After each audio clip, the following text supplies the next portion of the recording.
What's up, ladies and gentlemen, and welcome back to TD Fans Talk, home of the real Miami Dolphin fans. Here we are with the late night stream after the 10 o'clock hour. We want to talk all things Miami Dolphins. We want to talk about what happened today in training camp. We like to discuss the Xavien Howard situation, Mike Gesicki, Emmanuel Ogbah, and so much more. We're going to have a few guests on tonight. Whenever they come through, I'm going to add them to the stream. We're going to be having some very detailed, high-level conversations. So this should really be a good one. So just be patient with us. We'll get everyone in eventually. And as people come now, they did not send a notification out to everyone. Y'all already know the rules with YouTube. This is the third stream of the day. So you know it. Once the number 3 comes, they don't send a notification to everyone. So hit the like button, do your part by punching the like button. Once you punch the like button, it'll let other people know that we are live. It's basically forcing them to send the notification. So again, push the like button. In the meantime, I'll be recapping while we get some people in the room. Right now we're at about 75.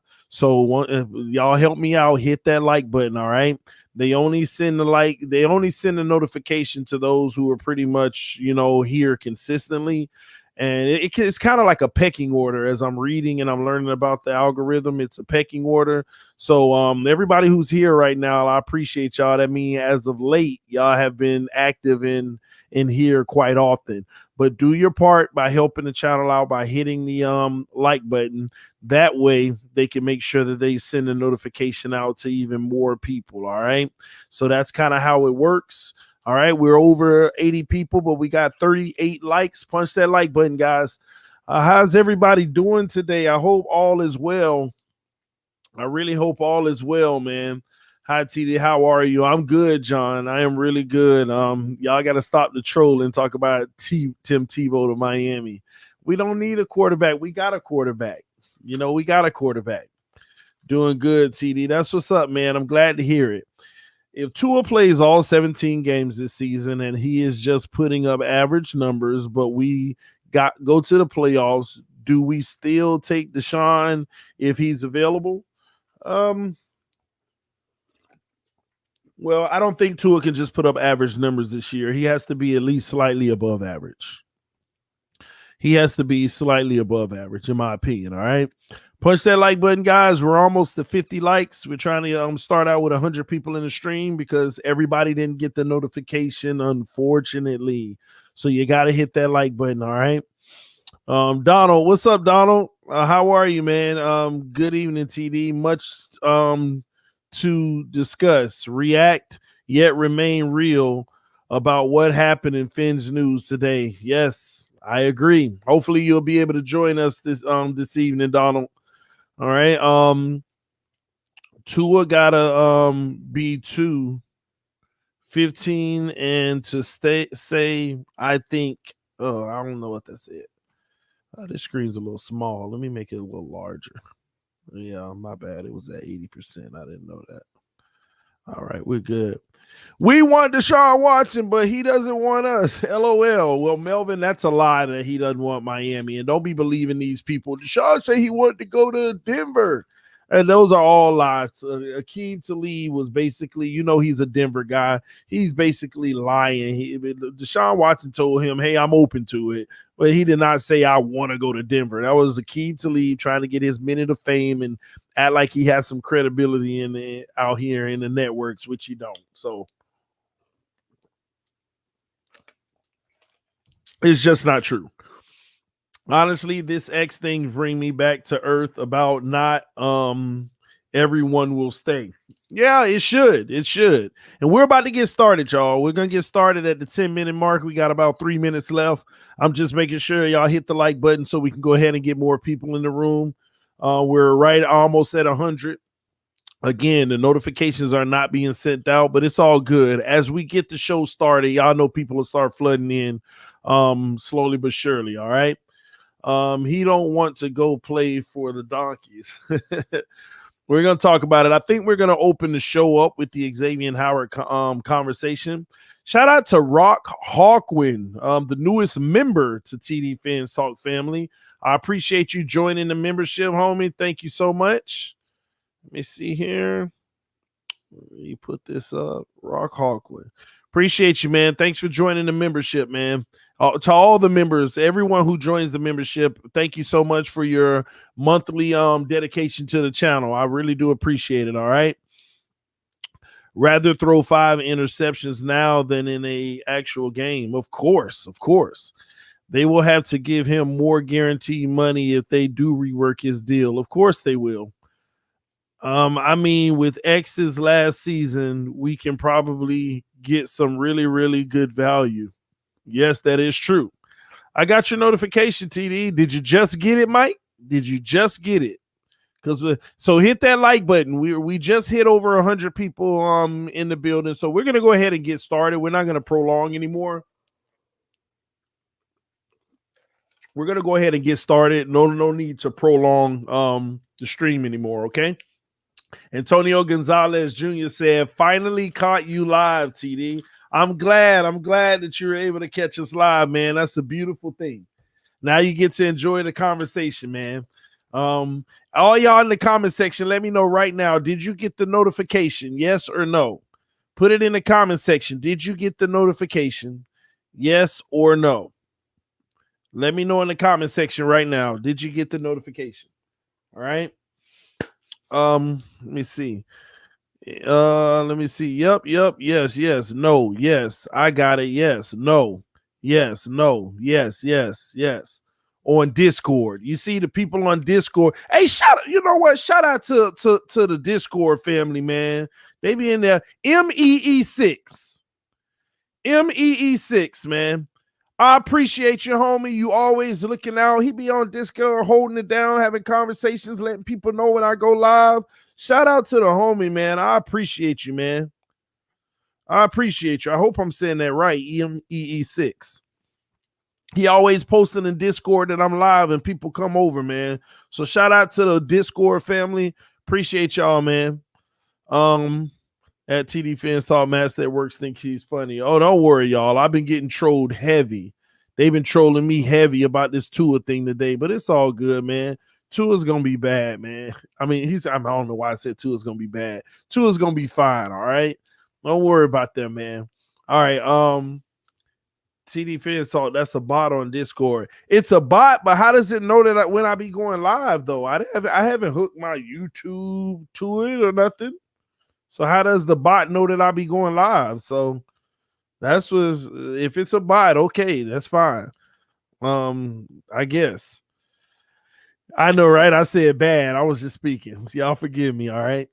All right, anywho, man, like I said, let's go ahead and get into this good content. If you could please help me out, let's get it to 100 likes, y'all, because again, the notifications was not sent out to everyone for this video, and we want to let our friends and family members know that we are live right now, okay? All right, anyway, let's go ahead and start, ladies and gentlemen. Xavien Howard situation has heated up to a very intense point to where he's basically threatening to sit out. A lot of times, the real sit out is training camp.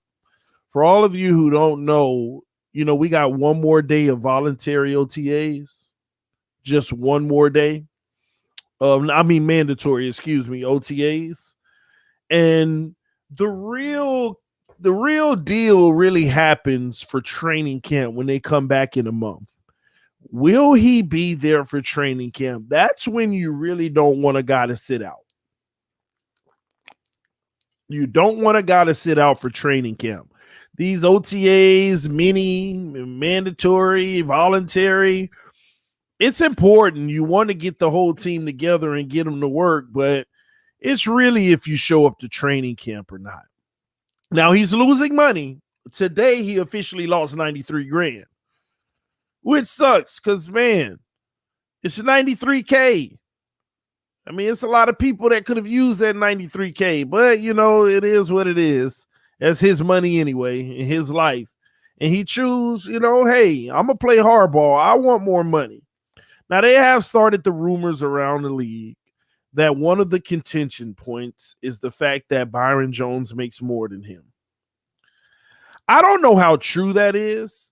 I'm going to say this, though. I hope that that's not true at all, that's a part of his contention, that Byron Jones makes more than him.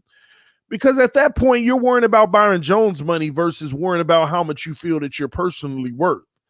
I feel like that is disrespectful to, and not saying that he did, but if this is true, that's kind of flagrant to reference someone else's money when your place should be able to stand up for its own. You know, you shouldn't have to mention someone else and say, oh, you know, he makes more than me and that's unfair. No, you should be able to say, I'm playing at this level, which is this in the league. I deserve this, period. But it's kind of flagrant to be mentioning somebody else and their money. And I'm going to hope that that's not true. But that's what everybody is around here running around saying, that one of his points of contention is that Byron Jones makes more money than him. And I don't have to get into the ins and outs. Now, some people say, why not trade Byron Jones? And I kick back on those people. Basically, Byron Jones has a contract where he's getting an annual salary. If I'm not mistaken, what is it, like $14 million? His annual is somewhere around 14. But I want y'all to put y'all thinking caps on. And please, I really want to do this exercise fairly. Take away the fact whether you're a fan or not. Let's talk real business. Let's not be homers and fans about this when I ask you this question, okay? Please, I'm begging y'all, because I really want to get a true, honest gauge when I ask you this question.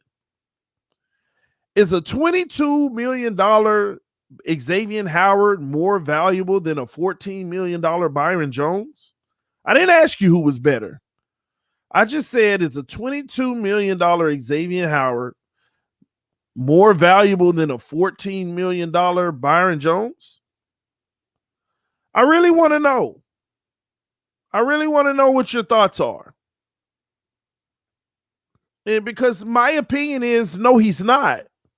A $14 million Byron Jones, I take any day over a $22 million Xavien Howard. And that's what it comes down to. That's really what it comes down to. I also want to know from you all, if you were the decision maker in Chris Grier, what is the maximum amount of money? And again, put your thinking caps on. Don't be a homer. Think transactional, real. What is the maximum amount of money that you would give Xavien Howard annually right now? The max.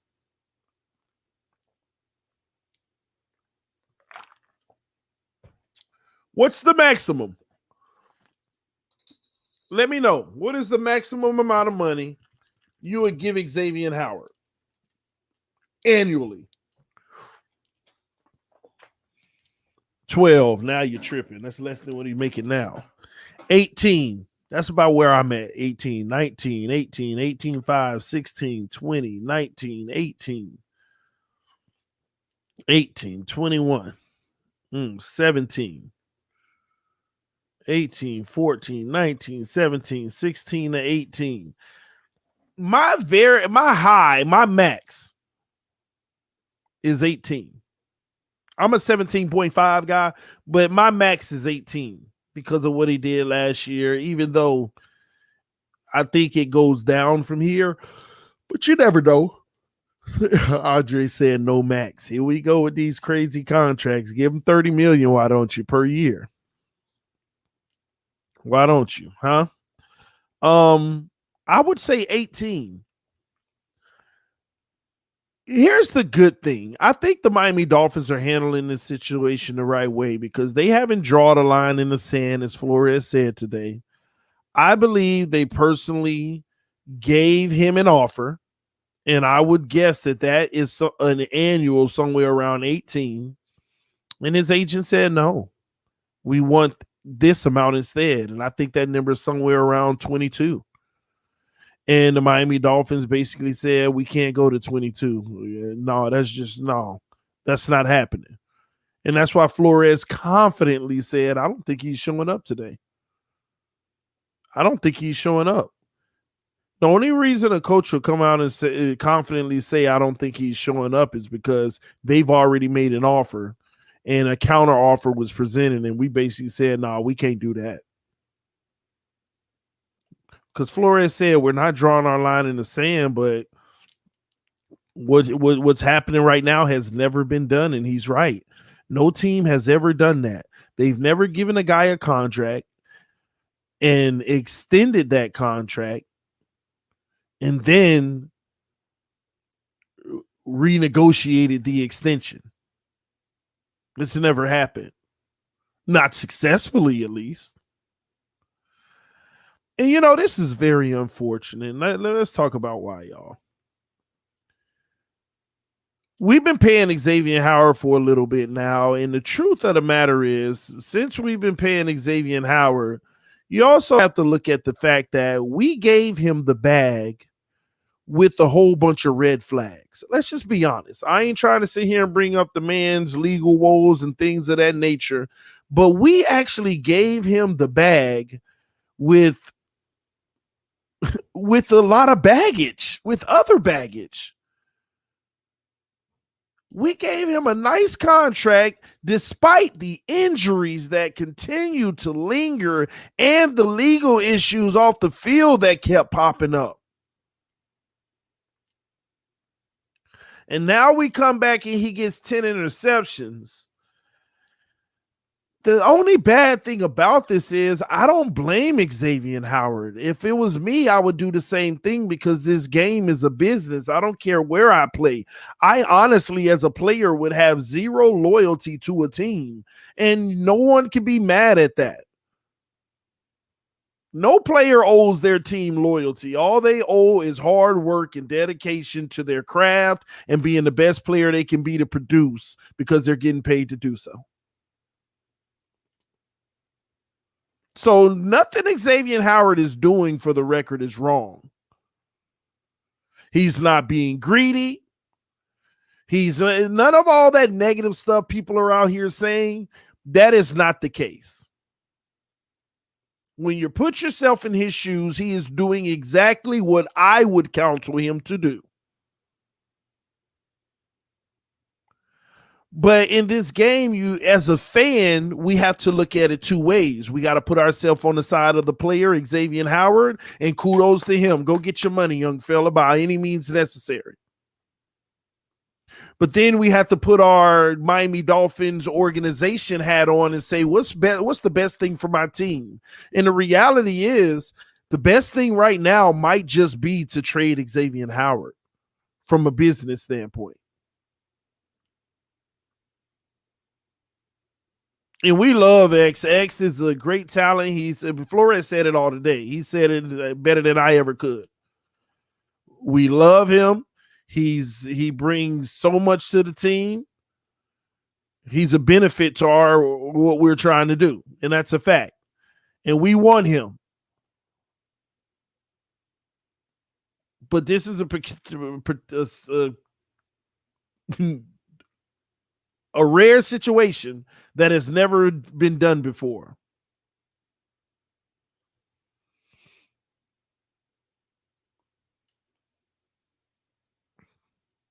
I'm sorry, ladies and gentlemen. My opinion of the matter is try to get the best deal you can for Xavien Howard now. See if you could pull a first-round pick and a little something else on top. I think that you might can find a team that will come off of their first and a third. You might can find a team that will give you a first-round pick and a third. People saying multiple firsts for a 28-year-old, I'm not sure about that. I'm not sure about that. One of the things that people don't realize in trade values, age is everything. Age is everything, because when you trade him, not only are you trading him, but you're paying him too. Age is everything. If this was a 24-year-old Xavien Howard, I'd be asking for 2 first-round picks and a third. But this is a 28-year-old Xavien Howard. I think if you're lucky, you get a first and a fifth, but I would love a first and a third. The value is significantly dropped just because of his age. I don't care what production he's getting. You think Aaron Rodgers and Deshaun Watson would cost the same thing? And Aaron Rodgers just won a Super Bowl? No, Rodgers is cheaper than Watson. If you didn't know that, from a trade standpoint, Rodgers is much cheaper than Watson.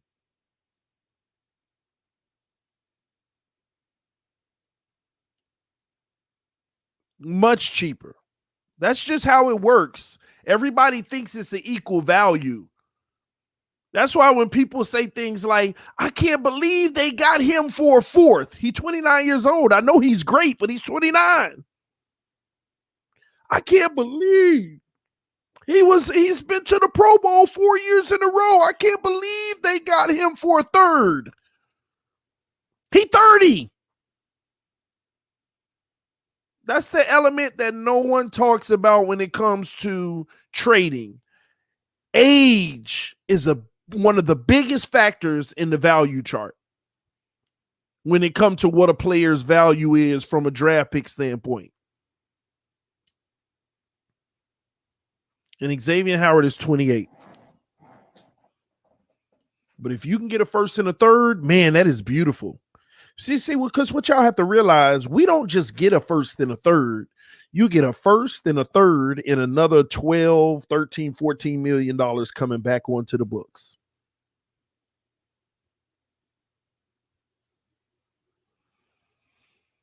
You might get 2 second rounders for him, not a first. No way.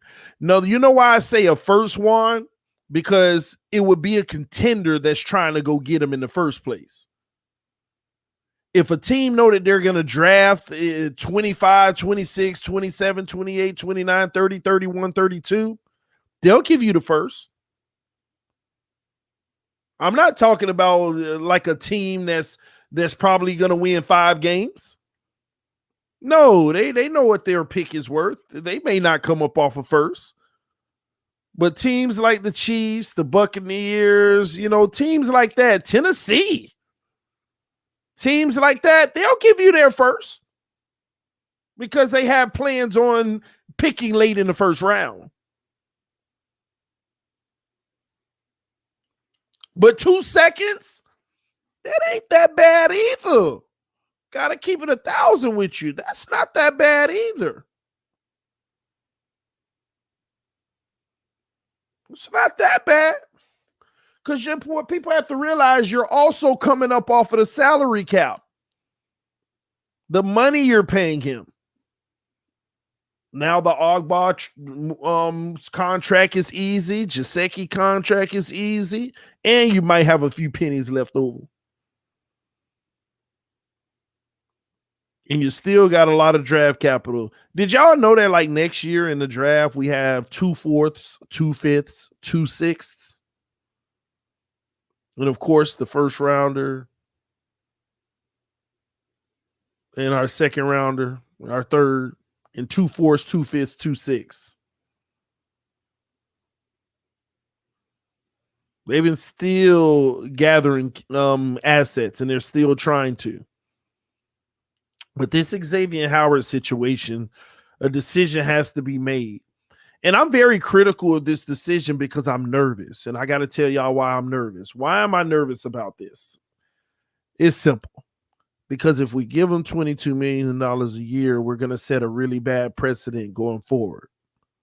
That means anybody on your team that you give a new deal and they live up to that new deal. See, that's what people have to realize as well. When X first got his deal, it made him one of the highest paid corners in the league. Y'all forget that? When he got his deal, it made him one of the highest paid corners in the league. He was in the top quartile. And literally a few months after that, when 2 or 3 more guys got their contract, they set the market again. That's why Byron even got the money he got, because the market became different. But that's the benefit of signing a guy to a deal or an extension, so you can lock him down at the best price you can get early. But if you're never honoring that, then y'all see what I'm saying? If you're never honoring that contract that you thought that you got a good deal on because a guy can come back and try to renegotiate after they do, have some production, then you never signed them on that team-friendly deal to begin with. And I keep saying this, at some point, you have to realize that you're going to either stand for something or fall for anything. Stand for something or fall for anything. Because this can run rampant on this team. Other teams don't do this. They don't allow this crap to happen. This is a pivotal defining moment for Chris Grier. Because everybody can do that if this happens. How would y'all feel if next year Jerome Baker goes to the Pro Bowl and then he says, I'm going to sit out because I want $18 million a year? Trust me, that $13 million per year extension is already paying Pro Bowl dollars. More than Pro Bowl dollars, if you ask me. But at the same token, he can come back and say he wants more money or he's sitting out. X did it. Why can't I do it? They folded for X.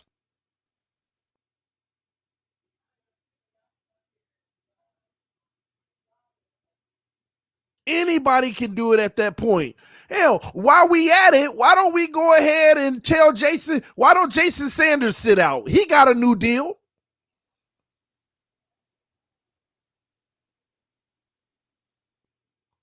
Jason Sanders got a 5-year deal. Why don't, since he scored most of the points last year, why don't he sit out and say, I want more money?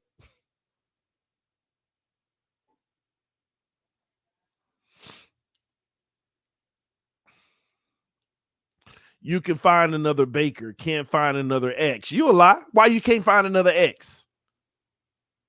Why you can't find another X? It's not easy to find anybody at any position, but you can find another one.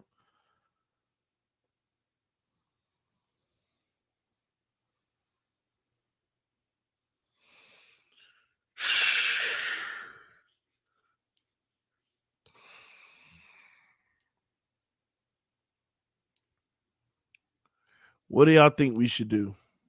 Put it in the comment section. Pay the man if you want to see him paid up to $22 million a year, because I'm telling you, they want a large amount. Trade him or let him sit out. Which one would you do? Trade him, pay him, or let him sit out? Let me know in the comment section. I want to get y'all take.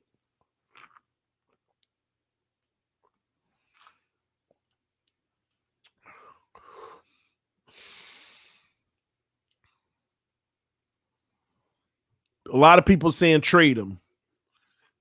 Y'all want to know something?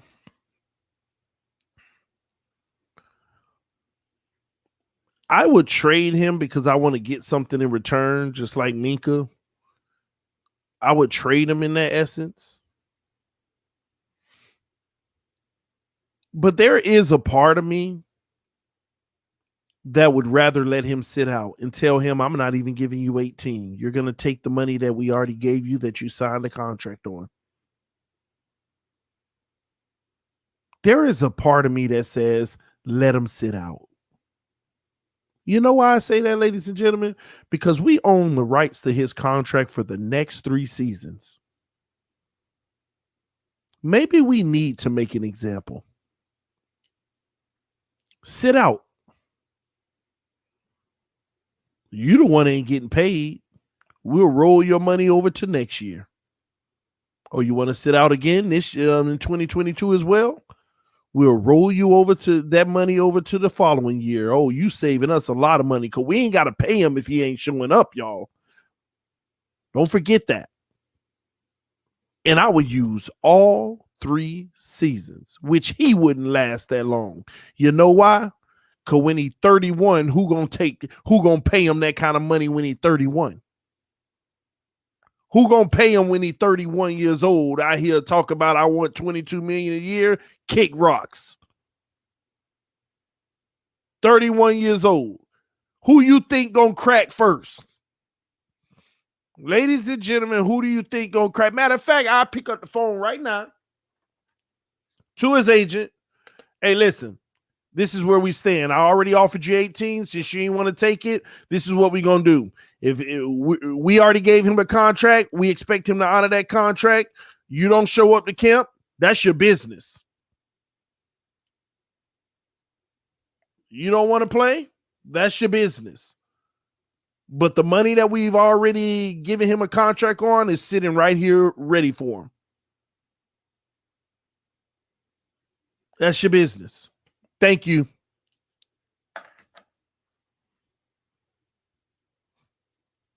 Make an example, man. Make an example. Because otherwise, you're going to be ran over. And I guarantee you that man ain't sitting out 3 years. I guarantee you he ain't sitting out 2. Matter of fact, I'll take it a step further.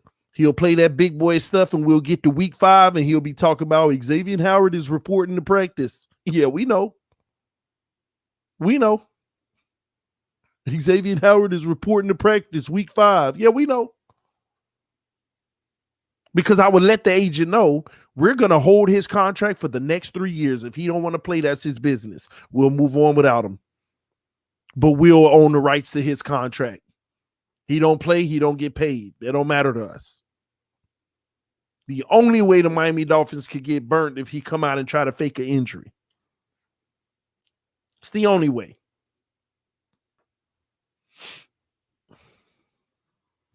It's the only way.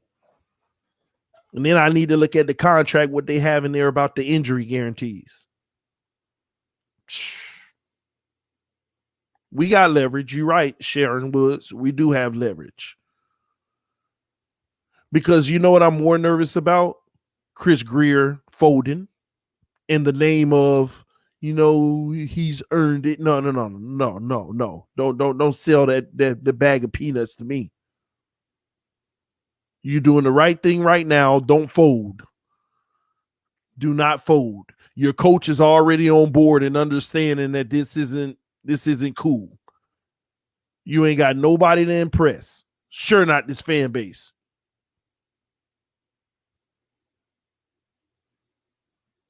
Certainly not this fan base. And that's the reality. But once again, I need y'all to understand something. If I was Xavien Howard, I'd be doing the same thing. You got to fight for every penny you can get. But what bothers me about it is I know that we already offered him more. But what they're asking for is not what the Dolphins are trying to hear. I know they offered him more than what Byron's getting right now. I know it. It only makes common sense.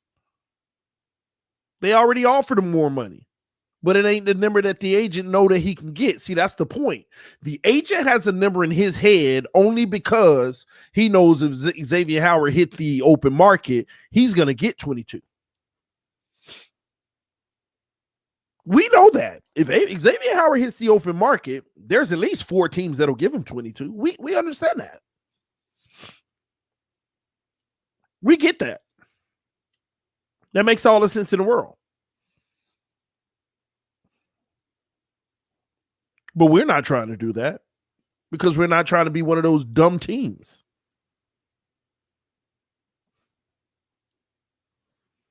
We're not trying to be one of those dumb teams. And I'm going to tell y'all, 18 million makes me cringe, but I'd shut my mouth. I'd say 18, but all right, let's move on. Ugh.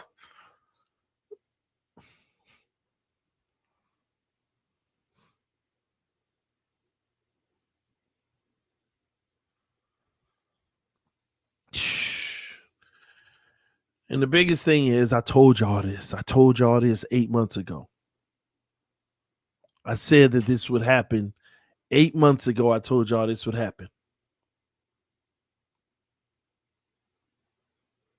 And at the time, everybody, it's no big deal. Now it's one of the biggest dilemmas. Now it's one of the biggest dilemmas. I have to say, TD, you turned me on this X crap.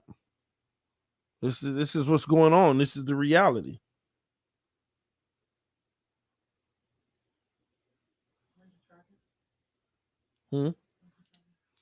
Over here. I told y'all this 8 months ago, and everybody ripped me up. You're just hating on X. He never asked for any money. He never asked for any extra money. Where are you getting this from? You just hating on X. This man never even said out of his own mouth that he has a problem with the contract. He never said that. What are you talking about? You're speculating. No, it's common sense because it only makes sense that he should have wanted more money. And now we're sitting here with this drama-filled situation.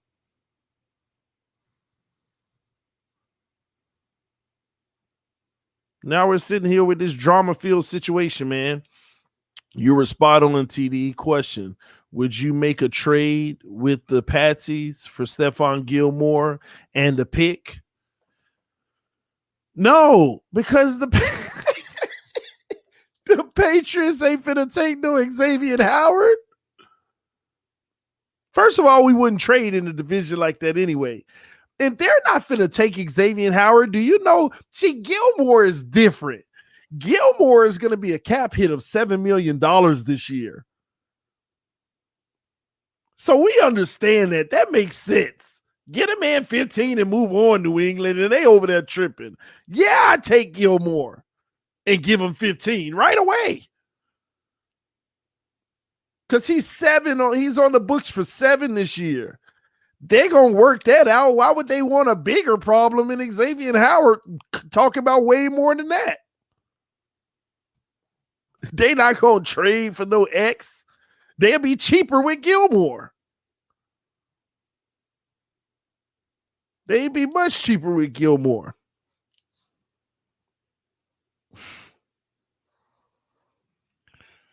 TD, just tuning in. What did I miss? I don't care about X's greed anymore. Trade him for a first and a second in 2 seconds. And any news on Gesicki? Oh, man, we're going to talk about it all tonight, man. I'm glad you're just tuning in. We're going to get to it eventually, all right? Y'all hit that like button again. We got 267 people in the room, only 136 likes. Let's get 200 likes so we can get over 300 people in the room because the notifications did not go out, to everyone. So make sure that you hit that like button so we can get the notifications out to those who love watching the channel, who always say, man, I never got a notification, man. So help me out, all right? We want to spread the word to them and let them know we're live right now because this is the third stream of the day. They don't send the notifications out on number 3, all right? All right, but anywho, Xavien Howard's thing is a real deal. And I'm going to be honest, I cringe in this whole situation because I hope we find a perfect median around 18 million and call it a day and be like, all right, let's go. Let's go win games because this team is so built to win now. And that's what frustrates me because, again, Xavien Howard's not wrong for what he's doing, but he's using all of that as leverage. He knows that this team is built to do something special right now, and he's a vital piece to that. And he's playing all his cards, man. He's using every bit of leverage he has. He's boxed us into a corner. And the truth is, we have the ultimate leverage, but you typically don't want to use that kind of leverage. We have the upper hand on leverage, but who really, like most GMs don't even try to even talk about that leverage of saying, well, sit out. Oh, well, we're going to hold your contract for 3 years. And that means you ain't playing for 3 years. That's your business. We ain't got to pay you if you ain't playing. No GM really wants to do that, though. They don't want to go down that nasty road.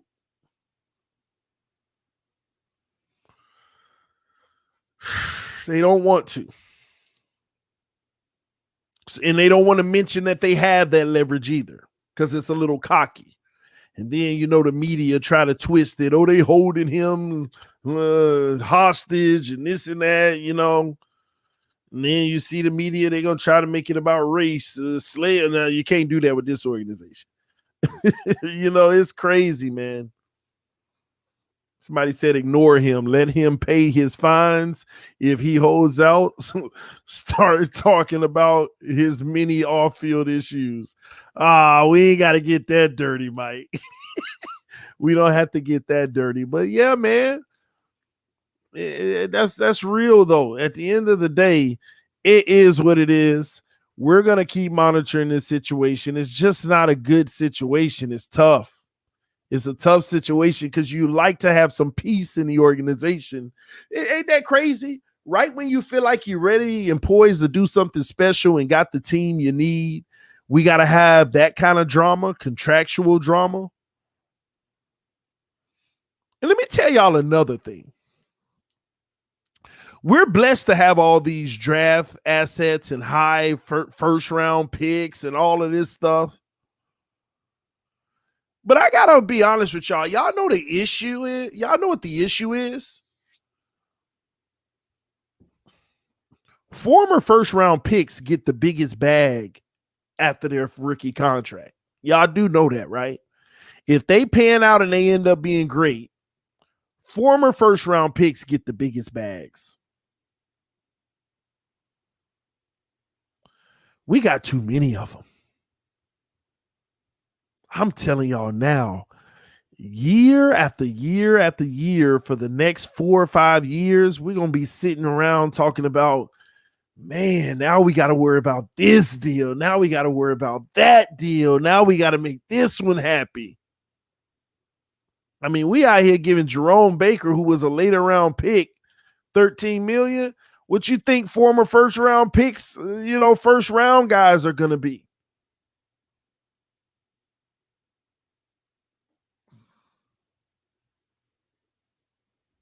What do you think they're going to be? Because we have a lot of these guys. And we're going to have to face it. But that's why you don't want to go crazy right now and put yourself in that type of situation.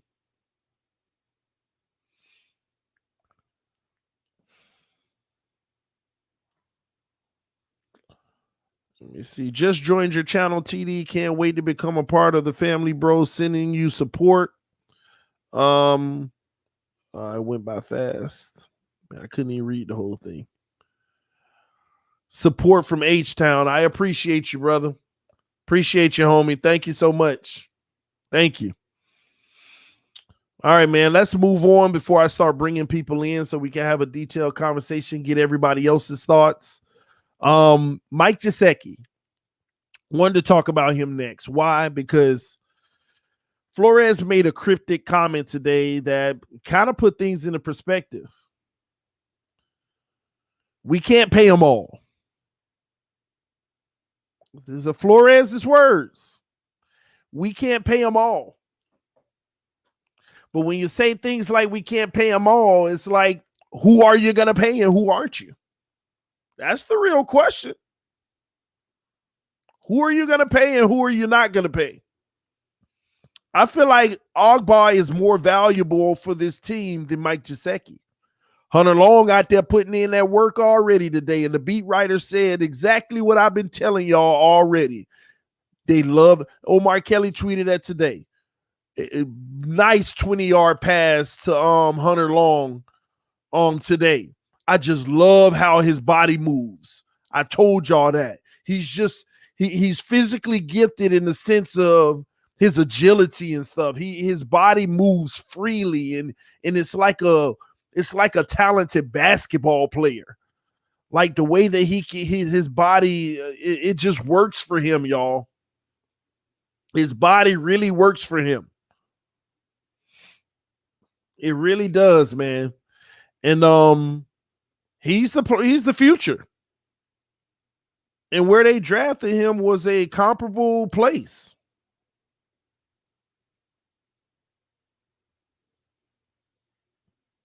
It's that simple.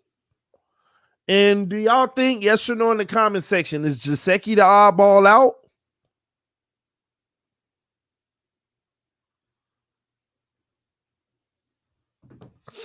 Is he the oddball out? Let me know in the comment section. Is Mike Gesicki the oddball out?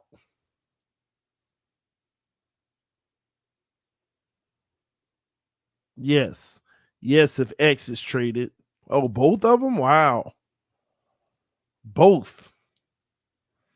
50-50. Yes. Yes. No.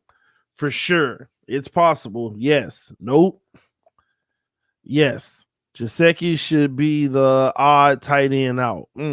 Depends on his play this year. He already out there tipping balls up for interceptions. I'm just saying it did happen today. Oh man.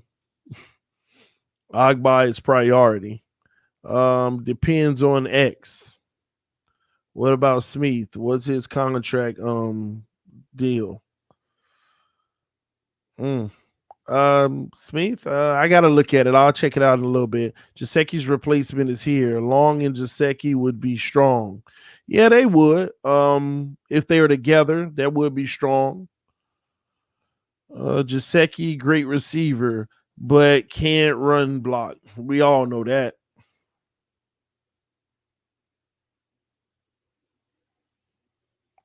My bad. I'm sending one of our guests the text who wants to get on the stream.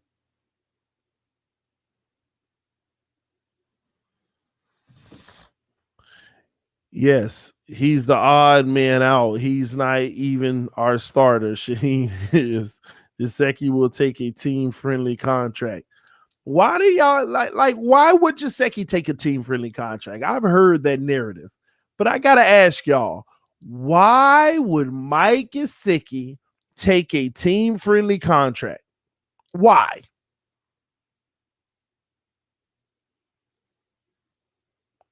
Why? I mean, it's better off for him to just say, trade me. I'll just get the money from whoever you trade me for. Because if somebody's going to invest draft capital in me, they're going to pay me.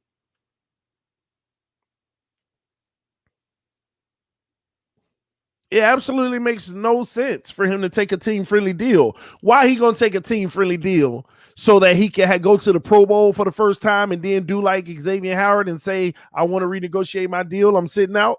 Like, come on. That's what it is.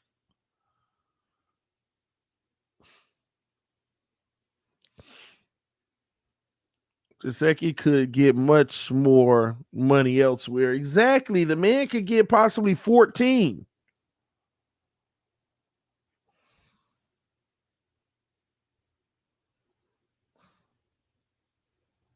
It's crazy to me. My bad, y'all. Having them two on the field would make the defense guess on run or pass instead of the obvious pass with just Mike on the field. That's not true, Eric, because you had the same element last year. There wouldn't be any guessing with Gesicki. Teams will be able to snuff it out. They'll be able to say if they do run, it's on the opposite side of Gesicki.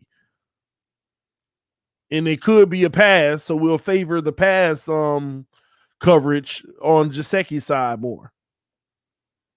But it will help to have Hunter Long from a catching standpoint. I get that, but from a running standpoint, they still know where to snuff it out. They still know where to snuff it out. Are y'all willing to give Mike Gesicki $14 million a year?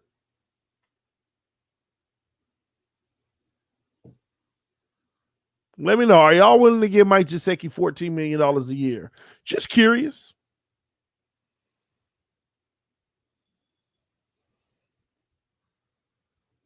He'll be worth $14 million next year. Remember, this is the benefit of giving him a contract now is doing it before the year. That's the benefit of doing it now is doing it before the year so you can use this year to spread his contract out even more.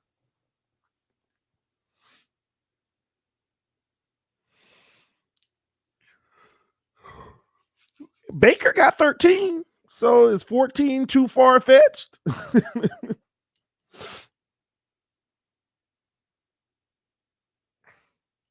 We got too much weapons now, so no. Okay. Not worth it to us at 14. Trade him. Yes. You have a big weapon. Yes. No thanks for your service, Mike Gesicki. Peace. And I don't get that, y'all. People say, yes, you got a good weapon, right? And I ask those same people, y'all do realize that Mike Gesicki is a wide receiver.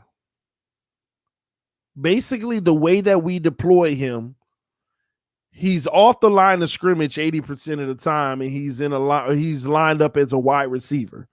Y'all do realize that's how we deploy him, as a wide receiver.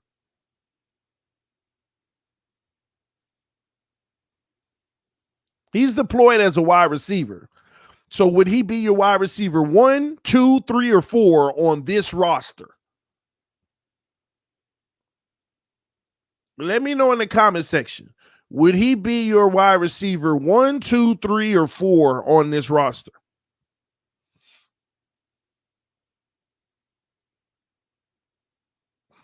That's what you have to ask yourself. Somebody said 6. Somebody said 5. Wow. Fuller, Parker, Waddle. I don't put Preston over him yet. So I have him as my wide receiver number 4. And for those who put in 2 and 3, so Gesicki is better than Fuller, Parker, and Waddle.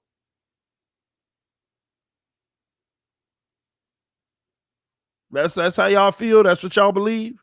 He's better than any of those 3. Fuller, Parker, and Waddle. Gesicki is better than them as a wide receiver. A guy who can't even run routes well.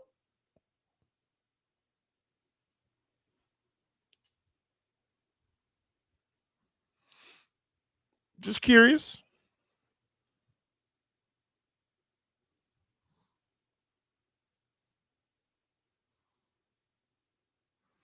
So what team got a wide receiver that's number 4 on the roster they paying $14 million to? What receiver in the NFL is number 4 on their roster that's getting $14 million? Now, I go a step further. What receiver in the NFL is a number 3 on their team and making $14 million?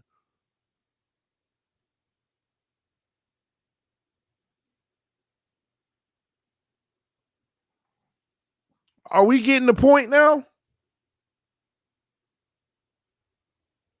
Are we getting the point? People get caught up with the simple fact that his title is tight end, and we look at our tight end room and say, oh, no, yeah, you got to pay the man. He's not a tight end. They don't even line him up in the tight end position, but 20% of his snaps. And to add to that, ladies and gentlemen, let's get something straight. The man not even playing 100% of the downs at the position. That's another thing. Y'all know I got to reach into my notes. The man is only playing 58% of the offensive snaps.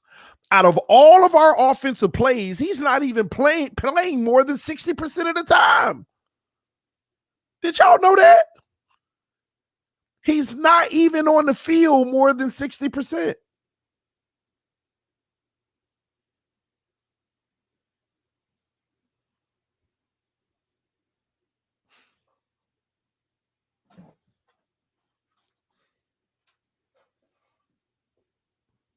So I agree with some of y'all who's saying that Gesicki's probably going to be the odd man out. But there's this feeling that I have deep down inside that's like, man, Greer going to figure out a way to give him his money too. And these are things that just don't make any sense to me. He going to figure out a way to give him his money. Somebody said 12 mil max for me. I'm not paying Gesicki more than $8 million, period. for a guy who's on the field 60% of the time, and then you're lined up 80% of the time out of that 60 as a wide receiver. So let's put this into perspective, ladies and gentlemen. If he played 60% of the snaps before, bringing in Fuller and Waddle, what percent of the snaps you think he gonna play now? This man might be on the field 45% of the time. Think about that. This man might legitimately be on the field 45% of the time. Because now we don't even need him to line up outside anymore. It might even be lower than 45.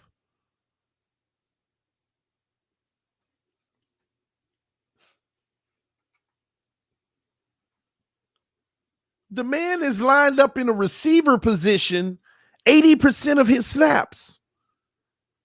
We don't need him doing that anymore now. He's not replacing Parker. He's not replacing Fuller. He's not replacing Waddle. We don't need him to anymore. And most of the time, the only reason he was doing that was due to injuries. Sammy said, nah, TD, he's worth more than $8 million. I agree, but not on this team. He's actually worth $14 million for a crazy team that'll do it.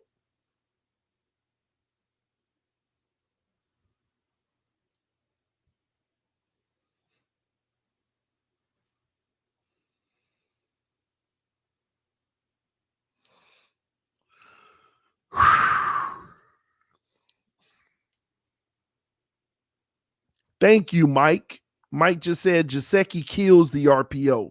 You know it's pass with Gesicki. Exactly. When Gesicki on the field, you know it ain't no run option. It's just going to be a pass.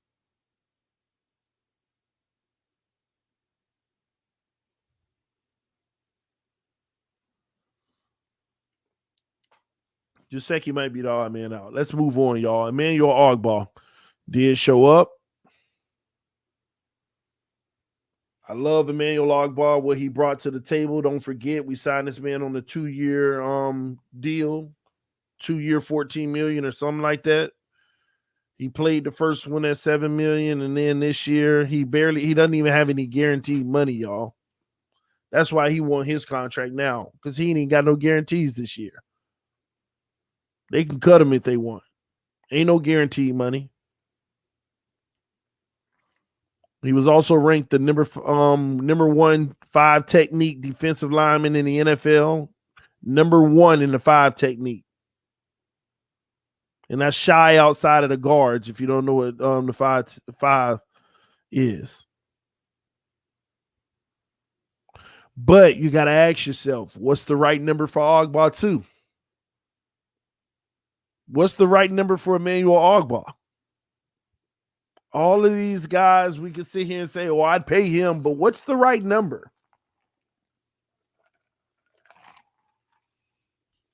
What is the right number? And I don't understand it, because you bring in Malcolm Brown. You bring in a plethora of defensive linemen who actually got some burn today and looked pretty nice. I had some highlights today from some of these guys. Is Emmanuel Ogbah potentially the guy out? No, I'm going to tell y'all now, Emmanuel Ogbah on the open market right now, he might be able to get him 15, 16.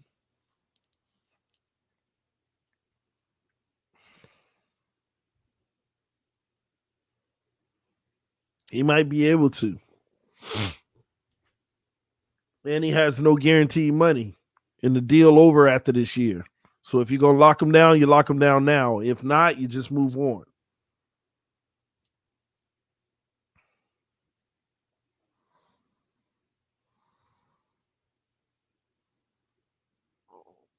And one of my friends, Anyway, what I'm going to do now, man, I'm going to drop the link. I want to hear what some of you all have to say. I want y'all to join the stream if you want to have a conversation about the stuff that's been going on. I haven't even mentioned Tua. We talked in depth about that earlier. I really don't want to mention that whole situation. I guess here's the only thing I'll mention about the Tua situation while I drop the link. I'll drop the link so people can start coming backstage. The only thing I will say about Tua, this whole situation, it's not even Tua. It's people making these crazy excuses. The narrative has changed like 4 times today. 4 times today. First, it's just practice. Then it's, well, the weather. And then it's a new playbook. And now the newest narrative that's out here is this, well, the reason why he was throwing picks is because they were requiring him to throw in tight windows and push the ball. That's a lie. Tua never said they're requiring him to throw tight windows and push the ball. They just have given him an emphasis on taking shots in tight windows and pushing the ball. But people have flipped that around today and made it seem like they were doing drills on throwing in tight windows. Stop lying. That's not what was happening. There was no drills of throwing in tight windows. No, they just been coaching him. Hey, you got to get that ball in there right there. That's a window. And I'm glad that they noticed that, because like I told y'all last year, there's guys that are NFL open. We're still a tight window, but that's NFL open where you got to get that ball in there. Versus the check down. We trying to get the first and move the chains, not that little check down. And they've been putting emphasis on him to do that more. They didn't tell him go out there today, hey, we're going to practice on tight windows. No, they just been giving him an emphasis to, we need you. You got to start throwing in tight windows, because he was scared to last year. That's a fact. That's part of the problem. And then I'm going to be honest, even if the narrative was, take more chances in tight windows, that's still alarming because he's failing. It's day one. You're right. But if I go to school and I take a class and I fail my first test, it was just the first one, but I'm failing. I'm still failing.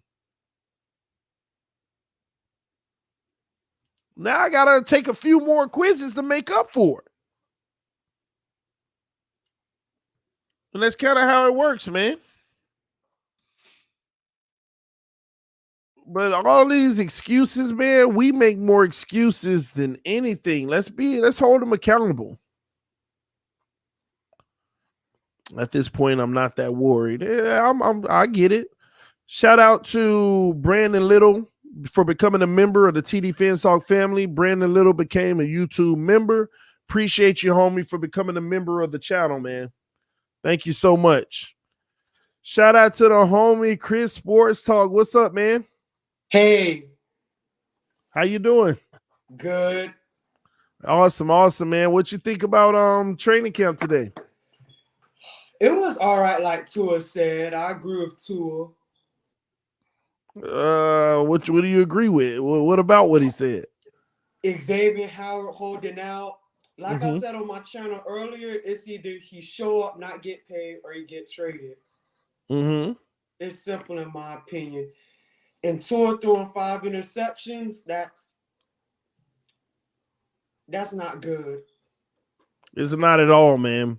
And somebody said, TD, watch his video again. Tua said they were to be aggressive. Well, that's bad. He failing at being aggressive. And he's not getting that ball in there. And he's never had that arm strength to where he's zipping it in there fast. I've never seen him with that power where he's throwing these bullets to stick it in there. So I think they need to get away from that and focus on doing what he probably can handle and do well.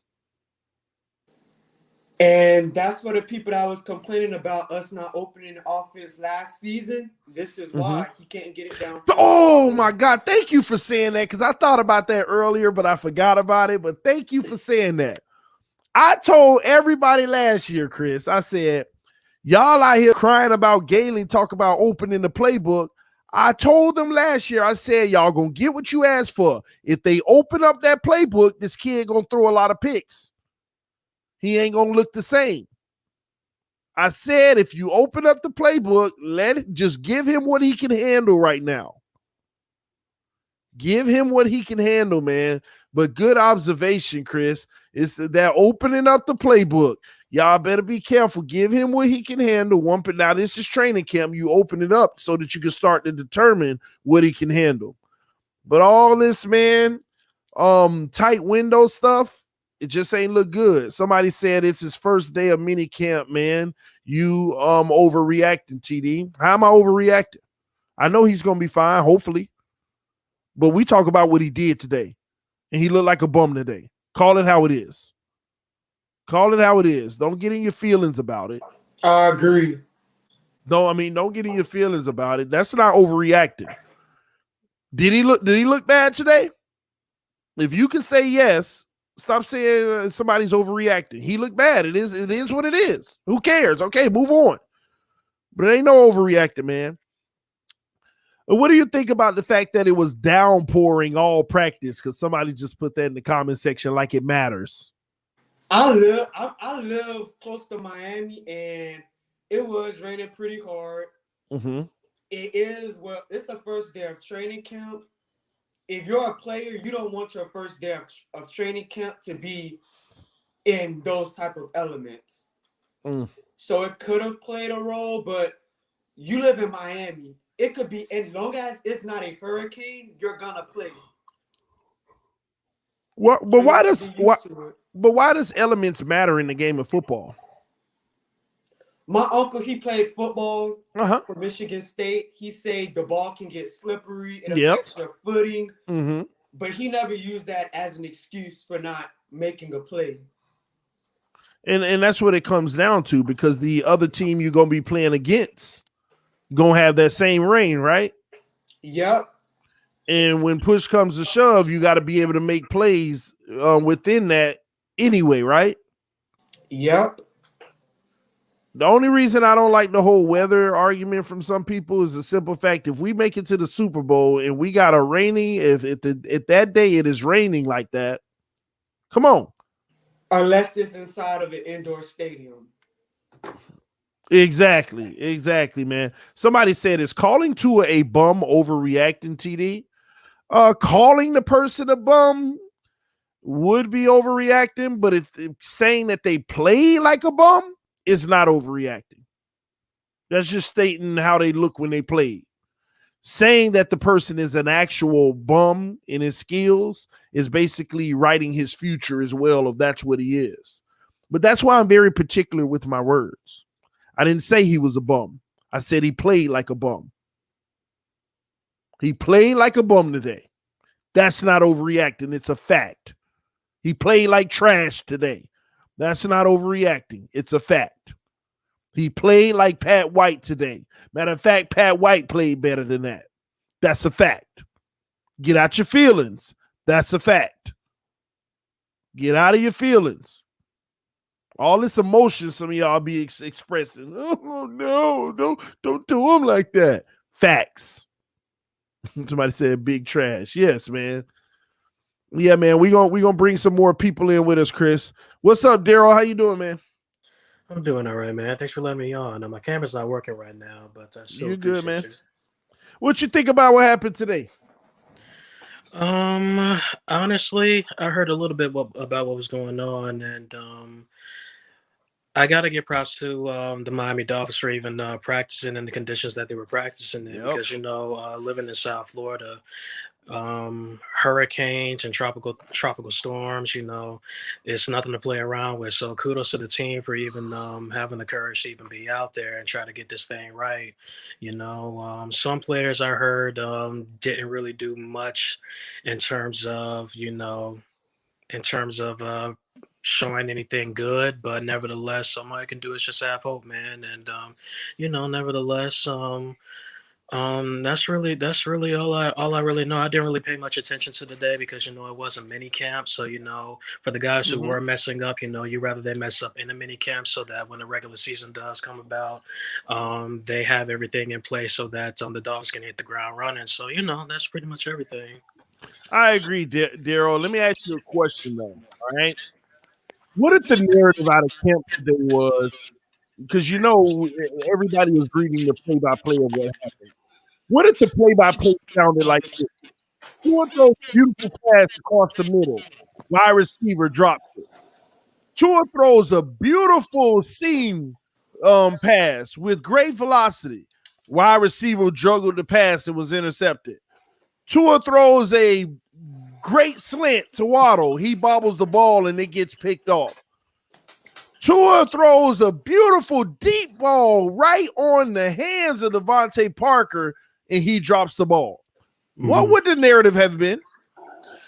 Well, the narrative would have been that the guys who are dropping passes, need to get their stuff together. But, at the end of the day, it also would have been a situation where a lot of us probably would have been praising Tua because maybe that would have meant that he was taking more chances with the ball and not holding on to it all as often as he was last season. But, it's a new season and things are a little different in terms of the new offense. So, guys got to get this right. So, again, don't mean to keep harping on the same thing, but I'd rather guys, because I did hear some guys were dropping some good passes by Tua, let's be real. But at the same time, we also can't make that the story of the game. It's not a finished progress yet, the offense, and they still got things to work on. And they still got things that they got to get handled. So hopefully they get it handled and use the time that they have wisely, so that when it's time to ball, it's time to ball.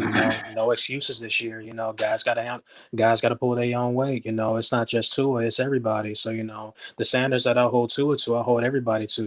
If Tua messes up, he messes up, and yeah, we got to call him out for it. But at the same time, we also can't make certain things the story of the entire camp. Yes, I agree with that. I think a lot of people just want to see great football, man. I think we're ready to win at this point. Absolutely. D-Dub, what you got on it? People want to see a finished product at the very, very beginning. And I understand the desire because we have not seen that finished product for a long time. But by the same token, I'll be right back, y'all. Okay, it is day one. And I don't want people throwing Tua out with the bathwater just because of one bad performance. It was bad. There was some highlights as well, but 5 interceptions, that you can't have. And he needs to make sure that he doesn't have those type of performances going forward because it builds confidence in the team and when he doesn't have that.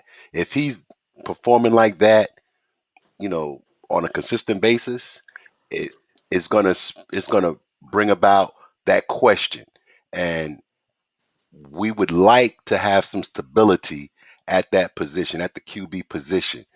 The fan base has been wanting stability at the QB position for a very long time, Right. and that is the reason why you have so much uproar with the fan base with daily notes on how he didn't do this right, he didn't do that right, and that's going to continue until he gets it right.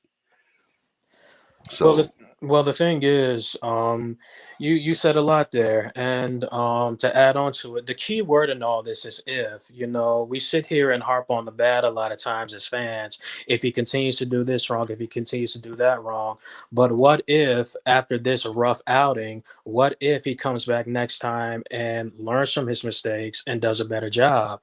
As fan base, we can't keep nitpicking and we can't keep making the same. We can't keep, looking for bad, all because number one, we might not like the kid or might not think he's where we would like for him to be. You said it yourself, man. It's not a finished product, but at the end of the day, yeah, we're gonna be critical. Yeah, if something keeps continuing to happen over and over again, we're gonna harp on it. But at the end of the day, if it's a situation where guys are learning from their mistakes and doing all they can to make sure that they're still contributing to the Dolphins' success, and at the end of the day, who are we as fans when we're not in their shoes to continue to harp harp on the same thing over and over again because, if you continue to harp on the negative, then you're never going to be satisfied, even if, guys are doing all they can to make sure that, things are still going, a certain way for the Dolphins to keep their head above water. So, But don't you have to get some positives so that we can harp on? Sure, That's what of I course, was of trying to course. get at as well. I mean, it's going to be a wonderful thing when we hear out of training camp or mini camp that Tua limited his mistakes, limited the bad things, and really had an overall good performance for a day. That's what he needs, and that's what the fan base needs to get really truly behind this QB. And it's going to take him and that O line to get things going in the right direction. Hmm. Man, I'm exhausted with this Tua talk. Honestly, man, I'm listen, man. It's just a constant fight back and forth because at the end of the day, gosh, man, all I'm saying is prove something to me so I can talk my talk, man. Prove something to me. We need something to hang our hat on with Yeah, that's Tua all. That's all. so that we can move, so we can press forward. We can throw our chests out and be like, okay, he got this. Let's keep it moving. Here come the anti-ed of the fan base. The anti-ed. Pete, The Pete, Oh, Pete, Pete, man. what up, Pete? what's going on, fellas? What's up, TD? Appreciate you putting me up here, man. Take it easy on the man tonight, Pete. No, Talk to no, us, man. I don't know. I just was able to come in right now, man. I had to escape, so I'm clear now. What are we turning into? Tua, you guys? This is the narrative. I honestly want to stop right now. It Here was we raining. go. This is the thing. It was raining down here, TD. I need everybody out here to listen I to me. know it was a It good was rain. rain, but listen, it was raining. It's hard to play football in the rain. It stopped raining for a while as well. And once the rain came back, and like it was really bad once the rain came back. The rain, the way it came after it stopped raining, wasn't the same as when they were practicing in the beginning and once it stopped in the middle. It was really bad towards the end, or I don't even know if they were practicing in that because you couldn't see nothing. It was hard. So I'm glad you brought that up, Pete. So this is how it went down. One of the beat writers, they were very descriptive on what happened. Basically, most of the time when they were playing, it had actually stopped raining, but it was wet. But right before every session started back up again, it would pour down rain. But when the session would start, it would stop, but they'd be playing in a wet atmosphere. And there was times where water was still coming down. But the crazy rain didn't happen until all of that was done anyway. You know, all those things surfacing at training camp on Twitter and all of that. Look at this rain on the field.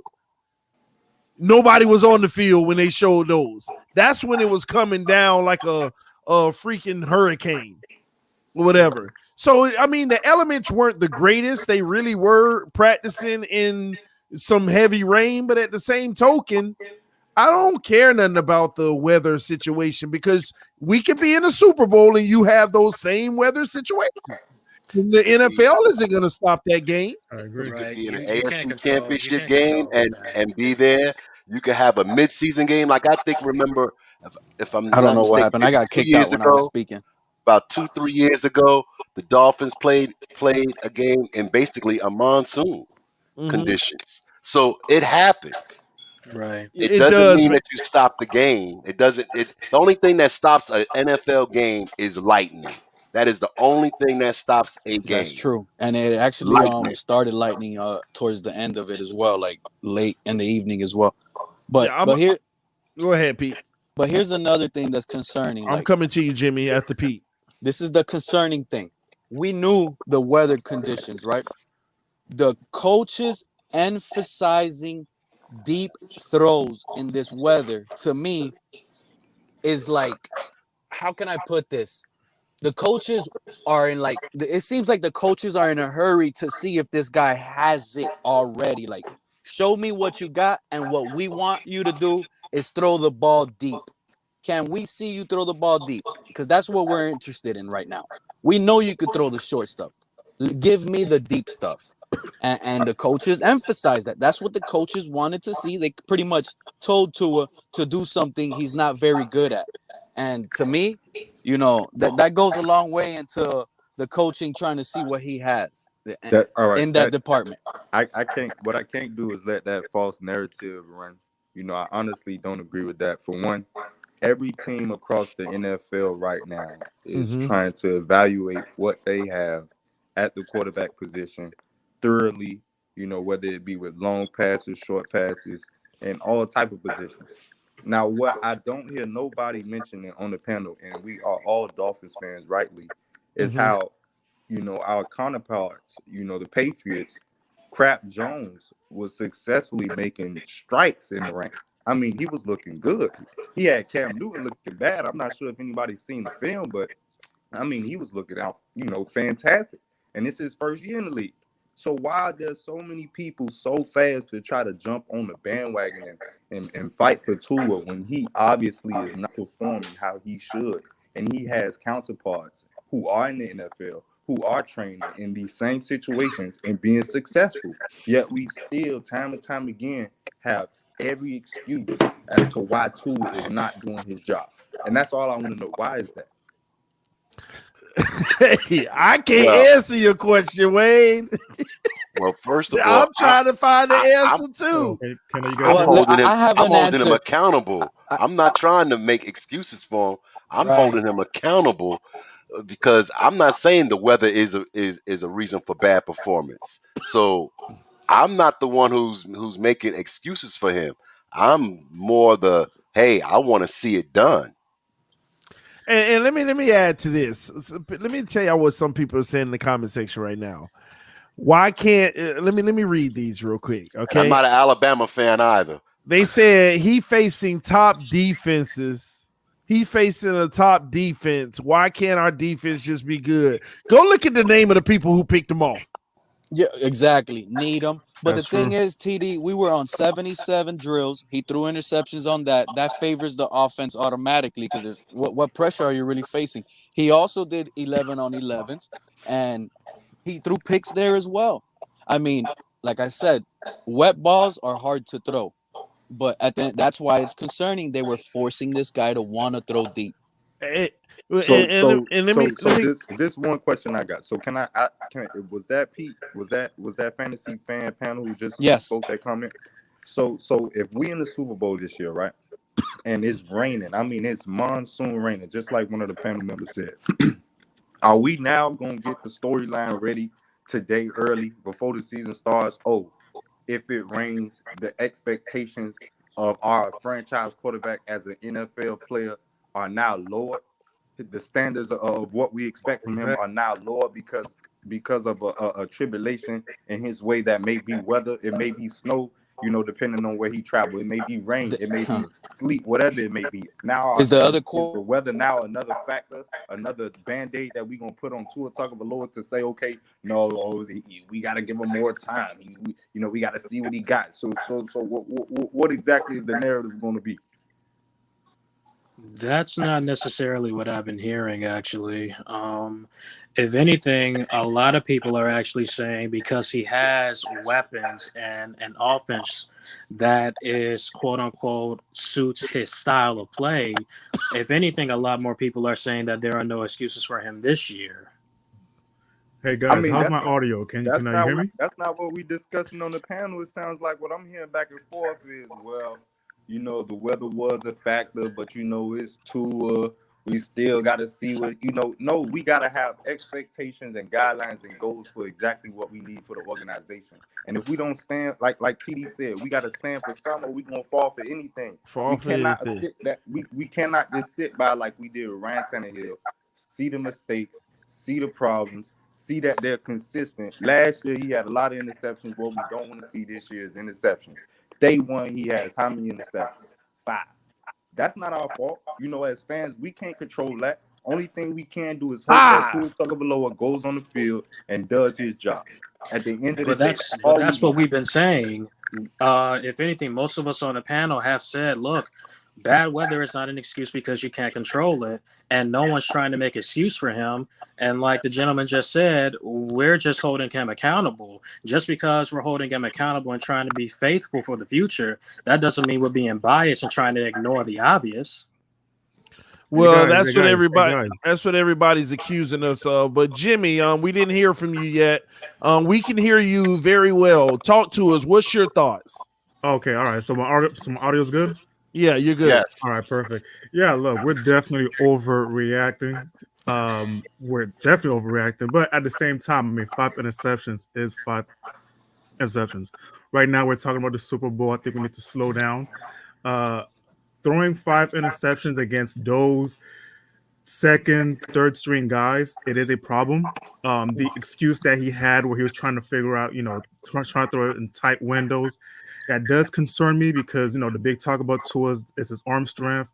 Because of his injury with his hips, does he have the power? And it doesn't prove everything, but it does kind of show that in bad weather, does he have the physical attributes, the traits that's going to be needed when we're down, we're down by a touchdown, it's raining, it's snoring.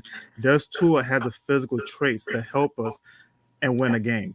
So that does concern me, but I'm not going to overreact on one practice. Right. I think we are overreacting. So first of all, I want to back up real quick, Jimmy, and please answer this for me.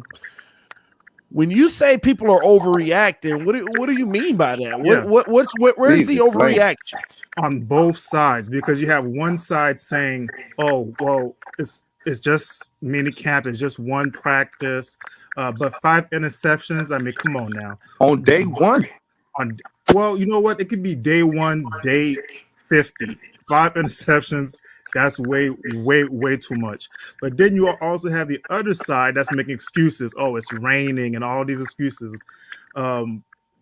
I mean, you are a professional. You're an NFL quarterback. You've had all summer. We're watching the IG videos of him working out. You have all these weapons around you, and everybody's healthy. Everybody's playing on offense. And my concern is that these weren't even long balls. These were intermediate passes. Yes. I mean, it's a concern, but I'm also not jumping off the boat because again, it's one practice. Mac Jones, a New England Patriot, is very concerning that Tua Tagovailoa, who has a year under his belt, he had the offseason, he's stronger, he should be wiser, he has more weapons, he has Coach Fry helping him out with his mechanics, whatever you want to call it. A rookie who just got drafted and that he is struggling is succeeding, and we got them on the schedule twice this year. So you better pray it don't rain. I hope he do better, but I hope it don't. I also hope it don't rain. Yeah, but that's Mac Jones. We don't know the condition, the situation, the DBs, who was playing, who was not playing. So I'm not too concerned about that. My main concern is, most superstars, you see it as soon as they get off as soon as they come on the field. Most superstars, you can see it from the start. And I still think Tua is going to be a nice player, but I am a little bit concerned if he's going to be that Drew Brees, that top echelon player. So I am a little bit concerned about that. He might be average at best. That's a good point on the Drew Brees, right? Everybody wants him to be Drew Brees. But if we go back to Drew Brees' career, he failed in San Diego as a Charger. That was an outdoor stadium. He went to a dome and resurrected his career and never truly had to worry about outdoor weather games. He never really won playoff or Super Bowls once he got into the playoffs and had to play away games and bad weather games. It's been there. He struggled many years at that. So does Houston have a dome? I was getting there, TD. No, I'm just playing. I was getting there. And Houston has a beautiful dome. I ain't right. I'm not right at all. Doug, man, talk to us, man. What's your thoughts, man? Practice. Allen Iverson said that. We're talking about the first day, not even the first day of training camp. We're talking about the first day of mini camp. Mm-hmm. And we're already jettison Tua off the team. Because here's well, I ain't saying jettison off the team. I know what you're talking about with the people that are, but that's just crazy. But I guess the issue is where you left off last year. It's almost like, all right, are we going backwards? I know it's one day. Exactly. I know it's the start. You want it like, I guess everybody's just gonna wait on that growth. You know, it's that piece of, again, tomorrow he could come out and throw 10 touchdowns, 0 interceptions, and the narrative will change. One practice. This is it'll be important to me. That'll be beautiful. And that's because you're unbiased, and that's because you look at things in a neutral setting, which me and you are the same person. You know, today was a bad day for Tua. Regardless if he played in a monsoon, or regardless if it stopped raining for the 10 minutes he threw 2 interceptions, but then started raining for the 5 minutes he did, and regardless. Bad day by Tua. You throw 5 interceptions. It's a bad day. Bad day by Jacoby Brissett. He threw a ton of would-be interceptions, dropped because of the rain. Bad day by the guys who were dropping picks. Bad day by Gesicki for letting some of the picks go through his hands. It was a bad day all around. Now, the defense had a great day. Don't get me wrong. Phillips, Ogbah, all these guys, Adams getting sacks, those interceptions. It was a defensive day. Offense struggled. And it is what it is. But to like the narrative being turned up for Tua is you're taking everything from the offseason. You're taking, like you said, TD, it was perfect. You take the Bills game where that game was put on Tua's shoulder, not on the defense giving up 28 points in one quarter, but on Tua's shoulder. And it's brought over. The whole offseason is just Tua sucks, Tua sucks, Tua sucks. First time we hear 7-on-7, 11-on-11. Kid throws 5 interceptions. Tua sucks even more. Me personally had a bad day.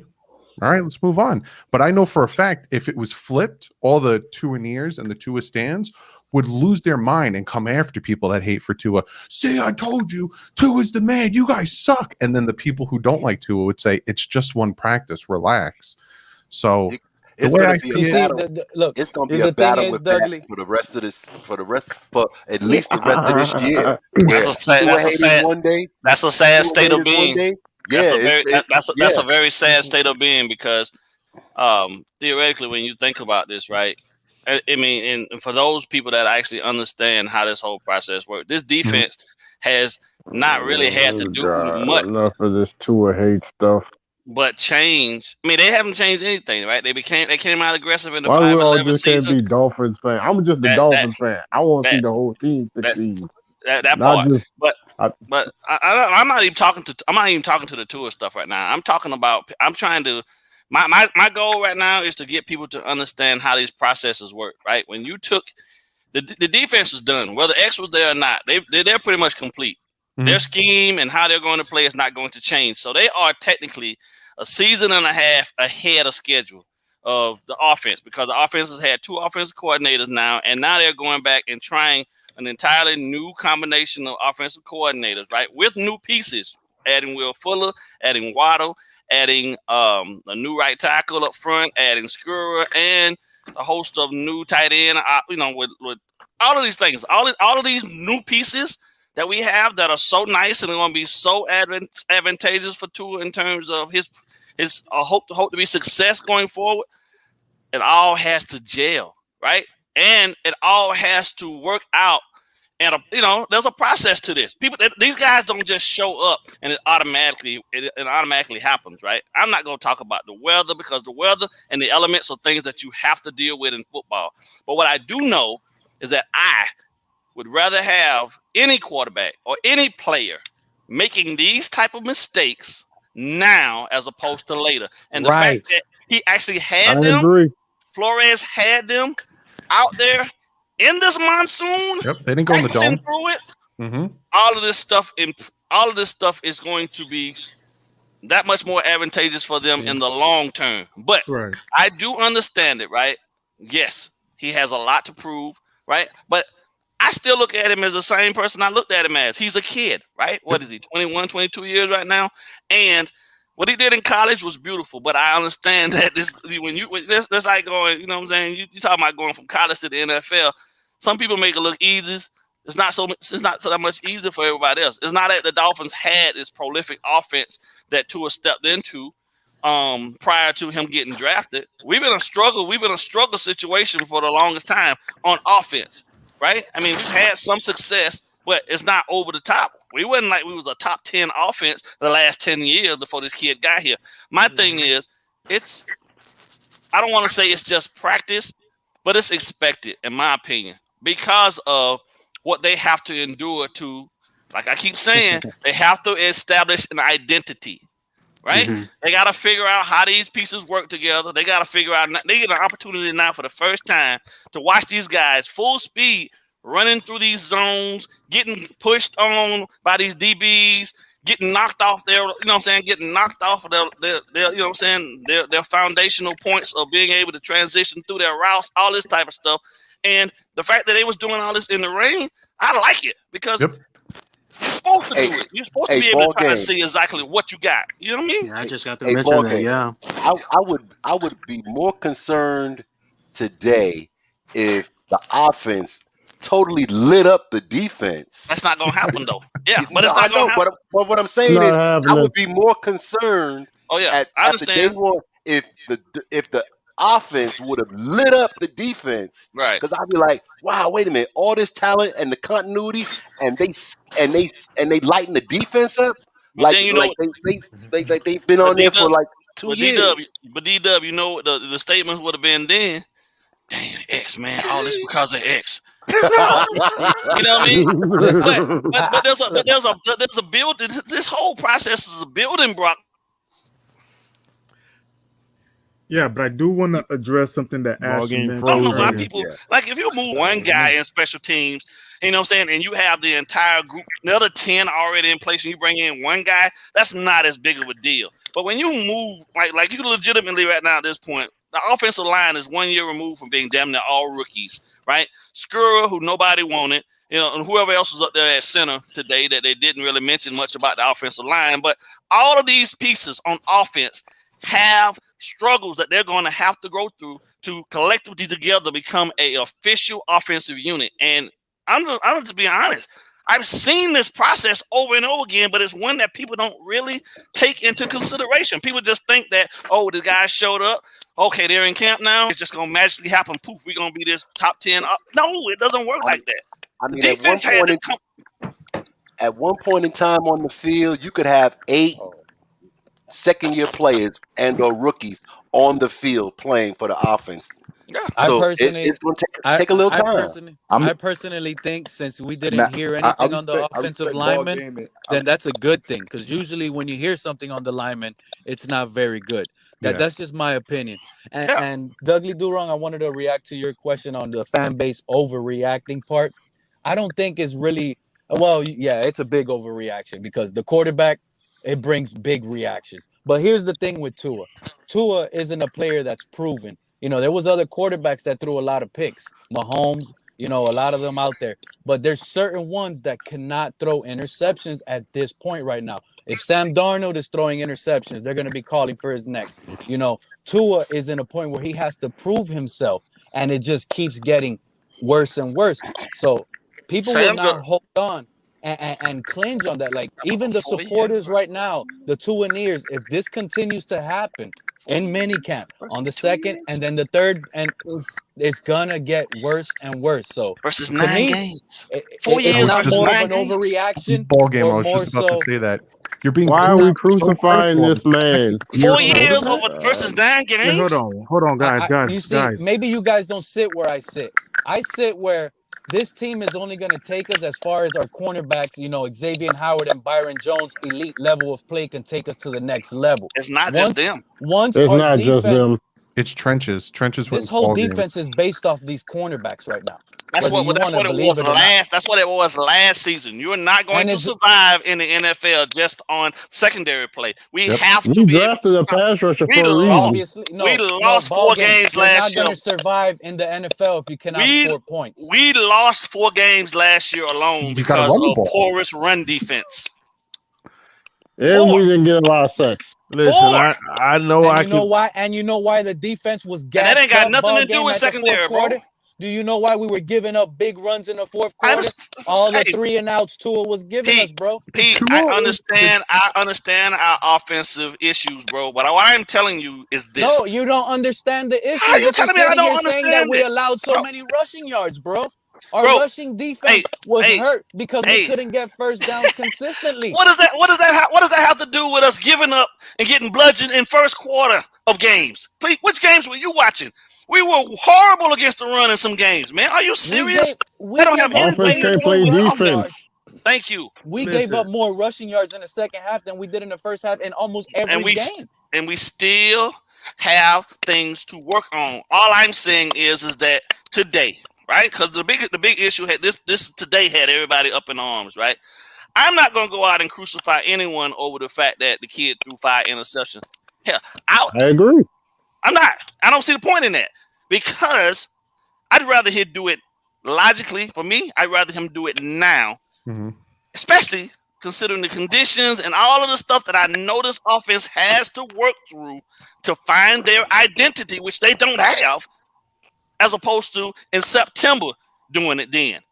And I do believe, as a fan of this team, right, I have to believe that there's a process that is going to improve each element of this offense to get it up to speed to be able to be competitive on Sundays, so the defense doesn't have to do the heavy lifting like they did last season, which most people really don't understand how much they actually did. So by week 17, when they were playing Buffalo and they didn't have shit else to give, everybody looking around like, why we didn't do it? Hey, we had one of the best scoring defenses in the league. Scoring. That doesn't have anything to do with what we rank in terms of run stoppage. I said scoring defense. Well, no, I understand that, right? That's being optimistic. I mean, that's the defensive. That's X and all the other guys being optimistic and taking chances and getting turnovers and doing that type of stuff. We can only survive so much on that. We need the offense to work. That's what I'm saying. But let's not forget. But guys, but let's not forget why this is getting so many attention. Tua has that it factor. Everybody wants to know what Tua's doing. So when he throws 5 interceptions, everybody's gonna be talking about it. When he throws 5 touchdowns, everybody's gonna be talking about it. The dude had the #1 rookie jersey. He also had the top 10 jersey. So get ready. This is going to be going on. Yes. This is going to be going on the whole year. There's the good with the bad. Yes. And that's what I wanted to say. This is inevitable. It's going to happen. That people are going to talk about him. Finsanity, what's up? I see you in the building. I just want people. But that's a good thing, though. That's a good thing. ESPN is talking about him. Fox Sports talking about him. So we need to be prepared. My goal has always been to really and truthfully, from a coaching aspect, explain to people how difficult the process is to get those 11 plus the backups all moving in the same direction, man. You got 3 intricate parts, 4 actually, if you take into consideration what the running back situations, what the running backs have to do in combination with the offensive line to be successful as an offense. You got the wide receivers. You got the tight ends as their own unit. You got the O-line. You got the quarterback and the running backs. Now, quarterbacks and running backs run in tandem because they do a lot of stuff together in terms of their communications as far as handoffs and things of that nature. But then when you got the offensive line, right, that's a whole entity in itself that has to be all one, right? They have to do pretty much – the only person that's really singled out in this offense now is going to be, unfortunately, the rookie, because he has the biggest responsibility of the blind side, right? But he also has to be in connection, you know what I'm saying, with the right guard that's next to him. Will they do it? Yes, I do believe. And the fact that Pete said, yes, we didn't hear much about the O-line, but we did hear that there was there was some situation where there would have been sacks. So that means that somebody somewhere didn't do their job, which is going to happen when you have this young of a group up front. But again, it could have been 2 or 2 though. That's all of that. Yeah. Judge the offense and defense. You can't do any of that stuff yet, right? So that's why I'm trying to. My job right now is to temper all of this and just say, "Who saw it, man? It's one day ball game." Listen, hold on. I know I'm controversial sometimes, but you know, I'd be cheating the system if I didn't mention. You know, Herbert did pick up where he left off. He's been very impressive. He's supposed to. He's supposed to be. He's supposed to, TD. But that's the point. No. Listen. Let me explain to you. Let me explain to you why Herbert should pick up where he left off.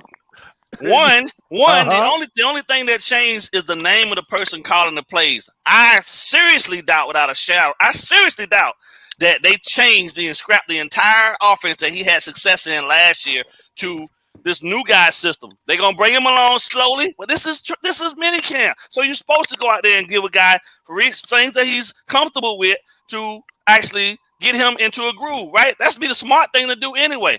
I don't take anything from Herbert's success. I'm glad he had success because then at this point it gives us a guy that Tua can put into his put into his sights and say, I'm going after that guy because everybody's saying this guy's better than me. That's what I'll be thinking. But on the other side of it, Keenan Allen. This is the problem I have.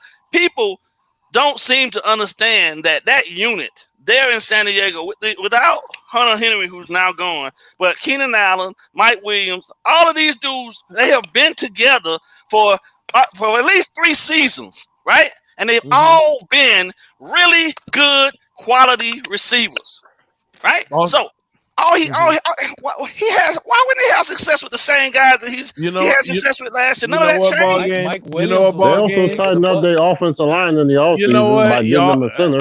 Exactly. I wasn't making a controversy. I was just making an observation. And you're just being petty. It's okay. Another observation. I can take it. Guys, let's give another observation. Mac Jones out there balling in New England.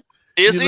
Yeah, the only film that I saw was him and Cam standing out there. They stand out there basically throwing passes into the end zone. Cam missing badly, and Mac hitting guys that ain't got nobody touching on them, ain't got nobody disrupting. No, I ain't talking about that. I'm talking about today's OTAs. Mac Jones is outshining Cam Newton, so they're gonna have an actual real controversy. At the end of the day, let's just be honest. Mac Jones was the better Alabama quarterback anyway. I'm not even going down that rabbit hole. Hey, don't do that. I'm not even about to entertain you with that, TD. Don't bite that hook. Don't bite that hook, y'all. That man had better stats than Don't bite that hook. Don't bite that hook. Can I just say one thing? Can I just say one thing on that? All I'm gonna say is this: there was TD. The reason why there was Alabama, and there was just everybody else. That's all I'm gonna say on that. Biting that hook. You biting that hook, bro. So let me ask y'all a question. It's just a fact. That's a universe. That's just a fact. That's all I'm gonna say. I got nothing to say else on that. Let's go back to Alabama. Is Alabama quarterbacks? Are all 3 of them going to be elite? Are all 3 of them going to be Pro Bowlers in this league? Because they all went to the championship pretty much. You don't know. I don't know about Hurts. You can't make a determination one way or the other just yet. To say whether somebody's going to be elite or not, Pete. You gotta give these dudes time, bro. You can have your opinion, but you can't. But nobody can say with clarity that Jalen Hurts is not going to be this, or Jalen Hurts is going to be this. That Tua is going to be this, or Tua isn't going to be that. Or that Mac Jones is going to be this, or isn't. Time will tell. Well, let me tell you, Dwayne. Sure will. Christopher Greer, he looked at Tannehill, and he says he's not going to be it, and traded him for peanuts, and it's proven him wrong. And it's happened plenty of times. Just like the Chargers getting rid of Drew Brees, it bit him in the back. They didn't expect him to be anything. He left and blew out records as well. You can see Hold up. Time out on the Drew Brees thing. Time out, hold up. On the Drew Brees thing, the reason the Chargers got ruined because let's be real. No one really thought he was coming back from that gruesome injury he had. It is a miracle. It is a miracle, and by the grace of God, he was able to come back. I'm from New Orleans. That man changed this whole culture around. That man. I'm glad. That man. He came back. Yeah, he only got one Super Bowl. There was $1.5 million. There was $1.5 million in salary difference. Otherwise, Drew Brees would have been our quarterback. No, don't forget they drafted. It wasn't meant to be. Wasn't meant to be. He came down to the city and changed the culture, won the title. And, he's the first ballot Hall of Famer now, so he had a great career. Right, but they drafted Phillip Rivers before he got hurt. He wasn't playing. He was average at best. Now, him going to New Orleans, Sean Payton, that saved his career. We don't know if he would have been turned up to be the same player if he stayed in Chargers. I mean, that New Orleans offense was a big what made Drew Brees, and of course Drew Brees helped Sean Payton as well. So we can't just say that, he would have been the same. Even if he came to Miami, we don't know if he would have been the same player. So let's give Sean Payton and his offense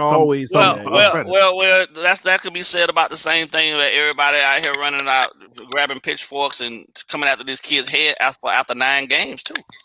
Yeah, but we'll find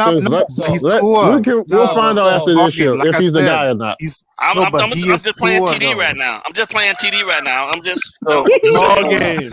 We gave it was 10 games. Stop giving this man 9 games. It was 10. Okay, so 10 games. Okay, I know y'all don't want to count. I know y'all want to my boy Doug. 10 games. I know in the fourth quarter when he get replaced. I got a question for Doug. So in his first season, in 10 games, he played 10 games. Josh Allen played 11 games. Tua had better stats than Josh Allen, but we ready to get rid of him. And Josh Allen's still a bum.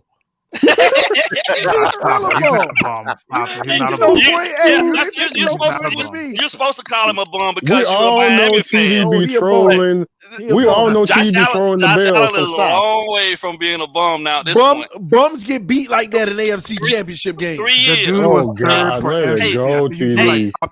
2 years. I can't call him a bum. He made it to the AFC Championship, bro. It got beat like a bum. It got beat like a bum. And that's the kind of success we want. And no, he didn't. That's the kind of success we want. I'd like to get beat like a bum. That ain't the kind of success I want. To be in the AFC Championship in 3 seasons? Not with no bum.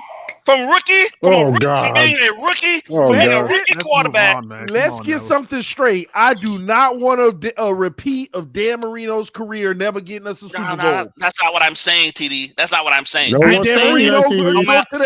how much, listen, you can call Josh Allen whatever you want, but in 3 years from being a rookie that looked like a damn train wreck, in 3 years this dude done went from train wreck to AFC Championship. You can say whatever you want to say, but that is unprecedented, my friend. Especially in the AFC.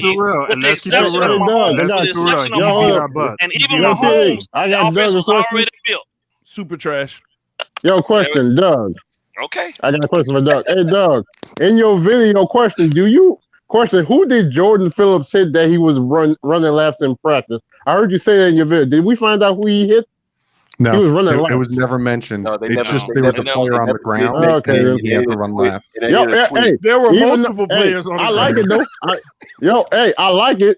Even though he was supposed to, I like it though. That means he's gonna knock somebody out on the opposing team out. I like it. He'll get a chance to turn up. Were there any other news on Jalen Phillips? Any other news if he's balling out there or not? Yeah, he's doing his thing. He's been doing his thing. He got an interception during the voluntary OTAs. So we don't count it. Yeah, we don't count that, man. That's the news that unless it was against Tua. And he good play.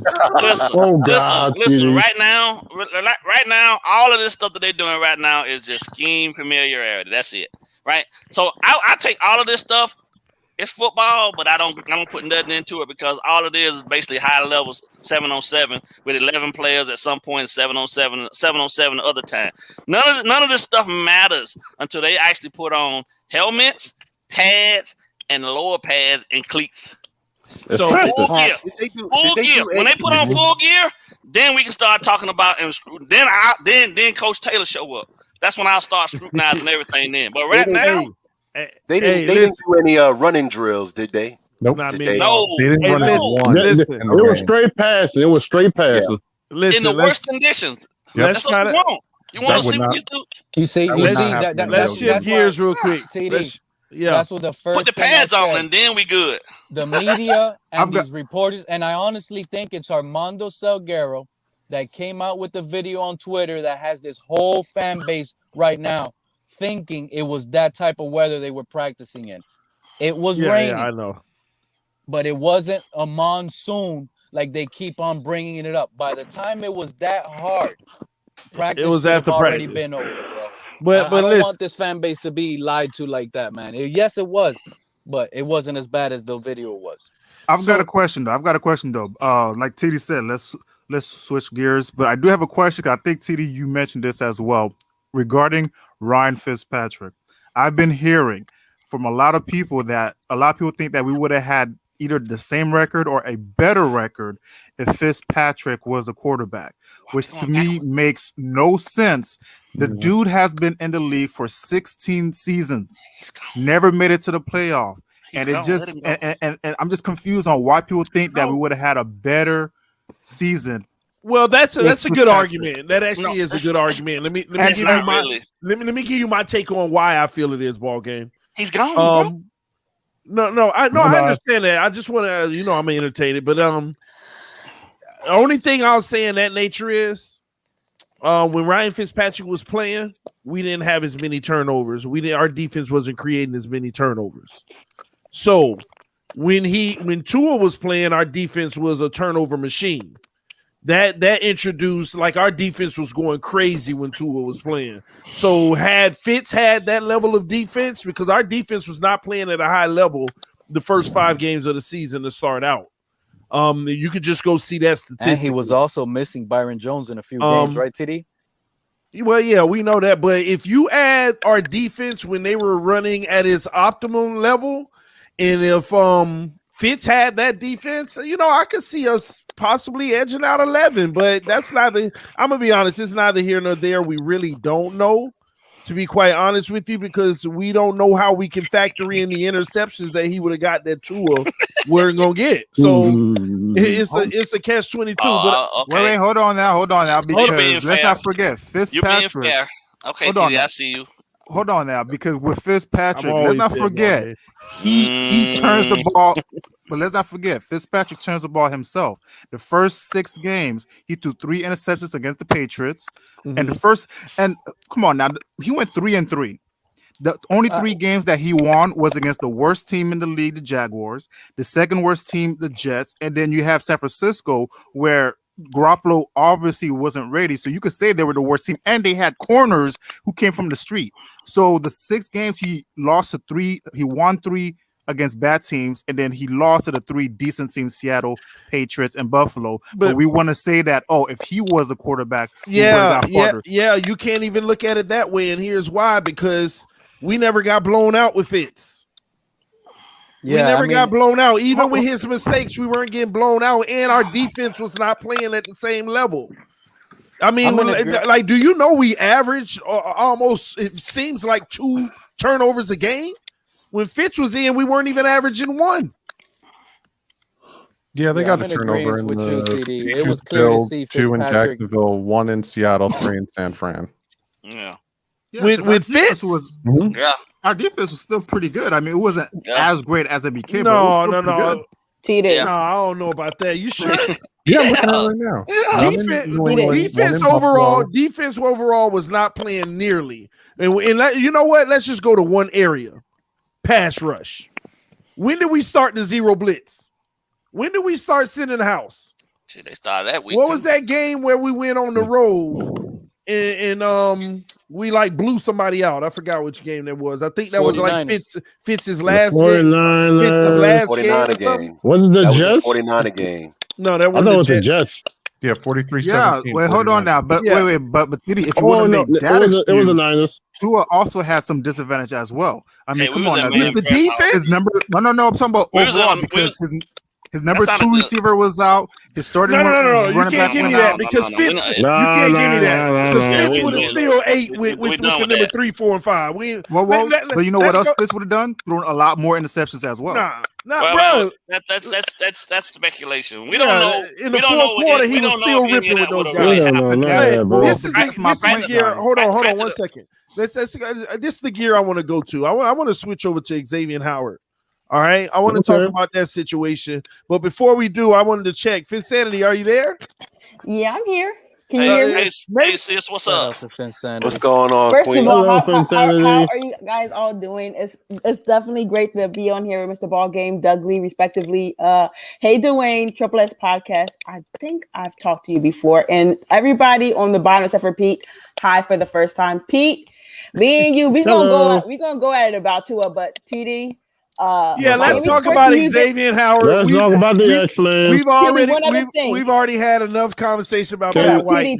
One other thing. Can I start first? One thing. No. Insanity got the floor. Yeah. Miami Sports Music wants to link 1 and 2 to Sis 007. Hi, Dad. I love you, and I absolutely miss you. Tannehill hate him. Stop TD. Hey, but Finsanity, enough about Pat White. Let's talk about X, okay? Okay, what about him? Man. What about him? What you think about what's going on with X? I believe he had a season that a lot of us expected, and he's looking at the guy across the field saying, you're not as productive as me. I got the turnovers, I got the interceptions, and I want the money because he's getting paid more.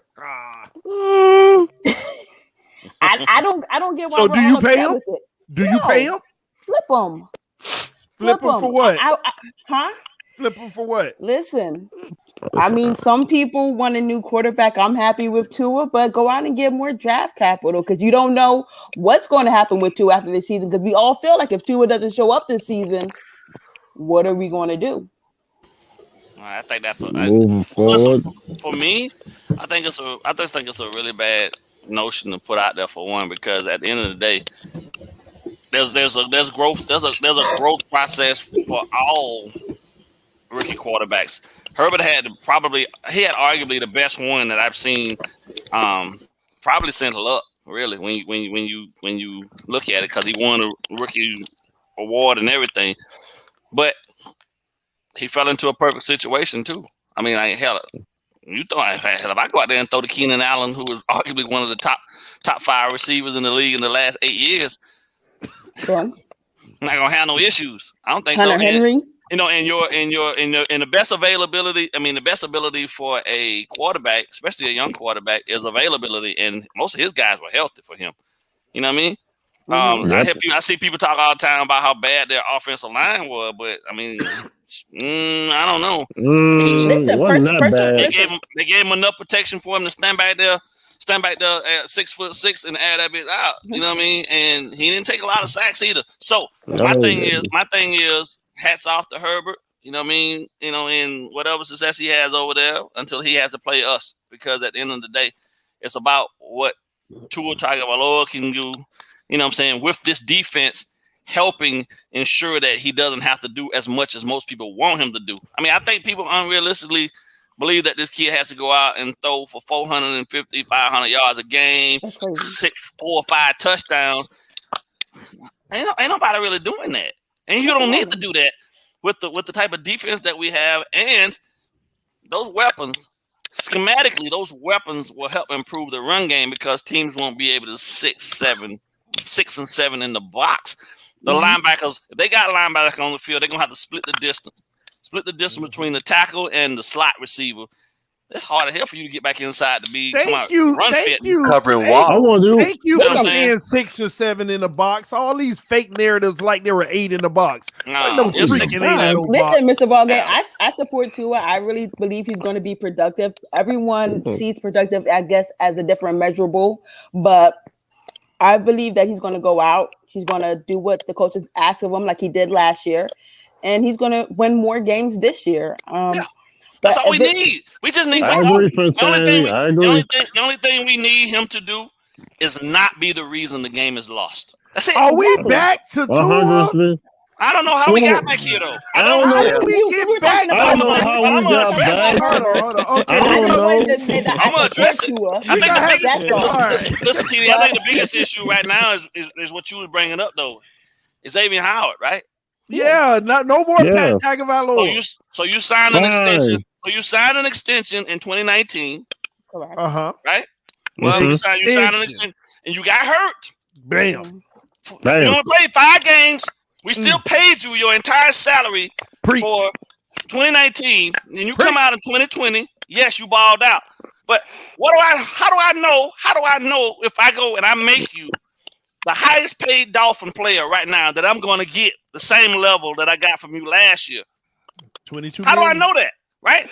Questions, right? There's question marks around that too. Now, God knows, y'all know I don't want to split the secondary up. That would be exactly. I agree. I don't.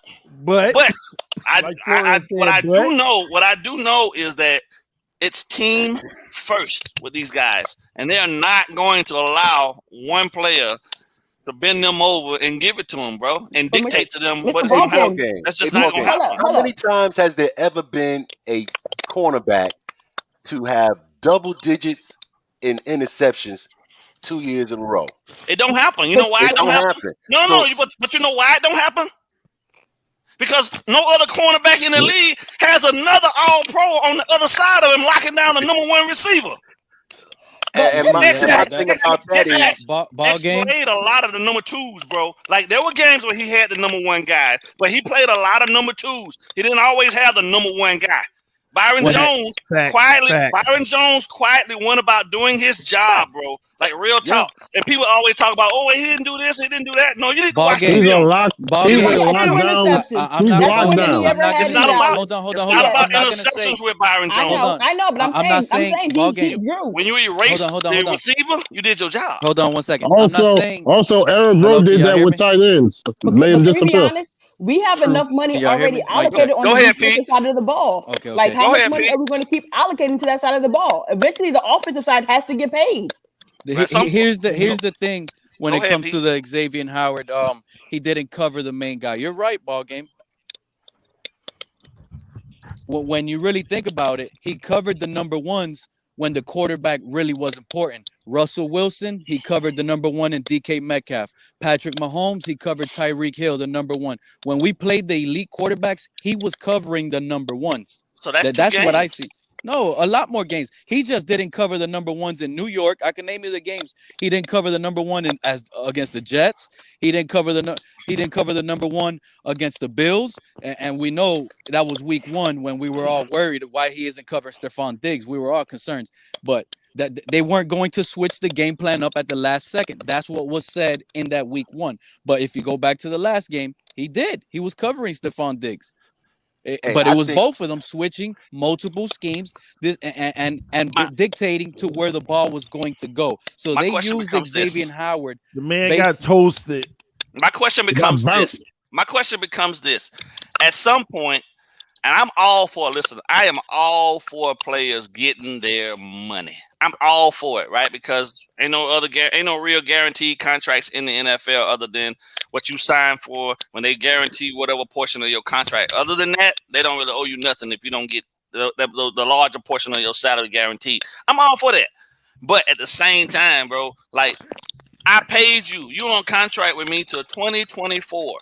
This is 2021. Why do I need to come back to you now and do this now when I got other assets also? You're only one intricate part of this process. Everybody, I got other pieces that need to get paid too, and I already took care of you. I can't change. Let me finish, please. I can't change, and we can't. The organization can't change the fact that he went out and did what he did. That's beautiful for us because it benefits us at the long run. But at some point, damn. No, we didn't ask you for any of the money back for the 11 games. Man, I got a comment. This is nothing but his agent telling him to take advantage of the season he just had. He should. We're okay with that. But then at the same time, the Dolphins got to do what they got to do. They got to do what they got to do. And at this point right now, trading X. I'm saying if we trade him, we better get a first round pick. That's all I'm saying. So hold on, Pete. But this is my point. See, when you bring up stuff like Seattle, he played the number one receiver. Buffalo, he played the number one receiver.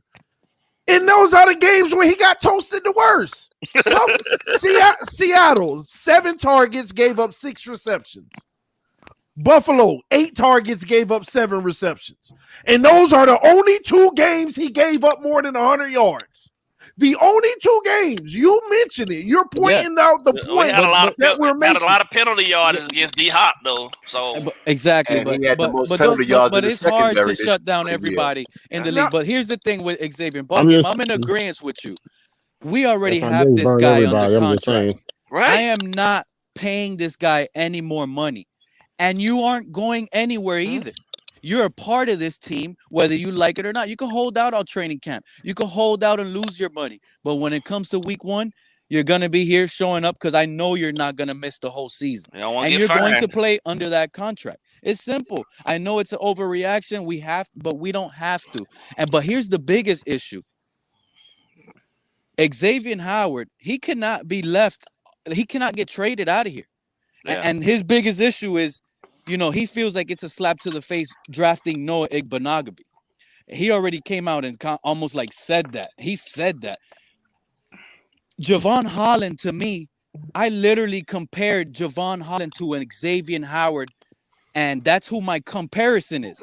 People think he's only a safety. He can play outside. Like if you look at Javon Holland and Xavien Howard, if you look at both of them, they're almost identical. Size, height, vertical, speed, same ball hawking skills. These two guys are identical. So in my opinion, guys, he's really taking this Javon. If he took Noah last year as a slap to the face, the Javon Holland was like a double slap to the face. So he is a little upset. But they would have put Holland. Yeah, but Holland going up on the perch though, Pete. Holland going up on the perch. There's no way in the world they're not playing him at free safety. We don't know that. We don't know. Yeah, that. We don't have a free safety. We don't have a free safety. We got rid of Bobby McCain for a reason. No. McCourty is only here to teach him the nuances. You're not bringing in a 32-year-old dude to come talk about being your starter, That's your opinion, bro. He was playing all last year as in New England, and he was doing his thing. That's last year. He was 1 year younger last year, too. Same thing with Van Noy and Van and they're here to teach. He's here to teach, bro. I'm not saying you're wrong because he already knows the Flores system and the Patriot way. And he probably knows it better than Bobby McCain. So let's pay attention to that. Holland is the guy. Javon Holland is going to play safety. I just want to say this. I hope Holland or Phillips win defensive rookie of the year. When's the last time a Dolphin player won defensive rookie of the year? I just hope. That's just me. That's my expectation. It'll be nice. That's a lot of pressure. Phillips gonna win. Nah, it's not pressure. I'm not putting pressure on him. I would just like to see it. I would just like to see Phillips is gonna be a beast. I'm giving him 10 sacks in year one. I'm giving him 12 and a half sacks. I'm giving him 12 and a half sacks. Let's do it. Because I believe he can do it. He can do it. I'm giving him 12 and a half sacks. Hey, listen, this kid's gonna be special, and we gonna know that we have a star at the end. Special is what's 7 Jalen or Phillips' 8. jersey number? I know, but hey, I'll take it. What's Jalen 15? That's how many sacks I give that young man. I'm telling you, this guy. I'm telling you. Wow. Yeah, if he was still in college, maybe. Hi, Steven. You know the last time you seen a rookie come in and get 15 sacks? This year. As an outside linebacker. How many sacks did Jerome Baker get last year? 7. And he's stronger, faster, and better at pass rushing. We're gonna see. We're gonna see, man. But Steven, talk your stuff. Yo, just keep the receipt on that one.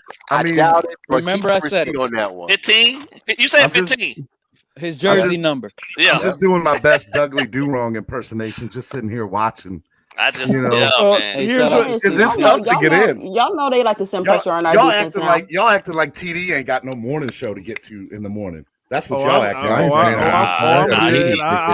Y'all acting like TD ain't gonna lose. He's chilling.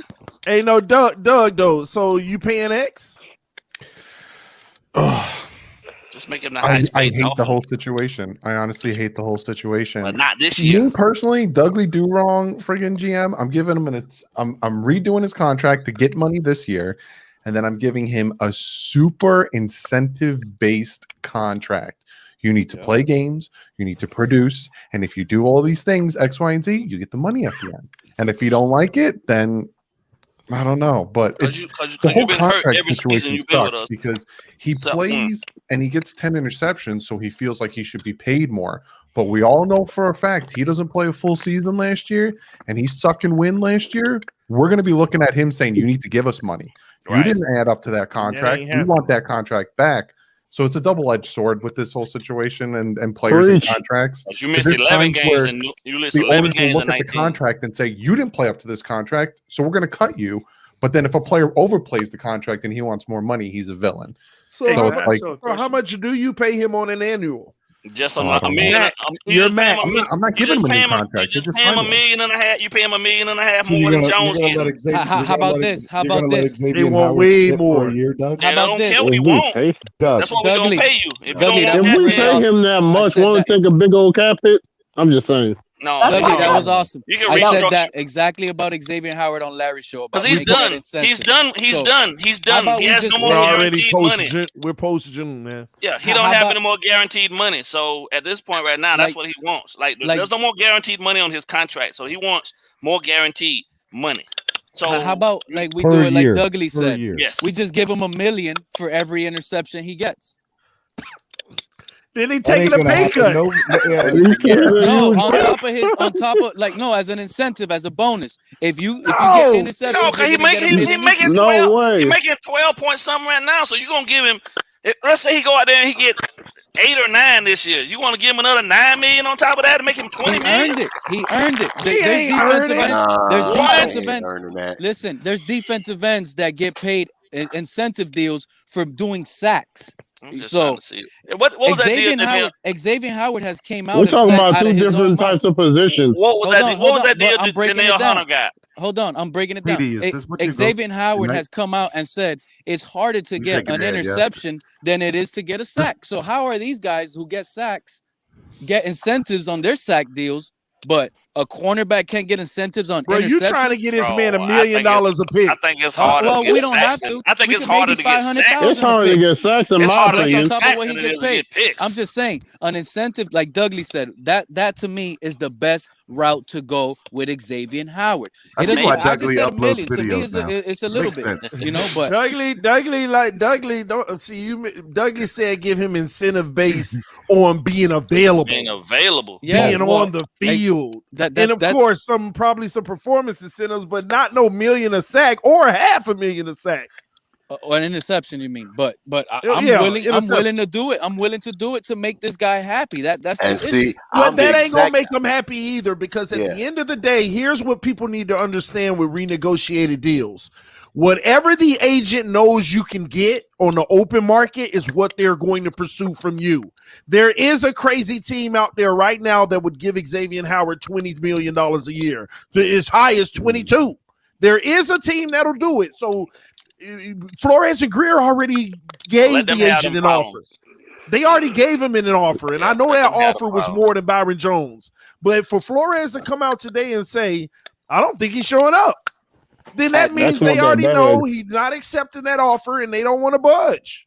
And that's when I would be like, okay, We got this Triple S. He's gonna call on us eventually. We don't call Steve, but we just jump in, man. Let's see what we can get for Howard. Okay, Look at this. Before the class gets a little unruly, I'm going to call out a few people here. Number one, D-Dub, you were late to my class this morning. Now I see why. You on TD show till 2-3 o'clock in the morning. I see why you was late this morning. With a baby. And fantasy, right. Same to you, Pete. You were late this morning too. I'm gonna have to write both y'all up, and then who else is here? Doug don't ever get on in the morning because you're right. Doug's asleep. Man, Steve, you got something on X, Steve? Huh? Whatever I said this morning, I said ranting. All right. Well, look, this is what I'm gonna say to y'all. Xavien Howard is the best player at his position in the NFL. Don't care what anybody says. We can argue with that. Mm-hmm. Do I think he should be paid that contract extension? It's tough. This has never happened in the NFL before. What this is going on right now. So there's more to being a corner, bro. And so I look at it. We can't deny how good he is, though. Hold on. I would like to keep him if possible. I would love. He's good against the number twos. Call the facts. TD made a very good point this morning on my show. If you didn't hear it, you guys should go listen again. But he made a very good point this morning in saying that if we let him walk and we got a guy in, let's just throw this name out there, Aaron Rodgers. Maybe you've heard of him. It wouldn't make we would be in a better position. So there are moves that the Dolphins can make to still put themselves in a better position. Although, by the way, let's get something straight. TD will tell you, I'm all for Howard, and I'm all for restructuring his contract, like Ball Game says. I think a player wants to get paid, go ahead, do your thing. And in this particular situation, he did something that hasn't been done in the like. How many times do players in the NFL get double-digit interceptions? Don't worry, I'll wait. The last so I'm not mad at him for restructuring his wanting to restructure his contract. He hasn't even survived half. He hasn't even He survived was a half contender of for defensive player of the year, which I think he should have won. You're not gonna see it because I keep trying to tell y'all. Name me a team in the NFL that has arguably two of the top 5 corners in the league on the team. Because y'all, I can't think of one. People dismiss Byron Jones number 7 on the whole. Okay, so top 10. So top 10 then. 2 of the top 10 corners in the league. This is a rare position that we're in, right? Almost as beautiful as it was, like I keep saying, back when we had Patrick Surtain and high-level safety play. And high-level safety play, that part too. So you're not going to see those type of numbers. Secondaries in football. Plus, when you think about it, most teams, right? 80% of the teams in the NFL are not man press all game. So I get what he did is special, but you don't have to do that because most of the teams are in zone anyway, and they force quarterbacks to make. TD, look at what Rashad Brown said. He said Byron Jones is not a top 10 corner. You said something this morning. Can you repeat what you said this morning on my show about Byron Jones? Getting they weren't throwing towards him. That's why they were throwing towards. When you watch the film, you see a quarterback back the pass, look Byron's way, and look the other way. I am dumb. I am dumbfounded by the beauty of that is this. Byron Jones. Hold on. Here's the beauty. I'm not taking my hat off. Here's the beauty of that situation. You look Byron Jones's way as your first read. Leave my hat off. And you look the other way, and you see X getting beat by a step, which is a bait. X baiting his guy, and the quarterback already done went through 2 reads, and I'm running out of time. Let me go. And what did you say the percentage was? It was over 50, 50% for X-Man, the ball completed passes. He gives up 51% or 52% completion. Which I thought was high. I thought it'd be a lot lower. Byron gives up 60. No, corners aren't the corners give up percentages, bro. Yeah. Especially with corners as much man coverage as we play. I mean, Byron Jones gives up 60%, and Xavien Howard gives up 51.5. Guys, quick question. I know we're interested in well, not me personally, but I know everybody here is interested in re-signing Ogbah. But is Christian Wilkins' contract next year due as well? No. Not yet. It is. Well, the restructure, if you want to get ahead of it like everybody else, that's after the third year. So it doesn't. And that's another reason why let me one up that question. You want to basically have the money to be able to handle a Christian Wilkins, and then be able to handle what's coming down the pike even later on in 2023. Because if you allow players to restructure an already restructured contract, it throws the GM's plan for allocating money towards your other assets. No, That's I just why thought this about is such it. a strange I thought thing we were going to be in a situation where we have to pick one. That's why, Dwayne. I thought we were going to have to either pick Wilkins or Ogbah, because for sure I'll aim more towards Ogbah. If we don't re-sign Ogbah right now, he's not re-signing. He's not re-signing. Yeah. If he does not re-sign between the start of the year, exactly. If they don't re-sign, they'll just draft his replacement. They already have. They already did. Nah, well, I say get another one. Why not? Get another one. Why not? Look, here's what I'm saying. I said this morning on my show too. I said Ogbah and Phillips could be the best, the number one tag team defensive end, like pass rushing to quarterbacks, like Josh Allen, whoever's going to play quarterback for the Patriots. I could argue that Davis and Van Geek will be just as effective. Off the other side. Off the weak side. So what's the all-time season sack record for a defense? Well, the sack exchange, I believe, had the most as a team. And what was that? Oh gosh, I think the Ravens hit it a couple seasons ago, maybe like a decade ago. I'll be right back. I think it's right still the back. sack exchange. All right, I mean, I'm taking over TD show now. What y'all got? Huh? I mean, What y'all want? when you think about, I don't want that smoke. About what, You got your Let bags me packed hop in already? this. Let me hop in this. No, I don't. you know, you can look it up. I And got I a gotta question. get up and be up at. I still have to make know as a- TD's. I gotta finish TD's graphics too. 1984 Chicago Bears had 72 Chicago Bears sacks. at So that was 72. the low. Okay, so 72. do the. Ooh, that's a So lot. that's the I number. think the point I was trying to make. I think that the Dolphins defense this year could break that record. No way. No. Nah, Yeah. I mean, you're talking about No way. it. With that healthy Phillips, with Nah, that heck healthy, no. think about it, No guys. way. Think about it. Don't Think even about don't it. even get these Do me a people. Don't favor. even get these people hyped on that, bro. That's Bruh, no, think about it. no Nah. way. Think about it. Think about it. I want you to think about it for a second. All right. We have the Okay. best secondary in the league, arguably. That's a fact. That's No, we that's a do fact. have- We do have the we best do We have secondary. arguably That's the a best fact. secondary in the league. And if you have Phillips on one side and you have Ogbah on the other, plus ball game, you just admitted to me You're right here. putting way You too think- much pressure on a rookie, bro. This I dude got a is question. at some point. This dude is going Phillips to hit We is a don't need wall. Ogbah Ball to disappear. Ball game. The reason why I gave you that 15 sack prediction is because he's not going to have to do much, but other than Okay. just pass rush. So and there was use 15. his strong abilities. He's Okay. really gonna use like a lot of this stack box and this heavy corner shutting down these receivers is gonna give him more time to be more dominant in Okay, the hey, pass hey, rush. so I got a hold on. Kevin, Where the other where's the 58? other No, 57 I got 58. one thing. Yeah, No, 57, 50, 58 sacks. 50, I hope we 57 on get the ties to more ref. sacks. Where the other 58 coming from?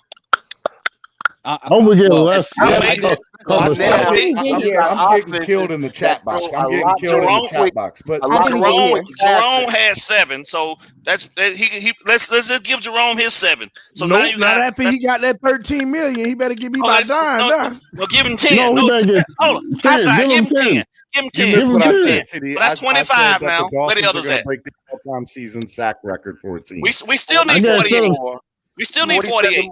47, Give 48. Wilkins. What Yeah, about let's Wilkins? go. We give him 4. We got give Van Wilkins 4 Ginkel. sacks. We got Van Ginkel with So that's another 26. But So think of who 26 we're and playing 8 is against twice 34. this year. 2 times Huh? each. The We're Patriots. playing against who's the guy that who just got drafted on the Jets? Bro, Say his name. they got a wall, Zach though. Wilson? Yeah. They got a They got wall. Zach Wilson, so we get to They play got a him twice. wall. Hello. You're There's at discounting the least- fact that they have a wall. Just They got a listen to me, man. ball game. They got Ball a game. 6 Listen. foot 8. Mekhi Becton is 300 dangerous. FSU hat, just listen to me. FSU. They have some of the best O lines. What I need you to do. Mekhi Becton is a future Hall. Need y'all to Mekhi understand. Becton is a future All Pro. Mekhi Becton's already Okay. injured. All Bro, right. listen I'm to not me. even like that. Listen. Yeah, I love it. It's not September. Let's I try don't to go against Mekhi let's try to Becton. just improve the sack total by 10. Nah. You had 41 No, last sir. year. You had We're breaking 41 it- we're last breaking it year. this year. Maybe you get 51. That's what you're looking We for. had, If we we had get- if we 41, get- and you if want we to go get all the way to anything, 73. I'll tell you what. Right, and that's what I'm saying. You want to make a 60% increase from what we did last year. We're not built like that just yet. I mean, I'm I just believe we not can knocking get it there, out but of we're the not realm. built for it right now. You We're wearing not that built for those type DWA of on sacks. your sleeve, man. You wearing that DWA I on your guess sleeve right now. Solo's rubbing off on me. That's what it is. Solo's We rubbing had off on me. 50. We had what was 20 it? and 0. 41. We're going 20 and 0. We had Get out of here, 41 Solo. last Hey, season, Doug. and we blitzed. Doug, How much? were What was the those- percentage we blitzed, Doug? How much did we blitz last season? No, we were I the know highest 40%. percentage blitz defense We in the blitzed entire league. 40%. And we I got promise 41, y'all. and you want us Hey, to but get Doug, did those 73? sacks include playoffs? Did they even make it to the playoffs, or is only Yeah, regular the 84 season? 'Cause Bears. that's Yeah, a they made it to lot. the playoffs. Yeah, they made it. Yeah. But were Yeah. they counting playoff sacks as well? No, or that's only just No, that's No, regular it's- season. That's just regular Regular season. season. Hey, I'm trying to tell y'all, man, it's harder to get sacks than it is to get interceptions. Bro, I'm telling nah, you. right I now. disagree. Yes. No, Zach it Wilson. is. Listen, let me talk. They play Zach Wilson twice. We get to play Cam Newton or whatever rookie quarterback's going to be in New England twice. You won't get no sacks. There's They're not 4 going to throw the games ball. They're right going to I run the get ball. Bro, there's 4 I get games that, right but there. you're forgetting Mekhi Becton's on the other side. No one get that dude literally throws grown men on the ground like they're children. That's It's all right. hard to get past that dude. We're gonna I'm have a not even- turnover. I'm- We're gonna I'm have a not even- turnover chain I'm not- this year in Miami. So Believe let me that. ask you a question. Ball game. What was the question you asked me about sacks before? Yeah, what is our blitz percentage last season? 40%. It was 40%. Yeah. 40% of the time they blitzed. We blitzed 40% of the time and only got 41 sacks, bro. Are you serious? Hey, somebody said I was worse than another Pete. thing we need to Some of consider. those mind you, some of those recover sacks. What we need to realize is the fact. Here. Hey, y'all. What we need to realize is the fact Steven, that you need a drug test. we're not even going going to be blitzing as much because that's why you bring in Jalen Phillips. You want to be able to have more on the backside. Dwayne, to really I'm glad shut you're wearing things shorts. down. Yep, exactly. They want to get away from all of this zero blitzing. They really do. Well, I Phillips moved the is screen just down. That's why. Yeah, sack I'm looking at losses. something. If you can manufacture that much pressure with just your front seven, or a combination of guys, 4 or 5 guys getting there, and then you can drop 6. You know what I mean? I'm 6 or 7 in delusional now, coverage. angry homie. And you I'm can get delusional. there. If you can get there with 4, or 5, you golden. But zero blitzing, everybody in the league know that's what we do now at this point, and people are gonna be ready for that going into year 3, bro. I'm gonna laugh. Everybody when it happens this year. I want everybody to come to my channel this year, and when it happens, oh yes, I want everybody to keep your receipts. The Dolphins blitzed 247 snaps, which is 40%. Of their snaps. They had 143 pressures. Okay, so that's what's most important, right? They only had pressures 23%, less than a quarter of the time, and the hurries were 9%.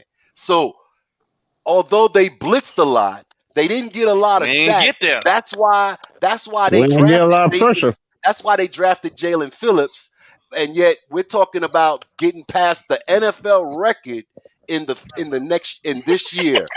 I mean, for what else? Like I said, also you gotta think about. Look at the era that records was set in. Look at the era. And you got quarterbacks that are taking quicker get that ball out, bro.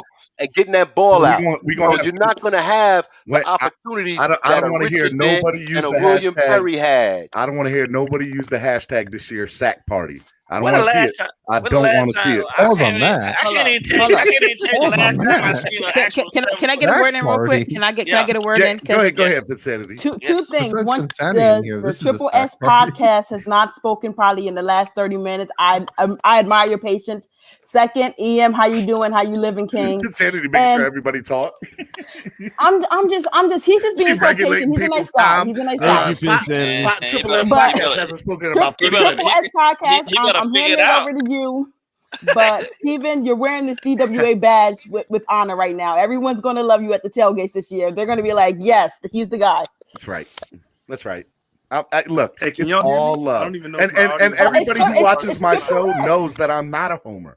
I am not a homer, but I do believe this defense has I just think this defense is the best defense that we've seen. Homer. No, are you kidding me? Triple S podcast got to speak, guys. Triple S. Hey, Triple S, you know what you should do? You should speak right now. Can y'all hear me? Go ahead and do that. Can y'all hear me? Yeah, I can hear you, bro. Yeah, we can hear you, bro. Talk your stuff. Okay. I can hear you. Yeah, I got worried, man. This whole time I haven't talked. I thought my mic wasn't working after all this. But I just wanted to say shout out to Pete, shout out to Ball Game, shout out to everyone in the channel and the chat too. But one thing that Pete said earlier that I think not enough people are talking about or saying with regards to Xavien Howard is why is the talk so much about trading him? Like if he wants a new contract, we don't want to give it to him. Why is the first move to trade him? We have him under contract till 2024. He could be disgruntled. He could hold out. He's not going to sit out until 2025. I think giving him a new contract. I mean, if you want to give him a bit, we're not making him the highest paid. If you don't want to give him a contract at all, that's what I would honestly opt for. Actually, you know what? I give him a little bit. I give him just enough that he's a little bit over Byron, and that's it. And maybe try and free up some cap space so there's a win in it for you as well. But I don't see why trading him unless some team is ready to give you a first and a second or 2 firsts or something crazy that you can't turn down. Which is not going to happen. But exactly, I don't think that's going to happen. But I think that the trade should only go down if you get a crazy return. But otherwise, you have a great player under contract for a good number. You know, he's not even the highest paid at his position on the team. So I feel like trading him should be almost off the table unless it's too good to pass up, like a Tunsil type situation. Yeah, I agree. That's I my agree. of the night, though. Would you package Xavien Howard to Green can you Bay have your, with mouse? Can I a borrow couple of your first round draft picks for Aaron Rodgers? Aaron Rodgers is not leaving Green Bay, bro. Aaron Rodgers not going That nowhere. ain't what he asked, y'all. If I I'm just think he's gonna play saying, game? why? You think he gonna play? Yeah, they'll figure that out, man. They're gonna do everything they gotta do to keep that dude up there, Ain't bro. nothing to figure out. Honestly, What can they the figure out? one thing he won was he left the GM gone. Listen, in 42 years, I'll get off 42 years, the Green Bay Packers have only had 3 starting quarterbacks. They're gonna do everything, especially with that team being community owned as well. People buy, they're gonna figure that out. Trust me. Somebody gonna All have right, guys. to go Hey, before Aaron Rodgers. I gotta go. I gotta I'm getting dirty looks over here. I got a baby to wake up to. 73 sacks. I'm about to go too. Hey, bro, don't hate Mr. Ballgame, please. I ain't hating. Hey, text me, Steven. Hey, yeah, I need you to yeah, I'm gonna text you. Yeah, just text me. Stay on as soon as you get off, just to test the thing for tomorrow. Can't package me whatever that is you smoking on. Hey guys, tomorrow morning, go check out TD on my channel. Miami Sports Music, Clock Blockers. Go do it. Can I get a care package there, Steven? Whatever that is you've been toking on, bro? Because I it's got you out there, bro. I just say no. I just say no as well. I love you guys. Y'all be good. All right. CD, you look exhausted. Huh? You look exhausted. Huh? He said, huh? It's only the first day of OT. You're exhausted already? Come on. I'm good.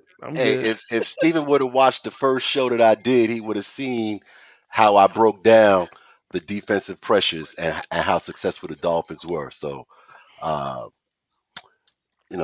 it's pressure way more important than the sacks. Sacks is an individual thing anyway. Yeah. But somebody said the drugs getting the TD. Man, I'm drug free, bro. He's been at it for a while. This is third show. So fourth. I was on Steve's this morning. Oh yeah, that's right. No, but I'm good. I'm just chilling. So TD. Huh? So we got Jerome out the way. So now we got to figure out who Gesicki, Ogbah. Nah. And Gesicki, I'm not even believing in. I don't think they should even offer him a contract. Well, let him trade him now. Just same way, trade Gesicki. He want to trade everything away. I want to get assets because Gesicki doesn't fit with the roster anymore. When you think about it, he doesn't fit. How does he not fit? I don't know. Can you please explain that to the fan base? I'll explain it to you. You have a tight end who is basically used as a wide receiver, slot wide receiver. We got plenty of slot wide receivers now. We don't need Gesicki anymore. How many receivers did we have hurt last year? We had quite a few, but that was last year. That was last year. I'm not gonna pay Gesicki $14 million as just in case. I'm not. Oh, if you're talking like that type of money, 14, that's like almost top 5 tight end money. That is top 5 money. That's what he's gonna want. Well, when you got here's the thing, I just think Travis Kelce coming out making him top 5. Yeah, and he doesn't block well either. So that's why I don't think that Gesicki is in the long-term plan. If he's not in the long-term plan, go ahead and get rid of him. That's the part right there that really that's the narrative. I've seen him block. I've seen him also not block so well, especially his rookie year with missed assignments. That was Gesicki's issue, was missing the correct block. Gesicki for the past 2 seasons has helped us out in the run game without even blocking much.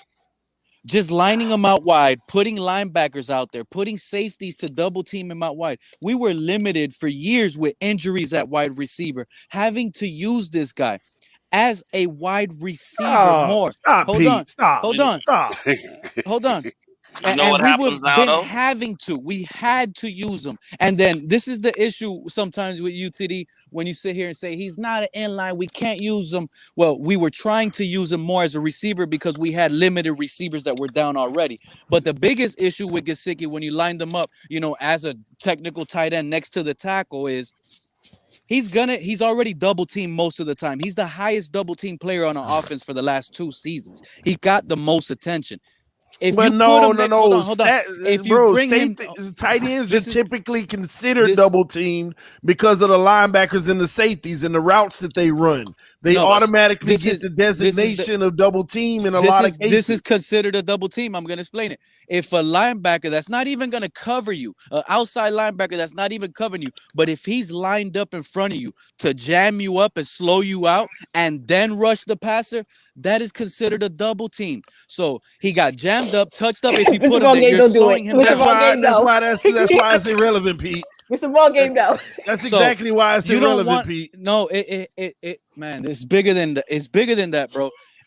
Listen, he helped out.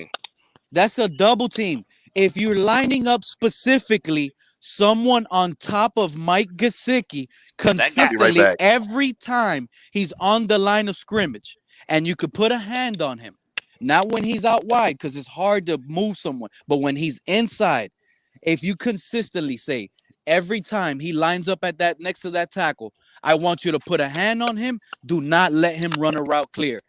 After he beats you, he's never lined up next to the tackle. Barely ever. Because that's what they were doing. They were slowing him down. That's what I'm trying to explain. Gesicki, man, I wish y'all could really. It's hard to make people understand that. But at the end of the day, another point you set up that I was going at you a little bit, TD, was when he did line up, the team ran away from him, right? Didn't you see that? Isn't that what you said? Majority of the time, the 20% of the time 10%. He was in line. The 20% of the time he was in line. They ran away from him because he's not a good blocker. Because he was double teamed. They had a linebacker right against on top of him. Go look, bro. This guy's double teamed. So if you run, what does him being double teamed have to do with running the ball? As soon as he goes to try to block, the safety or whoever's covering him already knows it's a run because he's gonna try to block. You can see that. You're gonna attack that ball. But if you see him after you jam him trying to beat a jam, then you know it's a pass. So the safety could just sit back and just cover him and let the linebacker that's not gonna really cover him just sit there and jam him up a little bit, slow him down a little bit, and then pass. That's what was going on. So even though we had wide receivers go down, we had to use him more as a receiver.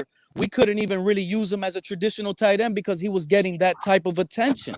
That's my issue with the Gesicki isn't blocking. Is one, we needed more receiving help from Gesicki, and that's exactly why we drafted him to be a red zone threat and a receiver. But he could block. It's just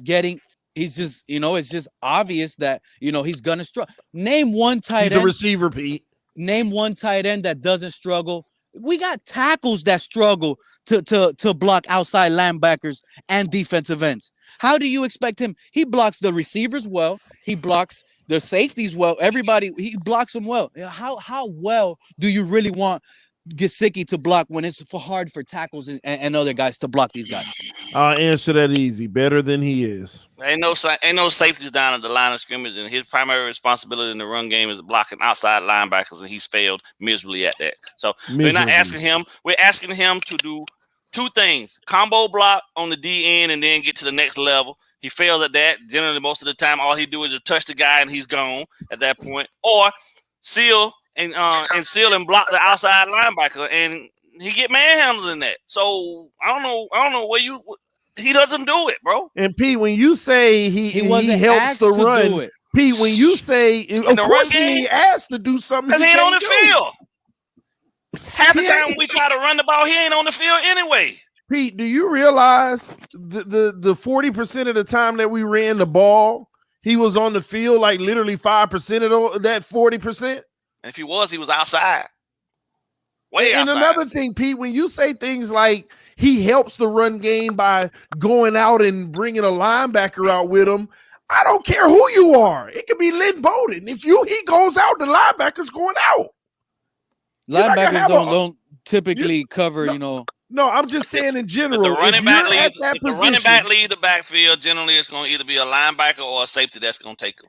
And if the tight, it might you're just trying to open up the might, middle, taking out the linebackers that are better tacklers. But anybody at that position, is going to do that, Pete. If you flex him out, has to go out. Here's the problem, though. Even if they moved and flexed Mike Gesicki out,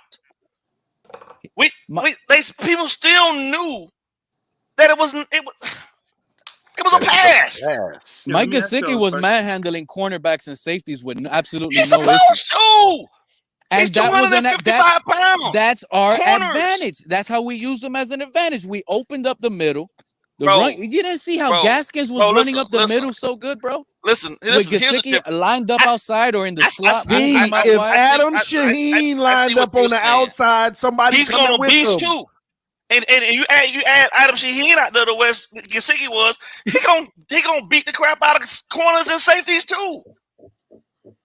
But the thing is that what he brings to the table right now at this point, you can manufacture with just having brought on Hunter Long.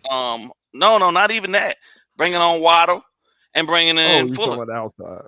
Yeah, because you have to honor that speed factor. It's not so much a speed issue with lining Gesicki upside. You're looking for a mismatch of him being able to get a 50-50 ball out there.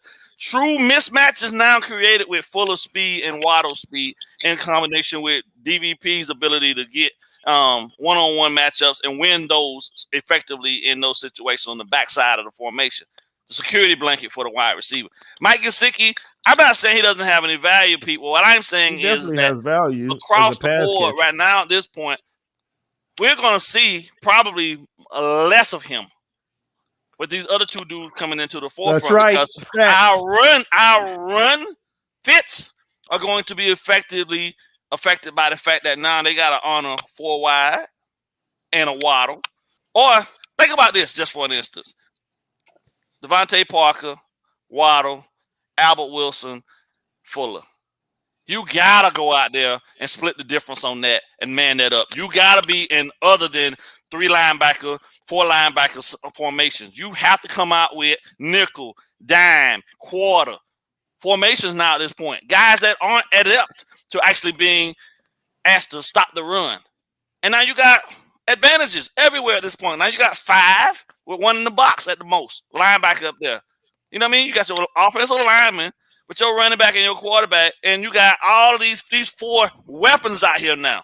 And you ain't got to worry about it. You can do whatever you want to do at this point now, because whether you throw with the RPO, if you run the ball with the RPO, or you throw the ball with the RPO, now you got guys that can actually get loose and get going. And you got to worry about the fact that Mike Gesicki rounds his routes, which makes him a lot of times in intricate parts of the field unable to be thrown to the quarterback, because he's giving up the very thing that makes tight ends the quarterback's best friend, is their ability to create separation in space. When you round off a route, you give the defender the advantage. Tight ends aren't really necessarily out here creating space. They're out here using their body and catching in traffic, just like Gesicki does. You need to watch Kelsey then, bro. You really need to watch. Not against us. Not against us. Not against us. Oh, not against us. Because Eric Rowe did an amazing job, bro. You can't argue that. No, not too many teams in the league had safeties playing at the level that Eric Rowe played at, bro. We had an advantage that most teams didn't have. Are you aware if Gesicki doesn't miss 4 games, he possibly gets almost 1,000 receiving yards? Is that not good? Bro, if I had played the lottery last night, I probably would have won. Come on now. I don't know about that. Come on, I'm just saying. Those odds are against you listen, from the start. What I'm saying is this, Pete. Them bringing in the caliber of guys that they brought in, this expands and lessens Mike Gesicki's the thing is this offense, bro. And they're gonna go to more we ran the most true tight end sets of damn near any team in the league last year, and that's a clear indicator to me that they're looking for more guys that are prototypical tight ends that can run block and effectively catch passes in the intermediate areas of the field. And Hunter Long being taken in the second round, bro. Hold on. That's fine. Javon Holland taken in the second round. You know, you could. No. You know, it doesn't matter. Listen, The thing is, you just nailed it, right? You said 4 wide receiver sets with 1 tight end. No, that's not what I said. No, I didn't say that. Well, I said 4 wide receiver sets and no tight I'm talking end. about with no tight end. You don't need no tight end. So what are you doing? Double running back? No, you don't need. What are you talking about, Pete? You got 5 linemen, quarterback, quarterback, running back. That's 7 and 4 wide receivers. Can y'all give me? Okay, hold on. Give me a second. You're gonna see a lot of spread this year. A lot of trips. Give me a second. When you do have 4 wide receivers on the field, I'm sorry, TD. Go ahead. I heard you late. Well, I'm trying to understand. What do you mean about if he would have played 4 games? He was on pace to get 1,000 receiving yards. This man just literally had almost 750 receiving yards. He would have played all games. He probably would have hit that 1,000. He wouldn't even be. He wouldn't have. Pete, listen, Pete. The man. Do you know how many games Mike Gesicki played? How many games did he play? Like 13, 14, 15. Oh, so he only missed 2 games? One. He missed What is 1 game versus New England. He was inactive. Every other game he was targeted in every game.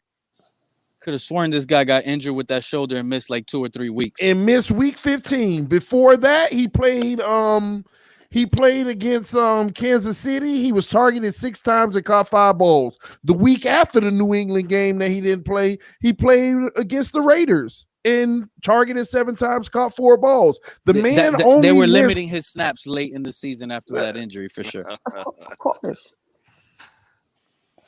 Okay. Let me say this. If they were limiting his snaps, I couldn't tell, and let me tell you why. The man was targeted. The last 2 weeks of the season was his number 3 and number 4 most targets all season. So that couldn't be the case. That's when Fitz came in against the Raiders game. Are you talking about the Raiders game? Raiders game, he was targeted 7 times, which that's is third when most. Fitz came in. Third most all season. Mm-hmm. In the Buffalo game, he was targeted 10 times, which was actually the 7 was 4th most, the 10 was 3rd most. Outside of that, he had 2 11-game targets. Everything else was 5, 4, 2, 3, 6, 5. So this man played every game except 1, Pete. For some reason, I'm wrong. So I was wrong. But for some reason it felt like he missed more time. That based on from what I'm remembering last year, just off the top of my head, it feels like he missed more time. That's all. But hey, we all a little loud and wrong sometimes. I remember. I think what it is when he got nicked up at one point, but we had a bye week. It was one game where he got nicked up, but we had a bye week the following week, and I think that was coming off of was it after the Jets game?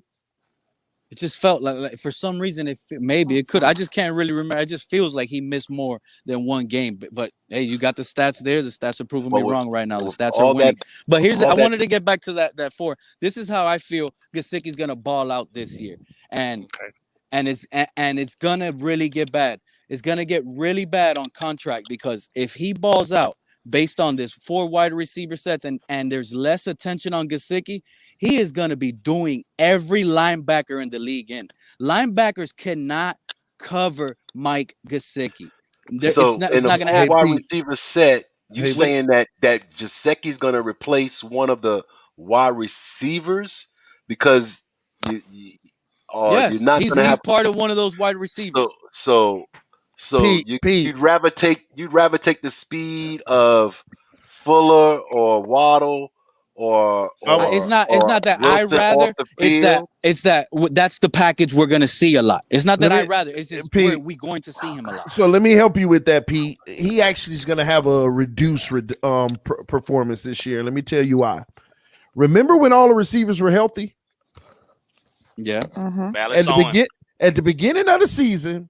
This is Gesicki's snap percentage. How many snaps he got, okay? 55, 49, 45, 48, 52. That was the percentage of snaps he was getting. When everybody got hurt, this is what his snaps went up to. 77, 71, 70, 70, 70. 57, 66, 73. Do you see the difference there? Only when people got hurt, he was over 50% of the snaps. But now you actually bring in Will Fuller and Waddle, bro. His snaps are going to be under 50%. And Hunter Long. Who can do both. He's actually not even going to be on the field much. Mike Gesicki might play 40% of all snaps this season. Yo, T, how Nah, much I'm going to disagree with you guys on that. I mean, your stats back it up, but this year, I don't think that. So who does he replace? Hold on. Who does he replace? He's the starting. He's going to be the starting tight end, and he's going to get his reps. If you don't think Hunter Long is not starting over him. Do you realize he wouldn't even start in every game last year? No, I remember. I was the one making fun of Flores, but at the end of the day, Flores sat here and said, "Don't pay attention to the depth chart on no spot. The depth chart does not matter. He uses rotational, and he's going to use each and every week what he feels is going to be the best." And that's why I'm telling you, I feel like the biggest mismatch the Dolphins are going to have next year is Gesicki on linebackers because of all the receivers we have. It doesn't matter. Last year I was going crazy until Flores ended up, fixing that. And it was all because, and the whole storm happened because Mike Gesicki was number 2 on the depth chart week 1. So that's when the whole storm happened, and Flores had to come out and fix himself and say, don't pay attention to the depth chart. Players are going to play their roles. These guys have roles. There's not one main guy. But I just honestly think coming into this season, they're going to use Gesicki more based on, him not having that much attention because of the guys we do have now. It's going to be easier for Gesicki, especially on pass be deployed. That's all we're trying to ask. Where is he going to be? He could be deployed anywhere. He could be deployed next to the tackle on the end line. He's not going to have that much attention. It's other guys, unless, like you said, once they start. They finna put that Ferrari, that Lamborghini. They finna feature that Lamborghini and that Ferrari as much as possible, bro. Waddle and Fuller finna get all the attention. And when they do, is the Chevy Malibu that I still like. Yeah, and when they decide to run the ball, the Shaheen, they're not gonna have Gesicki on the field. You know what I mean? Like, you don't think it confuses the defense more when Gesicki's out there? No, like it gives them a tell. They know it gives them a clue that I already know you passing the ball when Gesicki out there. That's like the biggest. That's like the easiest tell in the NFL right now, bro. Easy. And listen, Pete. Just so we clear, it's not just us saying that he needs to improve in the areas. It's been reported by a whole lot of other people that get paid way more money than us that say he needs to improve, bro. He needs to do the dirty work that true tight ends do. They run blocks. Kelsey run blocks. Hell, Gronk even his old ass still run blocks. That's what separates the good ones from. That's separate the great ones from the good ones. You do all three aspects. Yes, them boys commit to run blocking. They commit to doing the to dirty where work. you want to run to their side. Yes. Am I saying he can't do it? Paying Gesicki the wide receiver. He's not gonna pay him to be the wide receiver. Why are you gonna pay him to be?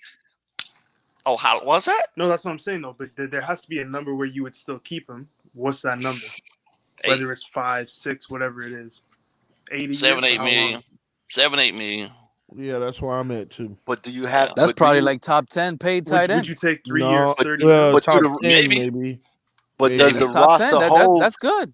He's top 10. It is. I give him top 10. That's not the problem. The problem is there is a team out there that'll give him 14. 14, yeah. That's the thing. And that's why his agent's going to be like, get out my face, Miami. But I'm okay. There is a team out there that will give him 14. But yeah, he's really not that good. No, You're people paying don't this guy overpay. almost like a number 1 tight end right now. No, the highest paid tight end in the league. But he's not that good yet. Pete, is he the best tight end in the league? To me, no, he's not the best tight end in the but league. He can get best tight end in the league money though. That's how the market works. You always got the dumb, stupid organization that want to sell tickets and do everything, and they bring in these big guys and pay them extra money just to land them. That's the problem with the market. What it comes down to is we're not that same desperate team anymore. So here we go right now. So across the board right now, George Kittle, $15 million a season. Travis Kelce, 14.3. Patriots, Jonnu Smith, 12.5. Hunter Henry, 12.5. Austin Hooper, 10.5, and Zach Ertz, 8.5. Is he better than any of those 6 guys? No.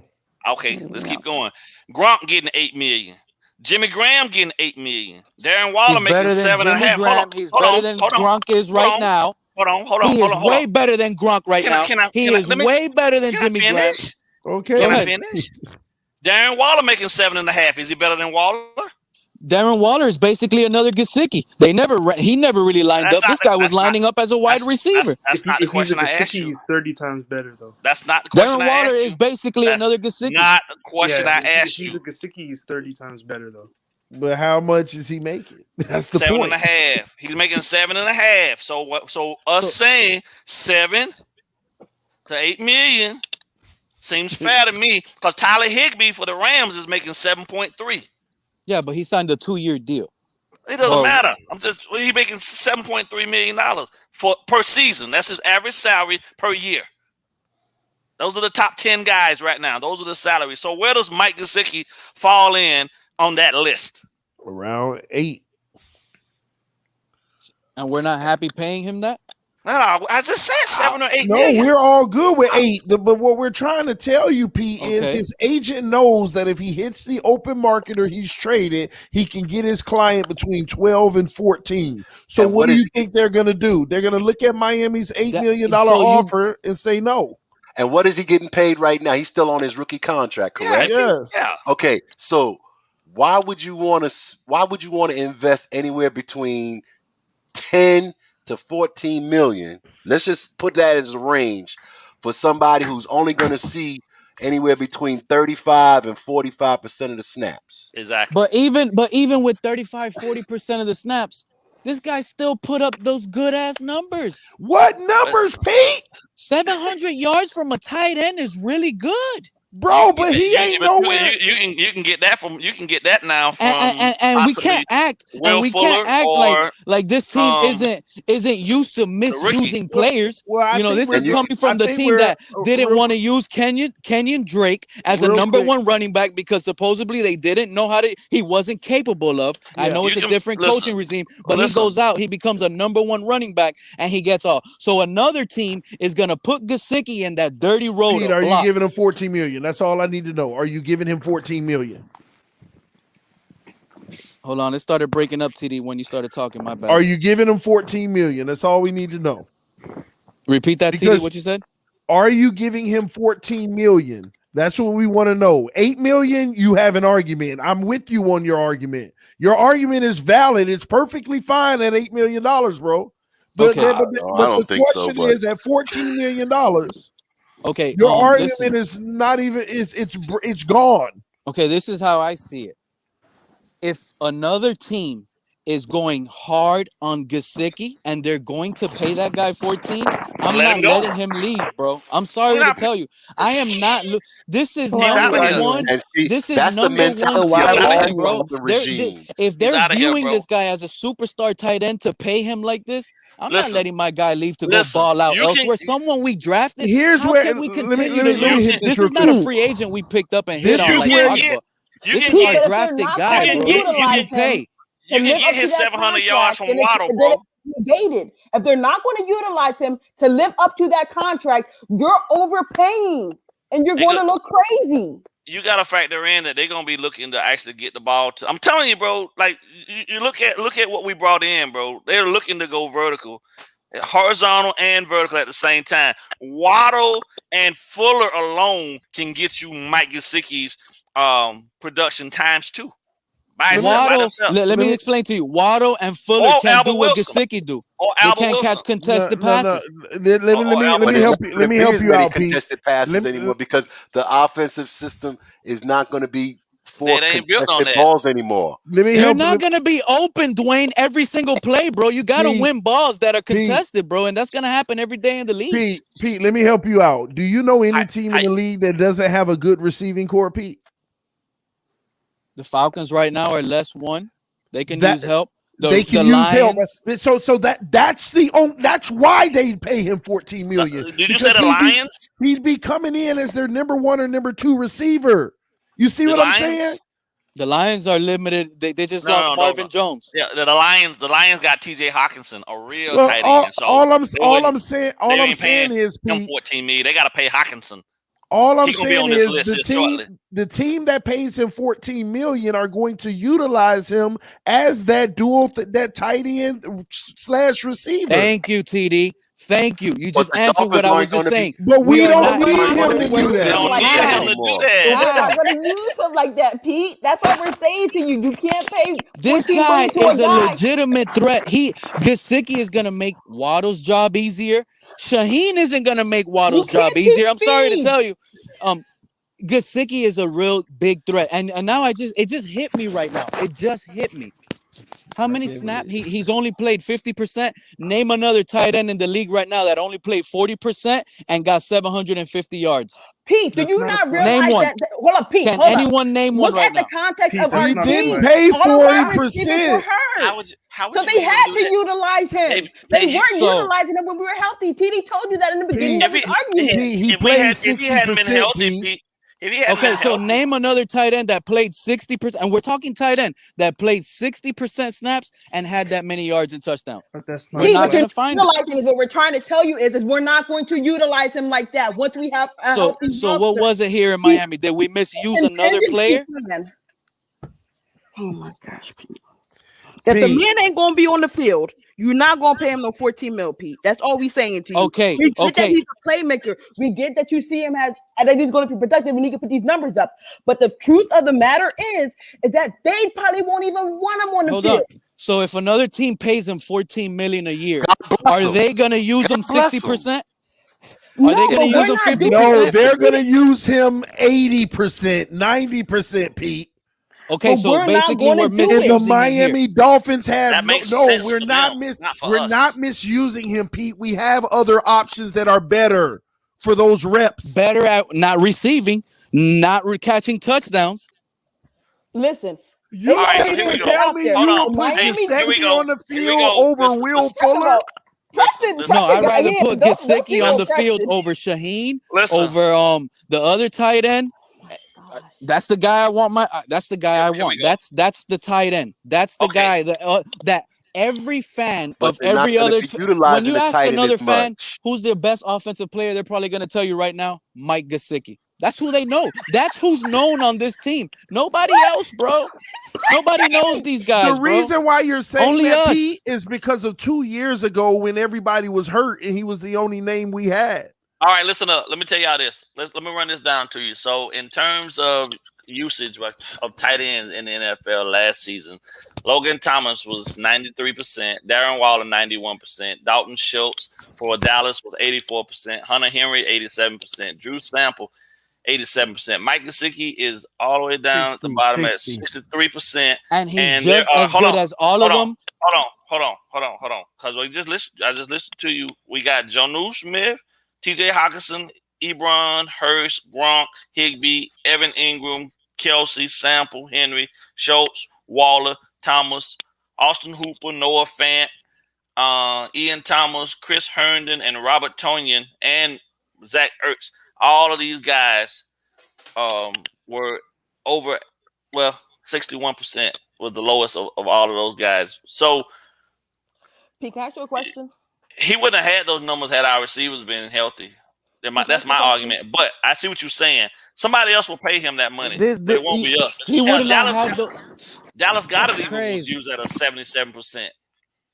Pete, can I ask you a simple question though? Like we're just ending here. Like we expect Flores and them to be smart, right? Do you take playmakers off the field?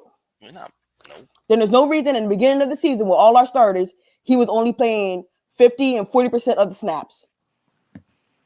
But I just told you, we misuse players all the time, Finsanity. How many times have we not used players and the coaches have gotten in their feelings just to not play players? It's come up. I don't think it's getting. There was times Devontae Parker Finsanity wasn't even hurt, and we didn't want to play him. That's the Gase era. Yeah, but it doesn't matter whose era. It's happened here way too often, and it seems like it's happening all over again. Because if y'all hold on, if you're telling me another team will pay Mike Gesicki 14 and play him at these rates of 90%, but we aren't.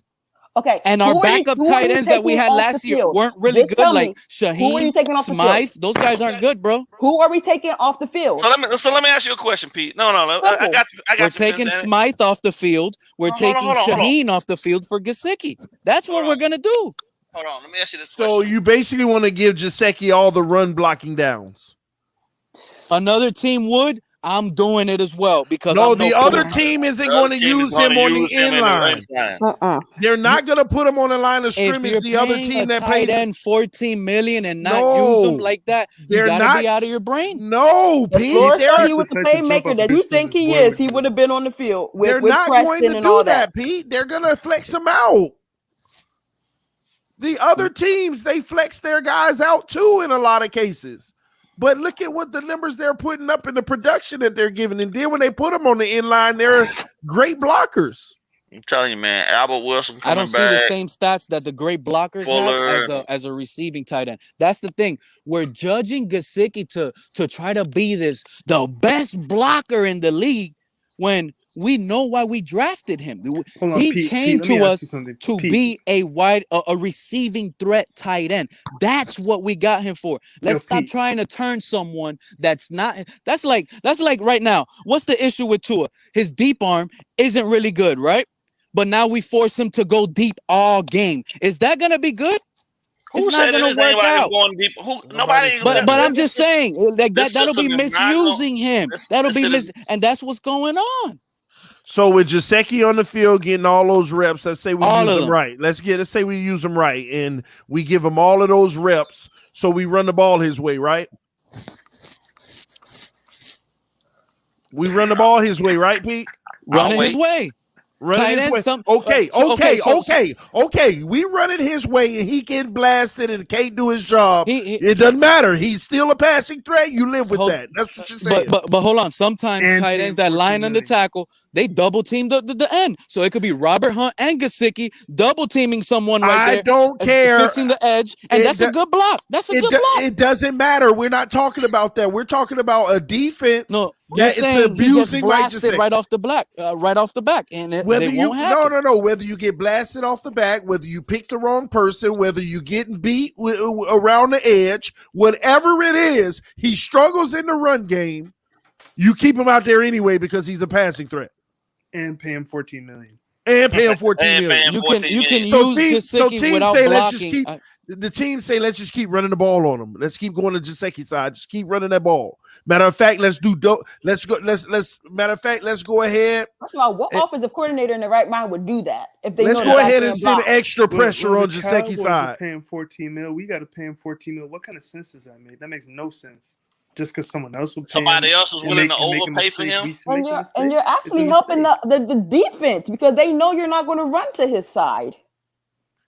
That's which happened quite a bit last year. Exactly. No, and previous years. Yeah, in previous years. Just because somebody else will pay it, no, bro. Like let me ask you this, Pete. What's a player on our team that you think is just not good? Not good. Christian Wilkins, and I'm saying Christian for their value. Okay, Christian Wilkins. That's from where they got picked at. Okay, for Christian Wilkins, right? If Christian Wilkins is up for a contract extension right now, would you pay him $20 million a year? He hasn't really done what we expected him to do, and that's another player. But hold on. If another team out of position and misused, he's a defensive tackle. But go ahead, TD. But if another team is willing to pay him $20 million a year, based off of your theory, then we need to go ahead and keep him. If they covered him that much, then he must be good. He's a defensive tackle. But that's totally you're trying to. I see what you're doing, but that's not. Has he done anything that we asked of him to do? Who? Christian Wilkins. Absolutely, he's done everything we've asked him to do. I don't know what you How many sacks did he get? That's not his job, bro. That's not a defensive end. Why do you think his job? A defensive end's job. Listen, ball game. Don't tell me that's not his job. A defensive end's job in pass rush situations is to get sacks. He was on the D end in a pass rushing situations. He was on the end trying to put pressure, but he couldn't. All he has is push. In a 3-4 in our defensive scheme, it's his job to open up lanes for all of them linebackers and them other guys to get through, to demand double teams and things for them other guys to get through. If you go watch the film, you see them guys Aaron Donald, TD, he gets double teams, but he has moves and he creates pressure. Wilkins wasn't. Once Nobody's you get hands saying on he's Aaron Darnold. The only thing Christian Wilkins has is he puts your hands on you. The only way he's winning is if he pushes you back. You can't expect this guy to push back every lineman. That's do the Rams run? He doesn't have no rip. He doesn't have no spin move to be out on defense. He doesn't have anything to put pressure. I was just asking that just so we know. Yeah, they run a 4-3. This is and we run a 4-3 too, D-Dub. We're a hybrid defense. So what are you saying?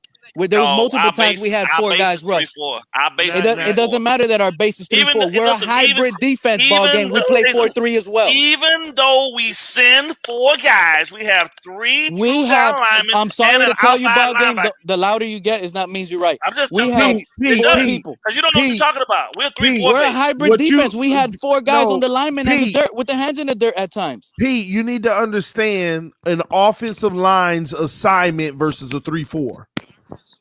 What an offensive line's assignment is versus a 3-4. Them 3 guys are the primary people that they're focused on because they don't know which side is sending that extra 4. In many cases, those guys have been getting doubled up that middle in a lot of situations, man. Not Wilkins. I don't understand why we so hard on Wilkins. He come into this will be his 3rd season now at this point, which is when you really start to see most players get fully acclimated to the NFL. So if he duds out this year, then I understand your position. But him being a 2-year ball game, this isn't a young rookie, bro. This guy's like 26, 27 years old already on a rookie contract. He should be ahead of almost all the little young defensive linemen out there. Pete, it's not his fault he stayed 4 years in college, bruh. It's his fault he's not performing to a certain level at the position he's in. Yo, hold on. He still got. Yo, Buggy, let me. A lot of the time he's seen one-on-one. Where do you guys see double teamed heavy at? We were the most blitz heavy team, bro. Everybody was seeing one-on-ones. Raekwon Davis was dominating one-on-ones because we were heavy blitz. That's a big dude that has moves and he could swim off of you. And look at his size. He's bigger than Wilkins. Come on, bro. Don't tell me about Wilkins. You're saying all this to Christian say Wilkins is 25 years old. Christian Wilkins, but it's not like Gesicki's done everything we want him to do. Yeah, maybe Wilkins hasn't done everything you want him to. Maybe he doesn't have all the sacks. But Gesicki hasn't done everything we want him to do either. But you still want to pay him just because another team will pay him. So why is it different with Wilkins? That's what we're trying to say. I think that's the point I'm trying to make. Why is it different with Wilkins? Because they don't like him. It seems like he just kind of. He was a first-round draft pick, and I hold first-round draft picks to a higher standard. They need to come in and perform better than other players. And when we have second-round draft picks on our line outdoing him, and it clearly sees he's way better, then you have a problem. Will we have a problem if Reed Sinnett is out here looking like a baller and Tua isn't? Why? Because the standard is high for Tua, right? And a backup quarterback shouldn't be better. That's all I'm saying. That in reality. So if you're thinking, because somebody else would pay and not, no, we're talking big money, TD. You said $20 million for because someone else was someone that doesn't produce. You got Gesicki produced from what he was asked for as a receiving threat. That's why you pay him, because he gave you what you asked of him to do. But that's not worth $14 million. Bro, I'm pretty good. If another team is paying I'm pretty good with. Listen, I'm pretty good. And he's going to do everything he's asked to do, and they will put him in those running plays, and he's at best average, not the best, but just average at it, because we don't do it, so we don't see it. So what's the point? Are we misusing Gesicki like the Dolphins have been the past couple seasons? That's the point here. I'm good with what Christian Wilkins offered us, bro. To be sixth in the league. I think you're sixth in the league. Sixth in the league. He was sixth in the league amongst defensive linemen that had at least 20% of the So sixth in the league with 40 solo tackles last season. Sixth. How many tackles for loss? That's his main job, not sacks, tackles for loss. No, I didn't say sacks. I said solo tackles. No, I know solo tackle. How many tackles for loss? It doesn't but list you that. were complaining about that he was supposed to get a lot of sacks. Yeah, so he had 2 sacks last year. How many tackles for loss? It 2 sacks is really bad. 2 sacks is really bad. Now, how's that bad? The guy did his job. Did he miss any games? How many snaps did he play? He played Christian did get hurt last year. Yeah. Because we looked even worse when he wasn't out there on that field that game. Oh, yeah, he had COVID. He got COVID. Yeah. He definitely he missed the Broncos game, and we sucked ass in that one. That's why I said we looked horrible. Yeah. Maybe against the Broncos, he would have got 5 sacks. Threat where you want him to have all these sacks. Like he's an interior defensive lineman. He's supposed to plug up holes, like Ballgame was saying. The ball becomes extremely higher when he doesn't like the pick. And he's played as a defensive end. A defensive tackle playing D end. An interior defensive line. Yeah, it's not. That's fine. 3-4s. A defensive end is not outside. There's a guy on the outside of him. You realize that, right? You realize that the Ravens had one of the smallest defensive ends in the entire league at some point in Terrell Suggs, and he was a defensive end at some point with the Ravens before he moved technically to outside linebacker, and he would get his hands on the dirt and cause more pressure than that guy. He was an edge. Elvis Doomerville, and he would put his hands on the dirt as a Bronco, and he was small. Edge. So, as a defensive end in 3-4. Edge. I'm trying to tell you the guys you want to say their main. Okay, ball game. You asking something. That's not his job. I'm asking. His job is to tie up guys, push and create pressure. He does that quite well. So I don't know. All this doesn't change the fact that you still said you would pay Gesicki $14 million. $14 million to play less. To play less snaps. No. Let's clear it up. I said if somebody else is paying him $14 million, I'm not letting him go. My preferred range will be like 7 or 8. That's the same thing. But you got to pay him 14 to keep him. If somebody else is, I don't think somebody's gonna pay him as a number 1 tight end. I don't think that's gonna happen. But since y'all based that scenario, since you made up that scenario, TD, I went with what I believe. I will. What scenario? How do we make it up? We didn't make up a scenario. You said we were okay. I was okay at 7. Remember, 7 or 8. That's where I sat at. But then you brought up exactly. And then you brought up the scenario that another team will overpay and pay him 14. That's not a scenario. That's fact, bro. That's the fact. We don't know if that's facts yet. Bro, come on. We don't know if that's facts yet. That's number 1 tight end in the league, bro. That's number 1. That's a tight end that's going to get paid. Wouldn't be number 1. It still wouldn't be number 1. 90% snap rate. Let's get something straight. Number 3. You can never talk about what somebody's getting paid right now to rank somebody's number 1. This is a whole new year. The more we go in the future, that number gets higher and higher. Higher and higher. We were all talking about Jerome Baker will be around 8, 9, and it's 13 because at the end of the day, for future reference, that number is always going to be higher and higher. Patrick Mahomes got 50. In 2 years, there's going to be somebody who gets 55. I know the salary cap. That got more money than Patrick Mahomes did. The salary cap is going to go up and up and up. That's all good. But based on the scenario y'all made up of if another team is going to pay, then I have no problem with paying that.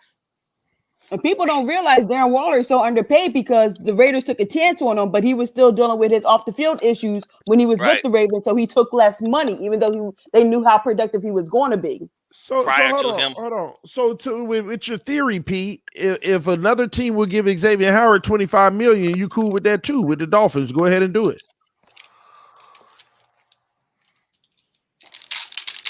Is that the case? Don't get quiet now. Same thing you just said about Gesicki, right? It's the same type of scenario. So if you're gonna pay, you muted yourself. If you're gonna pay what somebody else is gonna pay for Gesicki, then you would pay the same thing basically for Howard, right? If they want to give him 25, you're gonna give him 25 to keep him, right? Man, Pete muted. Well, I'll say this: whatever the market would give for Gesicki, I wouldn't, as a Dolphin GM, I wouldn't pay Gesicki that money because he's not going to be utilized in the same way that somebody that would pay him 14 or 15 million. Well, it comes down to all of that. Yeah, and with the wide receiver talent that we have, he's not going to be utilized in the same way. And with the offense that's going to be utilized, they're not going to be throwing up a lot of 50-50 balls or as many 50-50 balls. Plus, you still.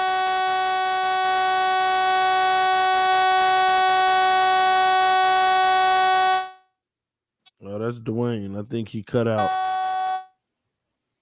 Can y'all hear me? Yeah. Yeah, that's Dwayne. I don't know what happened to his audio. Well. Anyway, man. Listen, man, it's getting late anyway. Pete must have dropped out of here. And Dwayne, something happening with your audio where it's buzzing, bro.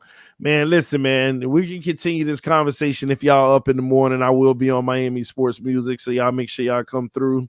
We're taking all guests, so we can have productive conversations. I'll be over there for about a week and a half, if I'm not mistaken. Steven gonna be on vacation with the wifey, so I'm more than happy to take over the reins for a little bit and have some fun on Miami Sports Music. So y'all make sure y'all come over starting tomorrow morning, 8:30 a.m. Let's get into it. And Finsanity, don't be running either. We can have that LeBron conversation. Anytime, team. Yeah, you just don't be running. Yeah, Dwayne, something happened. You ain't cut out. But hey, man, let's get our final thoughts, man. Finsanity, talk to us. It was fun, guys. Shout out to Triple S Podcast. Nice having a conversation with you and hearing your thoughts. Dwayne, you already know. King, how are you? Mr. Ballgame, the GOAT, as always. EM, hi from the chat. Hope to hear from you soon, of course. EM on punishment. No, EM, he has a lot of good things to say. Oh, Mr. Ballgame, you and EM need to let me know a purse amount for like a Madden series. Hello? I'll put up the purse. Y'all just pull up to play the games. The fan base needs it. You're muted. You're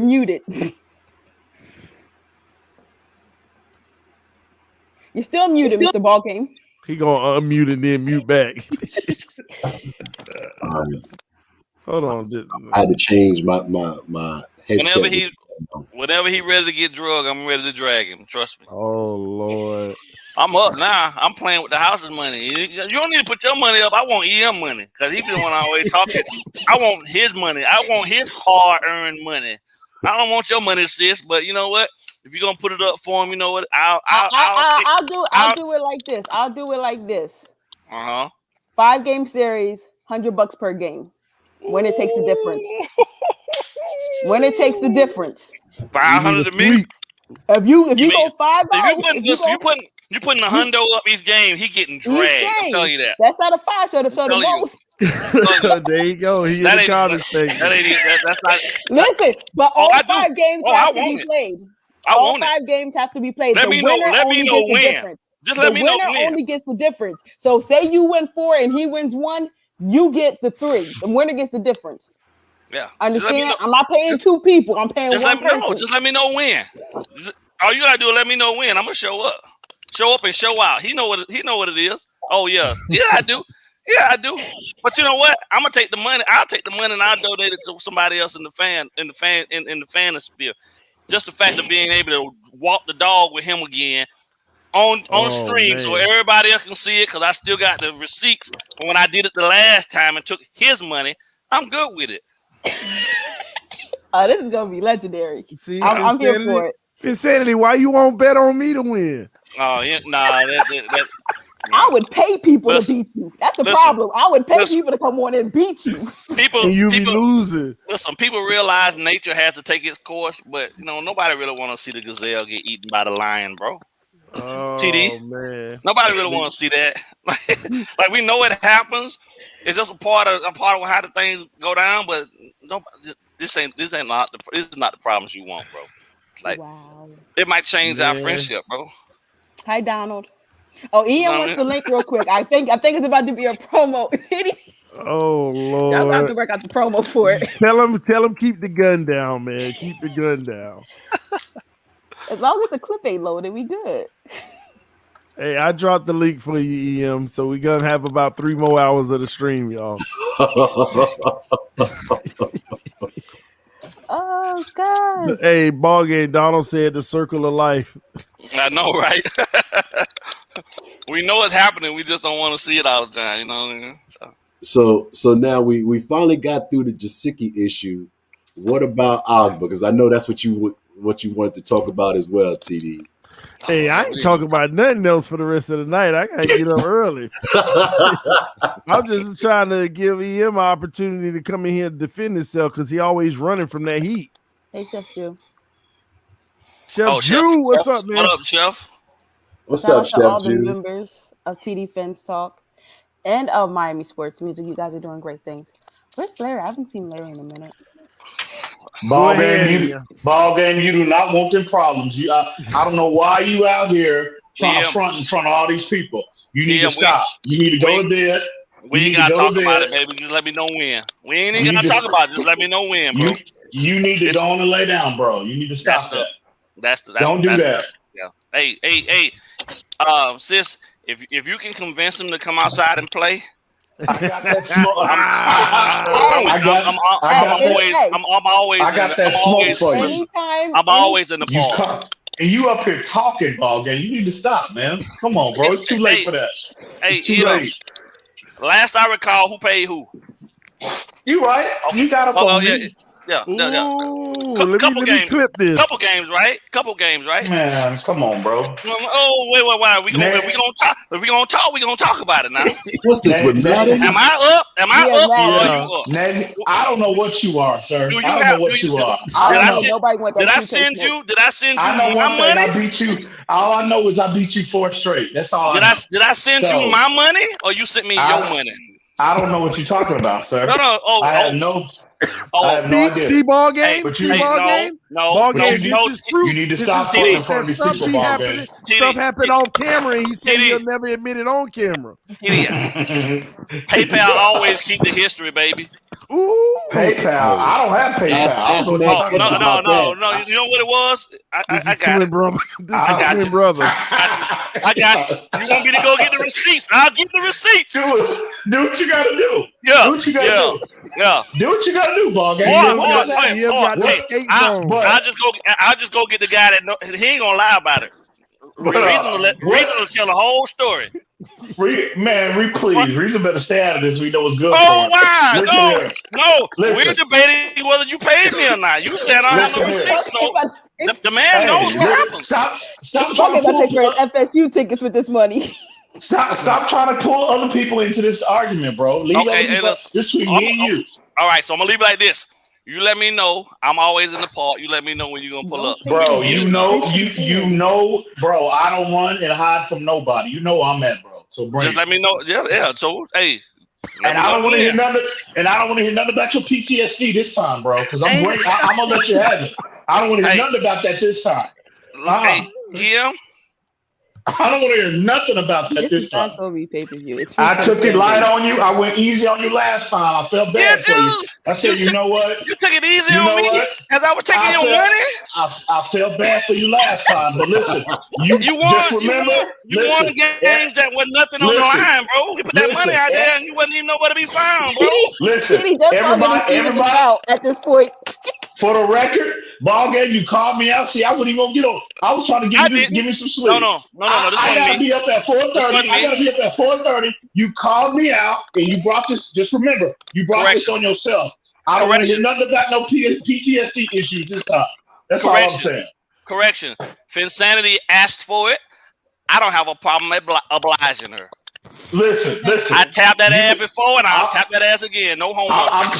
Hey, listen, I'm telling you now. You might as well go and book your appointment at the VA right now, because I'm telling you now, you're gonna be having multiple episodes when I'm through with your behind this time. I'm telling you, I'm not playing no more. I'm 100. That appointment at the VA right now. I'm good, baby. I'm covered. I'm 100%, bro. I'm good. Okay, all right. I'm 100%. Hey, y'all just need to pick the date, man. All he gotta do is let her know. Hey, all he gotta do is let her know when, and I'll be there, bro. You don't have the nerve. You don't have the audacity to call me out, man. Okay, Remember, I got something for you. games. Y'all need the time to do 5 games. That's out of 5. I'm gonna give you what you want. I'm gonna give you what you want. Please, and more. please. I've been waiting on it. Please. So Ian, when is this happening, man? Bro, it can happen right now. He done got me up now. He done got me up. It can happen right now. I work in the morning. I don't give a damn. He done got me up now, bro. I thought you was trying to get some sleep, man. With 30 out the window quick. He done got me up, bro. He done got me up. Talking all that foolishness. Come on, man. Stop it, ball game. You ain't fooling nobody but yourself, bro. Stop. What's up? Oh my gosh, y'all are too much for me, man. We got to set it up though, so everyone can watch it. It's late, so I know a lot of people ain't gonna see it, but man, I'm gonna hit y'all up off camera, man. We gonna set coordinate it. No, he need to hit the VA up first and make sure they got some. We can get busy right now. Hey, you need to hit the VA up first and make sure they got some openings here soon. Because you gonna need to talk to somebody after what I got for you this time, bro. I promise you. I promise you, ball game. Hey, right here. I'm always, Sandy, you see it, right? I'm always ready. I'm always ready. Let me see that remote. Let me see that remote. Is that PS5? Make sure. You on that PS5? You still on that PS4? I got the 4 right now. Oh well, man, this is bro. You can't. You still. That's what I played you on last time. You got rid of it. Hell yeah. What do I need a PS? No. That's cool. It's cool. Ball game, I got you on my friends list. I thought you had the PS5. No, I did. No, I did have it, and I gave it to my nephew. But I can get it back. Okay. I can get it back for this. Okay. Yeah. So we gotta go for the console. But with Madden, I thought that it was integrated to where you could play online with the 4. Yes, it is. Yes, it is. No, the 5 and the 4 for Madden. Yeah. I thought it was integrated. I'm in a league right now where guys are playing. Yeah, that's Call of Duty. That's Call of Duty. No. What it is, you can play the PS4 version on 5. Yeah. Oh well, I mean, I don't have the PS4 version. I got the PS5 version. Yeah, but we might send it to you to remove all the boosters. Do I need to buy you one to send you one, ball game? No, you don't need to buy one. No, I mean, if you're just giving them out. If you can find them, then I'll take one. Do I need to go find you one, ball game? No. Hey, I got to hook up at GameStop, bro. So nope. We good. When is GameStop gonna have them? Exactly. I don't know, bro. They man. I don't know. I have no told idea, me in the store, man. Every time I go in, he say, "Man, I'm gonna be honest. It might not be until December." Nah, that ain't true, bro. They getting them in. No. Let me tell you why I believe it now. Because they say they'll have more in February. Then they say they'll have more in April. No. I'm telling you, the one where the GameStop that I go to, they got the hookup at. They have them in. They be getting them in. People just been camping out and showing up and snatching. What are you talking about? Nobody has them. Yes, they have, TD. They've been restocking them. They just been buying them up. Bro, I have no idea what you talk about on any releases. If you look at Target, if you look at Best Buy, online, bro, they have been getting them in. And they've been getting them in the store, but I'm telling you, they're selling out as soon as they're getting them. You blowing my mind right now. I'll check tonight. I've been waiting. You gotta catch them at the right time, bro. All right, man. But I see you was dodging that smoke tonight about your about Pat Tagovailoa. What's that? I see you was dodging that smoke tonight with Tua Tagovailoa or Pat White, however you want to call it. Man, get at it, man, bro. No, I'm gonna go on. I'm gonna hit Amazon up, man. I'm gonna get you a copy of this so you can play it. I'm gonna shoot it to you. Copy of what? Madden, man, because I ain't trying to wait. I don't need no 5 to get in. We don't need no 5. We can play it. You can play the 4 version on the 5. So, man, you better go up to GameStop and ask to use a demo model or something, bro. All that talking you doing? All I need to do, I just gotta go home. I just gotta go to Tallahassee, grab it from my nephew. How far is that away from you? 3 hours. I go see my mom every other weekend, so it ain't that big of a deal. No, we'll figure something around that.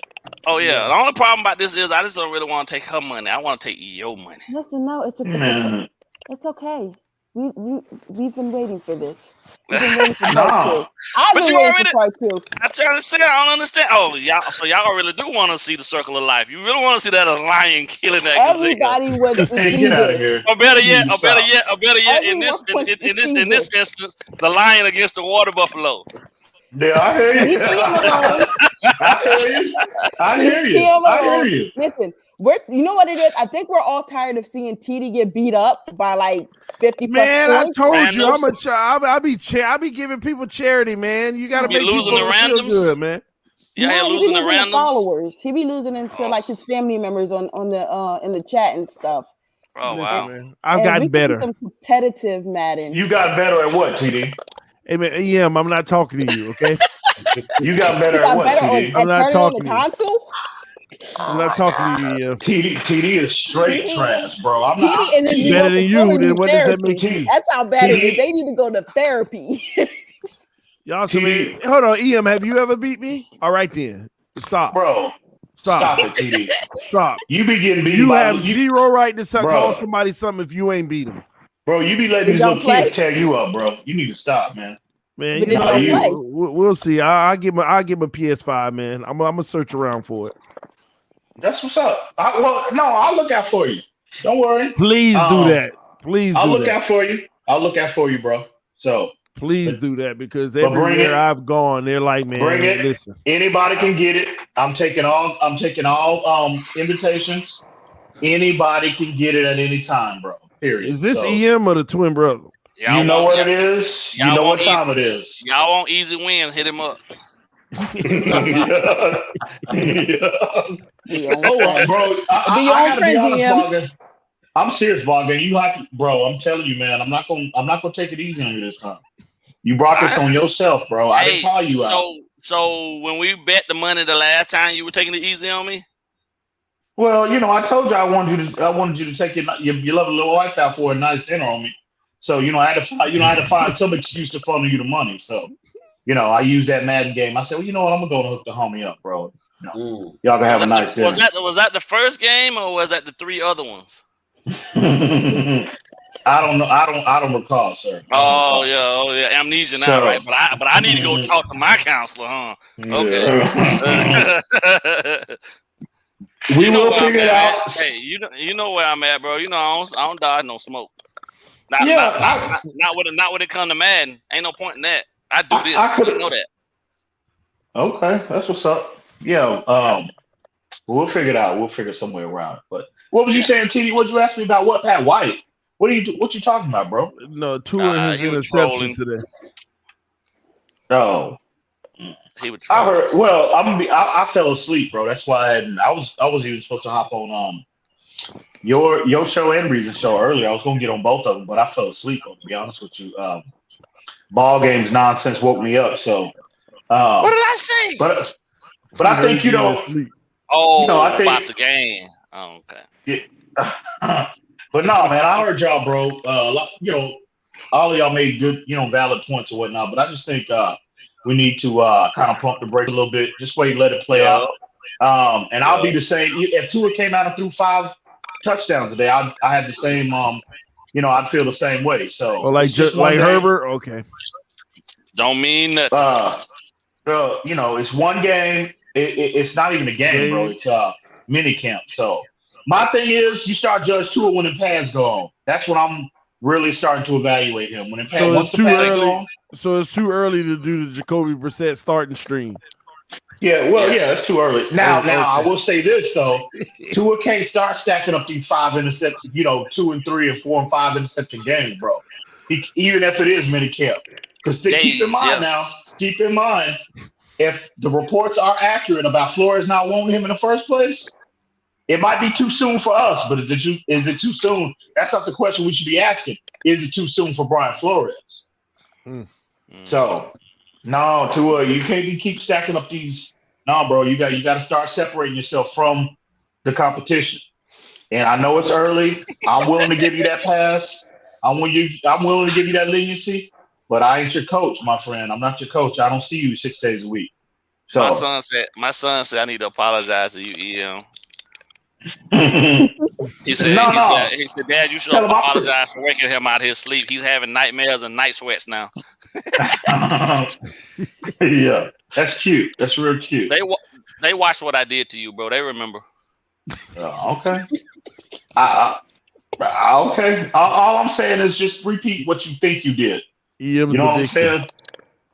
Just do exactly what you think you do exactly what you thought you did that day. So we'll see. Run everything I wanted to run and saw you couldn't stop any of it. Okay, that's easy. That's easy. I hear you. Man, yeah, I thought you. But what is your response to that, TD? What do you think, bro? About what? What I just said about Tua. I mean, it don't matter. At the end of the day, time will tell. I'm just tired of talking about Tua now. It is what it is. Just play some football, make us proud. And if you don't, man, organization, do something about it. That's going to make us happy. It's that simple. And hopefully he is the guy, because if he is the guy, he'll save us a lot of money long term. And we're ready to win now. So let's go do it. And if you're not, we're going to find out. It is what it is. So is it basically foregone conclusion about Xavien Howard being traded, you think? I mean, it can go either way. Either way. It can go any way. It just depends on who budgets first. And how firm is Chris Grier going to be on his stance of what he wants to offer? It's going to play out, though. It ain't gonna. I mean, either they're going to fold and give him the money sooner than later, or it's going to play out all the way to training camp. I'm with Ballgame, though. Man, bro, I do not want to split these two guys up this year. No. That's a luxury. And you did y'all see that tweet about Jalen Ramsey starting to recruit Xavien Howard? No, he's trying to get Gilmore. Yeah. No, Xavien Howard too. Is he? He sent that. Well, he commented on he posted on Instagram. He said he needs to do some more recruiting, and it was Xavien Howard and him in the Pro Bowl. He posted that picture. So Jalen is then again lobbying for having somebody over on the opposite side of him to make his life easier, like Jones did for Xavien Howard. Oh wow, okay, yeah, because there ain't a lot of teams out there with two elite corners. You know what I mean? In the top 10. So I'll say this though: the Rams don't have no problem with ponying up that price tag. Yeah, they don't have no problem with giving up that draft capital. What draft capital will we get? Yeah, but that's crazy though, man. They let my guy get out of there, and he arguably was the best fit for Ravens and Troy Hill.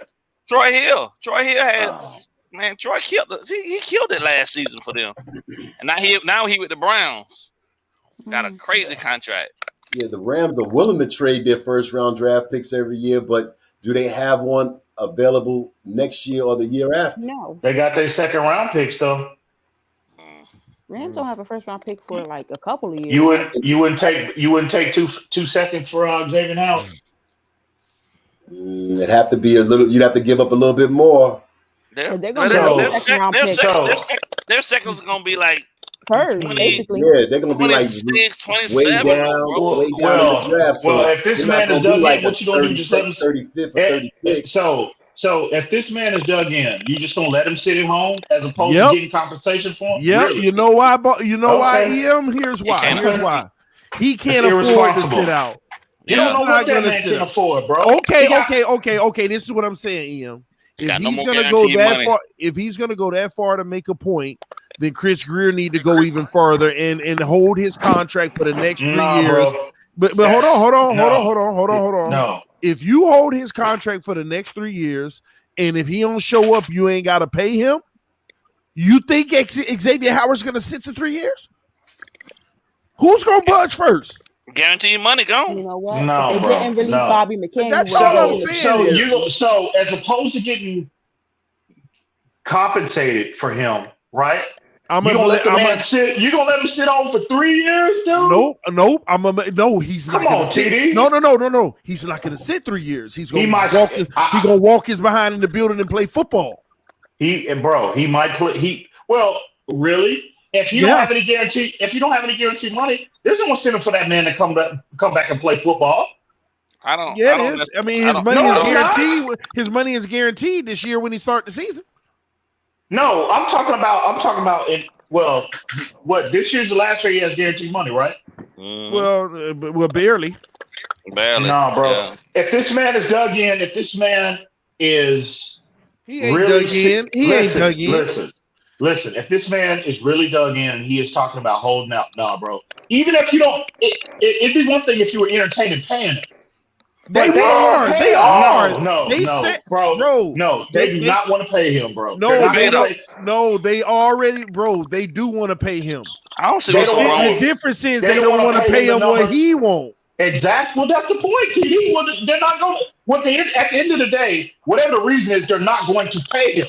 Oh well. Whether the number that he wants or not, they're not going to pay him. So if you're not going to pay him, and he's not going to be in your long-term plans the next 2 to 3 years, bro, it's time to move on.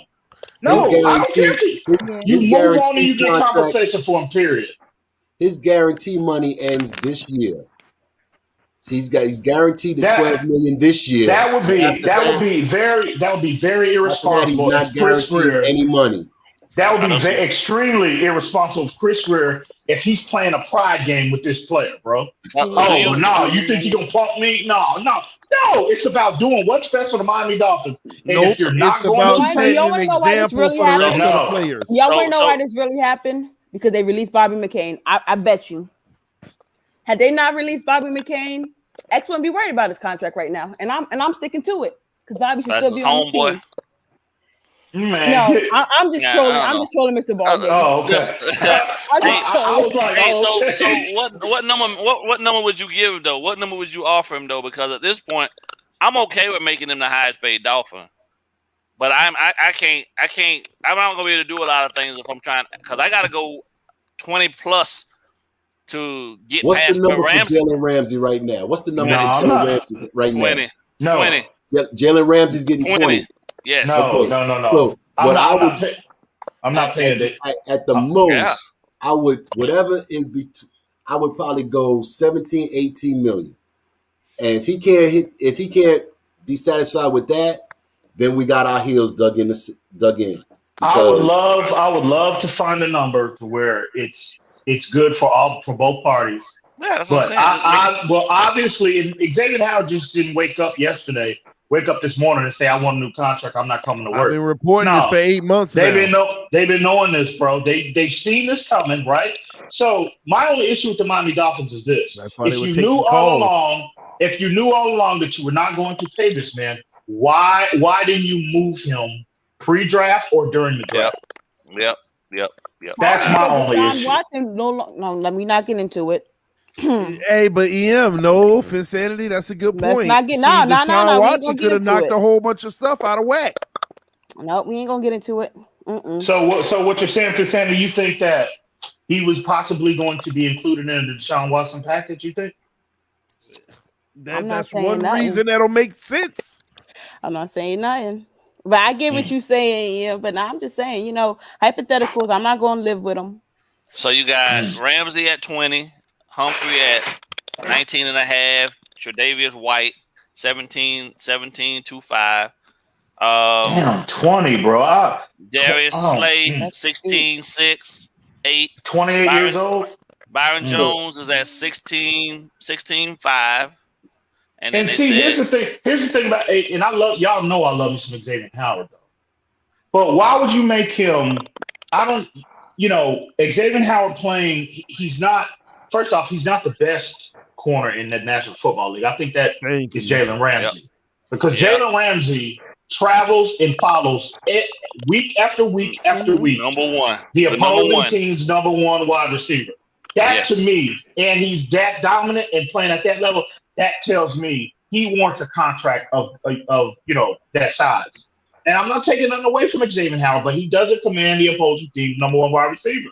He doesn't. Right. So at the end of the day, you really want to make a player that's not erasing, the opposing team's number one wide receiver. You want to make him the highest paid corner in the league? No, I don't care how many interceptions he has. That's what I've been saying. And I'm not saying he's not valuable. I'm not saying he's not. I love Xavien Howard, but not at 20 plus million. I'm not going to. I'm not doing that. Plus, but yeah. I'm not doing that. But the thing is, though, here's the biggest issue I have. You have three players. You got Emmanuel Ogbah, who's at a top 10 level at his position. Whether you like Mike Gesicki or not, he's at a top 10 level at his position. You got Xavien Howard, obviously, is at a top 5 position at his position. But you prioritize Jerome Baker over everybody else. Oh, I knew you was going there. Please, can somebody please explain that and rationalize that to me, please? Or attempt to, please. I'm not touching that. I mean, wow, bro. Come on, man. Team over individual, man. I'm telling you. I'm not hearing that, fool. I'm not hearing that, bro. No, say what you want to say. I told you that dude, that Flores loved that dude. He was gonna be around. I think he got too much money. I don't give a personally. Damn. Well, you know what? It might be. I think he got too much money. It might be that might wind up being part of Flores' demise, bro. These questionable moves. I've been telling y'all. Me and Reason did a show 2 weeks ago. I've told TD privately. TD and I had multiple conversations privately. His demise, though. $13 million. These questionable calls and moves are starting to stack up. Let me ask you a question. Yeah, this is another one. Like back to Gesicki. So, what would you pay him? I think you said $6 million. I'm comfortable with that. No, 6 ain't gonna get it because the top 10 start with Kittle at 15, Kelsey 14. Well, I'm not. Well. You asked me what I'm comfortable with. 6. Oh well. But this is the argument. Then we were in the same page. Me and TD said 7 or 8 because if you look at where Waller's at 7.5 right now, he's shooting through the roof with this next contract he get with the Raiders, so he's gonna be up there around with Kelsey and them at. 6.5. 6.5 don't put him in the top 10. Yeah, but I'm not paying that man I'm not gonna pay. There we go. That's what we were trying to tell. That we were trying to tell Pete earlier today. Okay, so why would you make a one-dimensional player? One-dimensional player, exactly. At his position. That makes no sense. Exactly. And that's what we were trying to explain. All of yeah. Most of us that point up and down.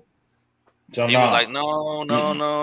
That guy. If somebody else is gonna pay him 14, we need to match that. And I was like, I don't know why that in this community. In the Dolphins community, why is this Jerome? I'll tell you, that's a touchy subject, bro, with a lot of folks, man. They don't want to talk about that Jerome Baker situation. Well, not with me. I don't like the number. I mean, I don't agree with the number, but I knew that he was going to be around. So I've been saying that. I've been saying that. I've been saying that for a while. Jerome Baker was going to be on this team. And I said that Baker could get about 7.5 to 8 sacks in order to put himself in the discussion of having a renegotiated contract. He attained that. Yeah, so I was like, okay, from what he did from last year to this year, I with him reaching that point with the sack total, I felt as though he deserved a new contract. Didn't think, or maybe just because I wasn't looking at what the market would be like in the future. That 13 would be the number that would be agreed upon. I was hoping maybe it would be about 10 or 11. Yeah, but that 13 gonna be a drop in the bucket. But that's the thing. So let me ask you. Years is going to be a drop in the bucket because you consider that Wagner and Warner, what they're going to be getting when they go to renegotiate their contract. Warner gonna kill it. Oh man, let me ask you this. Is the truth because he's good in coverage and he's good with run stopping. I mean, he does some film study, which I'm hoping that Baker will do as well to get better. But Fred Warner, that's the guy as the linebacker. That's the standard bearer. What's up, Ian? You couldn't that contract you just gave Baker. You couldn't turn around and give again. That's what I'm saying. Prioritize. Why was he the priority? That's your X money. You could have turned around and gave 6 of that to Xavien Howard and called it a day, bro. You know what I'm saying? And then turn around. I mean, let Jerome Baker walk or trade him. You know, I don't understand why he was the priority, bro. You could have what we get from Jerome Baker, we could find that pretty much anywhere. Coaches always covet a guy that they can trust. And I know that he don't fit. How can you trust Jerome Baker? I'm just telling him, bro. I'm just telling you, bro. He what? I mean, it is what it is, bro. I mean, statistically, he's not doing what we want. He's not doing it the way we like him to do it. But he's not there. He's been the most dependable dude. He's been the most dependable, most durable player we've had on defense. I give you durability. That's it. He's been there. That's it. Hey, well, you know, availability. Your best ability is availability. So, not 99% of his individual statistics are 99% of his individual statistics are manufactured. So that tells you he's a scheme player. He's a scheme player.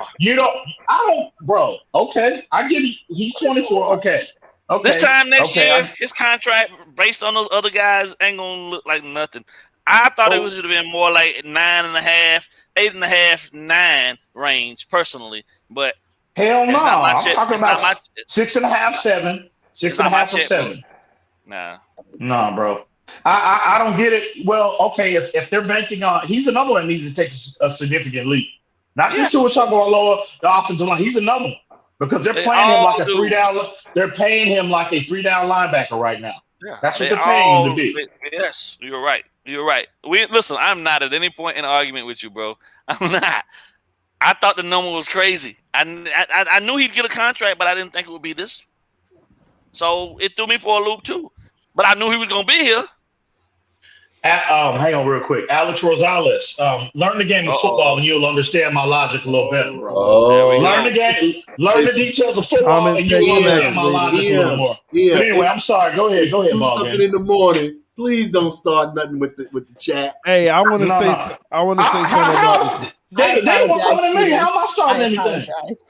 That's true. Just pay him no mind right now. Well, I got something. He get ready to close up shop anyway. I got something to tell all 4 of y'all, man. Good night. Y'all ain't gotta go home. I am home. I'm home too. We already here. Yeah. We ain't home at 2 a.m. Then we ain't doing something right with our lives. Bro. Boy, you look wore out, bro.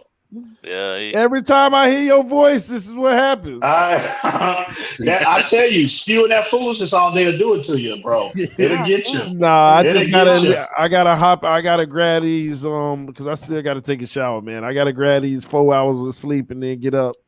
I'll be on Miami Sports Music in the morning, man. So y'all come on through. If you're free, come through 8:30 a.m. Miami Sports Music. Let's have a party, baby. But I got to get out of here. Love y'all, man. I'll talk to y'all soon. All right, later. Y'all be safe out there. All right.